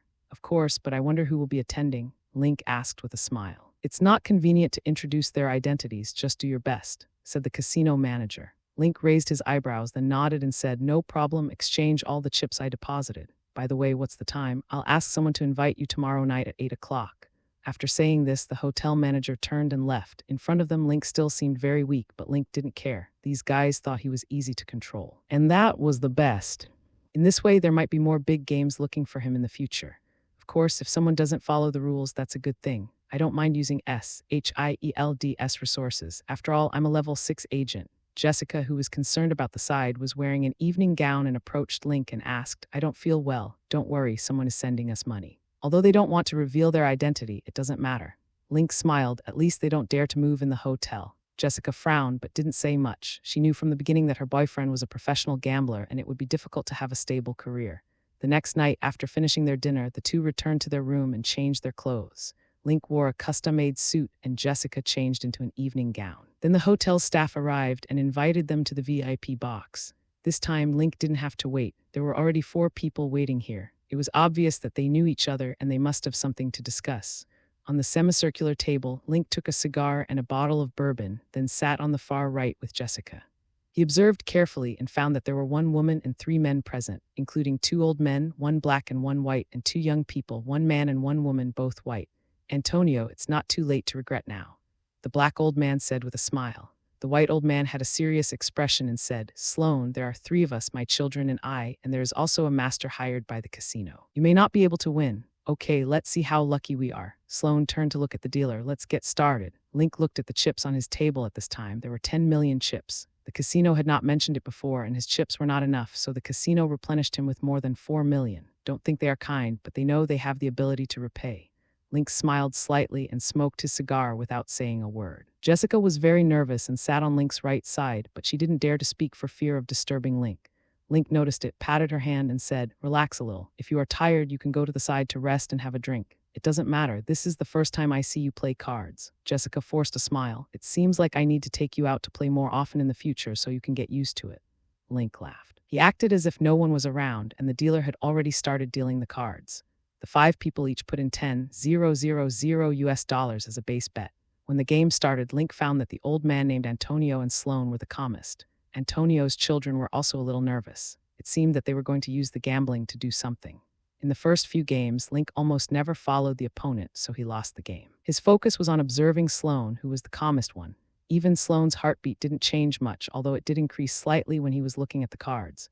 Link can now not only use his X-Vision, but also his super hearing to hear everyone's heartbeat, and Jessica's heartbeat is the loudest. Hey, aren't you a master? The young man looked at Link after a few rounds. Link smiled and said, It seems that the casino didn't introduce me. My card skills are average, but I am good at psychology. I am observing, but now I am almost there. Deal, he said to the dealer. Old Antonio turned to his son and said, Santino, keep calm. Good father. Santino Antonio immediately acted obediently. The woman next to him, who judging by her age should be his sister, had the corners of her mouth slightly raised and looked very happy. Link understood that the relationship between the siblings was not harmonious, and he could take advantage of it. Link then started to kill everyone. Even Sloan was no match for him, and Link's chips gradually increased. The 4 people finally began to take Link seriously. He was indeed a master hired by the casino, and he had figured out all 4 of them. Sloan looked at Link curiously, but didn't say anything. The same went for old Antonio. The woman seemed very interested in Link. The one who couldn't keep his temper the most was Saint Dino. He looked at Link with some annoyance. His temper just now made him look like a fool. Link's previous judgment was correct. There is a competitive relationship between the siblings. Now Santino feels that his previous actions have caused his father's dissatisfaction. And now Link's killing spree makes him look very stupid, which is very bad for his future. Link didn't care about the other party's fiery eyes and continued to win. This was a lot of money, enough for him to buy another batch of Stark Industries shares. Besides, the tax payment period has passed, so he can wait until next year to pay the next tax, so he has plenty of time. Smoking a cigar and tasting bourbon from time to time, Jessica relaxed at this time and watched Link killing everyone with great interest. She even stood up and poured herself a glass of champagne. Before 12 o'clock, Link won all the chips. Sloane stood up and clapped his hands, saying, "Very impressive. The young man has very good skills." Link also stood up and said, "I'm a professional gambler. I'm best at psychology. If you need anything, you can always contact me. I'm in New York. Of course, you are a good opponent. Can you give me a business card?" Sloane didn't seem to care at all about losing 10 million US dollars. Link gave him a business card. Sloane didn't leave anything behind and turned to old Antonio and said, "We all lost. It's a tie this time." Then they left directly. Link didn't know what the two sides talked about, but he didn't care too much. Old Antonio also looked at Link and said, "Young man, I wonder if you will accept the offer." "No. I won't accept it. I have never lost since my debut. Once I accept someone's employment, I will definitely win." Link shook his head, "But then the gambling game will no longer be under my control." "That makes sense." Old Antonio nodded, then turned and left. His daughter gave Link a wink, then turned and left. It was Saint Dino who raised his hand and pointed at Link, then turned and left. Jessica asked at this time, "Honey, will there be any trouble?" "No, how could there be any trouble?" Link sneered, "Okay, we won a lot this time. We can go home now." He turned to the hotel manager and said, "Change it into cash and deposit it into my account." "Okay, Mr. Lin," the other party said politely. However, when Link received the call from the bank, he knew that this casino was not so generous. Not only did they deduct the previous 400 yuan, but they also took a 10% commission. Link only got a little over 40 million. This Link will never come again. It is not generous at all. The next day, the two of them left the hotel by car and flew back to New York. Link invested another $1 million and then transferred $5 million into Jessica's account. He found Langley and bought back another 3,000 shares of Stark Industries, leaving the remaining several million for living expenses. Every morning at 9 o'clock, McCall would come to the underground parking lot of the apartment. After Jessica came downstairs and got in the car, he would take her to the office of Jessica's charity foundation. The office had been renovated, and now Jessica went there to recruit people every day. Some relevant personnel still need to be recruited. After all, the foundation now has stocks worth 90 million. Link also has a position here, which is investment director, and he is responsible for the foundation's investments. Jessica is mainly responsible for charity matters. The foundation needs to review the free cases accepted by the law firm, and there are quite a few situations involved. Criminal cases generally do not generate income, but civil compensation cases do. Once the lawsuit is won, it will no longer be included in the funding sequence and attorney fees will be charged as usual. Link is not going to work at the foundation for the time being, as there is no need for investment and he is a bit idle now. There are not card games every day and there are only a few games a month, usually on weekends. Link took the car keys, got up and went downstairs, got in his car, and merged into the New York traffic amid the roar. He didn't think about what else he could do because he would probably be very busy starting from next year, so the free time now was only temporary. Link was driving and doing nothing when he suddenly realized someone was staring at him. It was easy to notice. This was the first time that he was being targeted. Even Wilson Fisk didn't send anyone to keep an eye on him. So, combined with recent events, it was easy for him to guess who it was. That's Santino Antonio. Link's car started driving towards Hell's Kitchen. After entering Hell's Kitchen, he chose a secluded parking lot, parked the car, took the keys, got out, and left on foot. The stalker also stopped the car and followed on foot, and Link walked into an alley. The tracker followed him into the alley, but Link's figure disappeared. He immediately became alert and pulled out a pistol with a silencer. Holding guns in both hands, he walked forward vigilantly. There were a lot of debris and trash cans in the alley, and the tracker searched carefully as he moved forward. But he didn't know that Link was floating above his head and came here just to avoid some surveillance. Link quietly landed behind the opponent, stretched out his hand, grabbed the back of the opponent's neck, and then lifted him up. The stalker instantly grabbed the back of his neck with a huge force and his feet left the ground. He wanted to resist, but he could not move at all. He held the gun in one hand, trying to pass it through his armpit and shoot from behind, but the pistol was taken away by the other party in an instant. Bang! Link snatched the other person's pistol, then threw the man directly against the wall, knocking him unconscious. When the other party came to his senses, he sat on the ground against the wall and looked up at him in horror. Link smiled and asked, "Okay, now tell me, why are you following me and holding a pistol with a silencer? It's obvious that you want to kill me, right?" The stalker said nothing and just looked at Link. Link pointed his gun at the other man's forehead and said, "I'll count to 3. If you don't say anything, then there's no need to say anything. 3, 2, you can't escape. You've been put on the bounty list. The killer will keep finding you and then killing you." The other party finally spoke, and Link also understood that he had been put on the bounty list.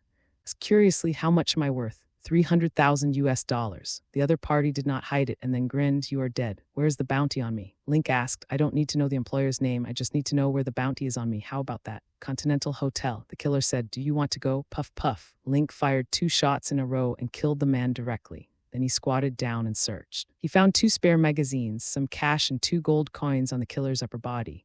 Holding the gold coin, Link observed it carefully and was curious, are there mainland hotels in this world? He turned around and left with the gun, returned to the parking lot and drove away, then took out his phone and called Carlson. "Do you know the Continental Hotel?" "Yes, what's the matter?" Carlson asked. "Send me the address, I want to go and take a look." Link didn't tell anyone that he was wanted. He had nothing to do right now, so he might as well go and take a look. "No problem, I'll send it to you now." Carlson then hung up the phone and sent the address. He was not worried about Link. Link's strength is not weak, whether it is shooting or fighting, plus his attainments in psychology. Generally speaking, he will not have any problems. Like he wouldn't worry about Hawkeye and Black Widow. Link doesn't have his own code name yet because these code names were not given by S.H.I.E.L.D. but were made up by himself. Link glanced at the text message, then stepped on the accelerator and drove straight to the Continental Hotel. Soon, he arrived at the Continental Hotel, which was built on a triangular piece of land with the main entrance at a corner and was relatively small. Link parked the car at the door, handed the key and tip to the doorman, and walked straight in. As soon as I entered the door, I saw the front desk opposite me. There was only a bald black man wearing glasses standing there. It was indeed the Continental Hotel I knew.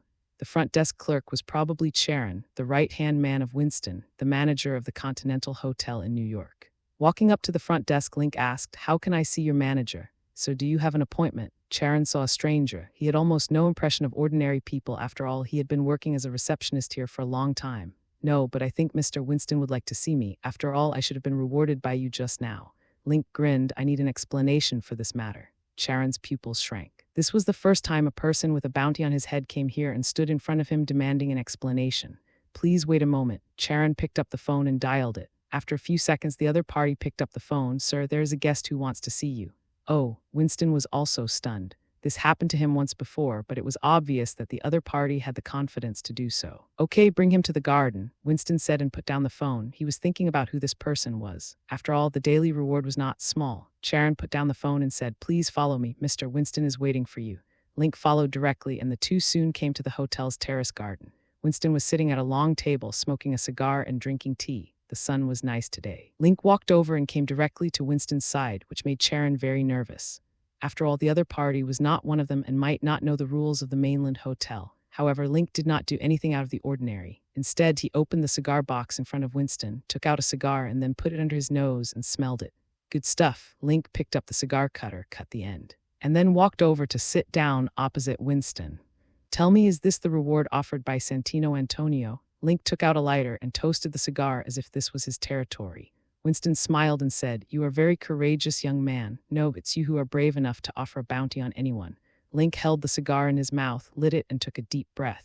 After savoring it for a moment, he blew out smoke rings. "He's dead. He'll have to pay a heavy price before he dies. I have to let people know that I am not someone who can be manipulated at will." Winston was stunned for a moment, then asked, "Young man, I remember you. Your name is Kaze Lin, a Chinese. We do have a bounty on you, but you can rest assured that killing is not allowed in the Continental Hotel.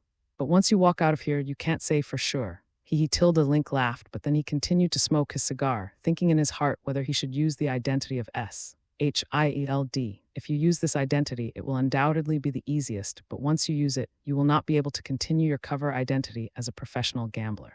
He likes his current identity very much, and Carlson did not let him participate in the mission of the Destroyer and the Society before, just to let him maintain his current status. Link took another puff and said, "It seems you are not going to cancel it." "Of course," Winston said, "the Continental Hotel will be closed unless the employer cancels it. But that will come at a price." "Very good, I will be here tonight and I hope you will be prepared." Link said, "We will each be responsible for any consequences." Winston was a little incredulous and asked, "Are you kidding? Of course not. You can prepare as many people as possible. I will use you as my stepping stones. I just remembered that I still lack a title." Link looked up at the sky. "This opportunity is good. I will step on you to get to the top. This will be my battle to become famous." Winston felt that the person in front of him was a lunatic. "Do you know what you are talking about? What's the difference?" Link asked back. "I've already been offered a bounty, even though it's only $300,000, but trouble will keep coming. Since I can't solve the trouble, then I can just solve the troublemaker. Isn't this a good idea? Thank you for the cigar." Link stood up, holding the cigar in his mouth, and took out 2 gold coins from his suit pocket. "Ding ding tilde," as if it was a reward. "Remember to prepare more people. I will arrive on time at midnight. If there are not enough people, I will be very disappointed." After saying that, Link walked away. Charon looked at Link's back, then turned and asked, "Sir, what do we do now?" Winston's face was gloomy. This was the first time he had encountered such a situation in his more than 40 years at the Continental Hotel in New York. However, he would not allow the other party's provocation, but the question was, would the other party really come? Notify Santino and ask him to come here and prepare manpower. The Continental Hotel cannot be provoked. After Winston finished speaking, he picked up the phone and dialed. He called old Antonio. "Mr. Antonio, your son has posted a reward at the Continental Hotel in New York. The other party came to our door and threatened to attack us tonight. Do you know who the other party is?" Old Antonio didn't know what was happening with his son. He had a terminal illness and would soon die. Sloan, who was met in Las Vegas before, is the leader of the Assassin's League. The Assassin's League has a long history of thousands of years, and they had no conflicts with each other before. However, the code of conduct of the Assassin's League changed a few years ago, and there was friction between the two sides. However, the assassins of the Assassin's League are more powerful than the killers in the Continental Hotel, which means that they have too few people. The negotiations between the two sides were mainly aimed at preventing the Assassin's League from entering Italy. After all, that was the family's base. Both sides lost at the gambling table, so it was a draw. "I don't know about this. Lin is a professional gambler, but he actually said this now. It seems that he is not simple." Old Antonio said, "You can do your best. If you need the help of the board of directors, then I can help. I don't need any help here for now, but I want Santino to come over in the evening." Winston said, "Okay, since he provoked it, I'll let him go." Old Antonio hung up the phone. Link drove back home and opened his small arsenal, then frowned and closed it again. He turned around and left home again, drove to the industrial area, found a small processing factory, and asked them to make throwing knives for him. This time the battle is indoors, so guns are not necessarily needed. I gave the boss $50,000 and asked them to start making throwing knives with all their strength. Link made one in the style of a willow leaf throwing knife. With its own strength, it is enough to penetrate any bulletproof suit. He didn't plan to use his own weapons. After all his weapons were obtained from S.H.I.E.L.D. This matter did not require S.H.I.E.L.D. support. It was just a New York Continental Hotel, and he also hopes to have some characteristics. After all, Hawkeye, Black Widow, and even Iron Cavalry are code names he made up, and he also wants to come up with one of his own. He called Jessica and asked her to come to Tracy's house that night, then hung up without explanation. Jessica must be worried, but she would be even more worried if this matter was explained now. Link also understood that he couldn't always appear too weak and low-key. "It was nice that the casino invited me to play the game, but since the guests didn't follow the rules, the casino would treat me differently depending on my situation. Most people wouldn't do this, and this Saint Dino is obviously too arrogant." Link thought of this guy when he thought of the Continental Hotel. He was a villain in John Wick. This guy has no moral bottom line. In order to get a seat at the high table, he hired a killer to kill his own sister and then offered a reward for the killer's life under the pretext of revenge for his sister. He has been drifting further and further away on the road of doing nothing. After losing the card game, he found a killer. What he cared about was not the money, but his own face. He felt that Link had made him lose face, which was not uncommon to him. Moreover, it was easy for Link to guess that it was him. Now he was given a chance. In S.H.I.E.L.D., he was not a core member for the time being. Nick Fury might be interested in training him, but he still lacked a record. Then use the Continental Hotel in New York as your stepping stone. It was not until 10 o'clock in the evening that Link stopped the factory and checked. There were hundreds of willow leaf throwing knives. The small factory's processing capacity was not strong, and they did not have molds, so they first made the molds and then started to work. $50,000 was worth their one day of stopping work just to serve Link. Link left with his things. He was wearing a pair of jeans, Martin boots, and a black cotton t-shirt. He tied a sports fanny pack around his waist, put all the lancets in it, and drove to the Continental Hotel, arriving an hour early. He stopped far away, got out and leaned against the car, then took out a cigar and a bottle of bourbon, put the wine on the hood, and then handled the cigar carefully. He planned to slowly enjoy a cigar and a bottle of bourbon for an hour. Inside the hotel, Winston was drinking tea in the terrace garden. while in the lobby on the first floor, there were dozens of killers sitting or standing, and there were also killers in each room. This time, Winston did not use the power of the hotel, but instead gathered a large number of killers here. The reward of $300,000 is a lot, and Santino Antonio was also in the terrace garden. He didn't take it seriously at this moment. He didn't believe that the arrogant guy could come here. If it wasn't for his father's order, he wouldn't have come here. Winston, you are too cautious. Do you really think that man can make it here? Asked Saint Dino. No, I don't think so, but he was the first guy to provoke the Continental Hotel. Winston said, so we must take it seriously and make him pay the price to warn those who come later. Winston didn't tell the truth. He actually thought there were two possibilities. One was that Link was killed as a warning to others. Another possibility is that he and Link really come here to fight, and then he is ready to hand over Santino. As for what happens in the future, that will need to be resolved by the High Table. He had no intention of using his own power. There were also Saint Dino's people outside, guarding the entrance to the terrace garden. Link looked at the time. It was 5 minutes until midnight, and he couldn't be late. He picked up the bottle and drank it in one gulp, then slowly walked over with the cigar while reaching into his waist bag and taking out a throwing knife. When he arrived at the door, he looked at the time and found that it was just a few seconds late. He walked straight into the door. The moment he entered, the assassins in the lobby looked over. Link bit his cigar and smiled. Hi. Everyone moved and started drawing their guns. They did not leave their weapons outside. Swish, swish, Link raised his hands and the flying knife in his hand flew out directly. Puff, puff. Hello, everyone. As we wrap up this video, I want to share a quick note. I have a Patreon account. If you'd like to support me and enjoy on-demand audiobooks, you can become a Patreon member. Alternatively, you can check out my Google Drive link, which has 500+ novel audiobooks available through my Ko-fi or Patreon shop. I appreciate your support.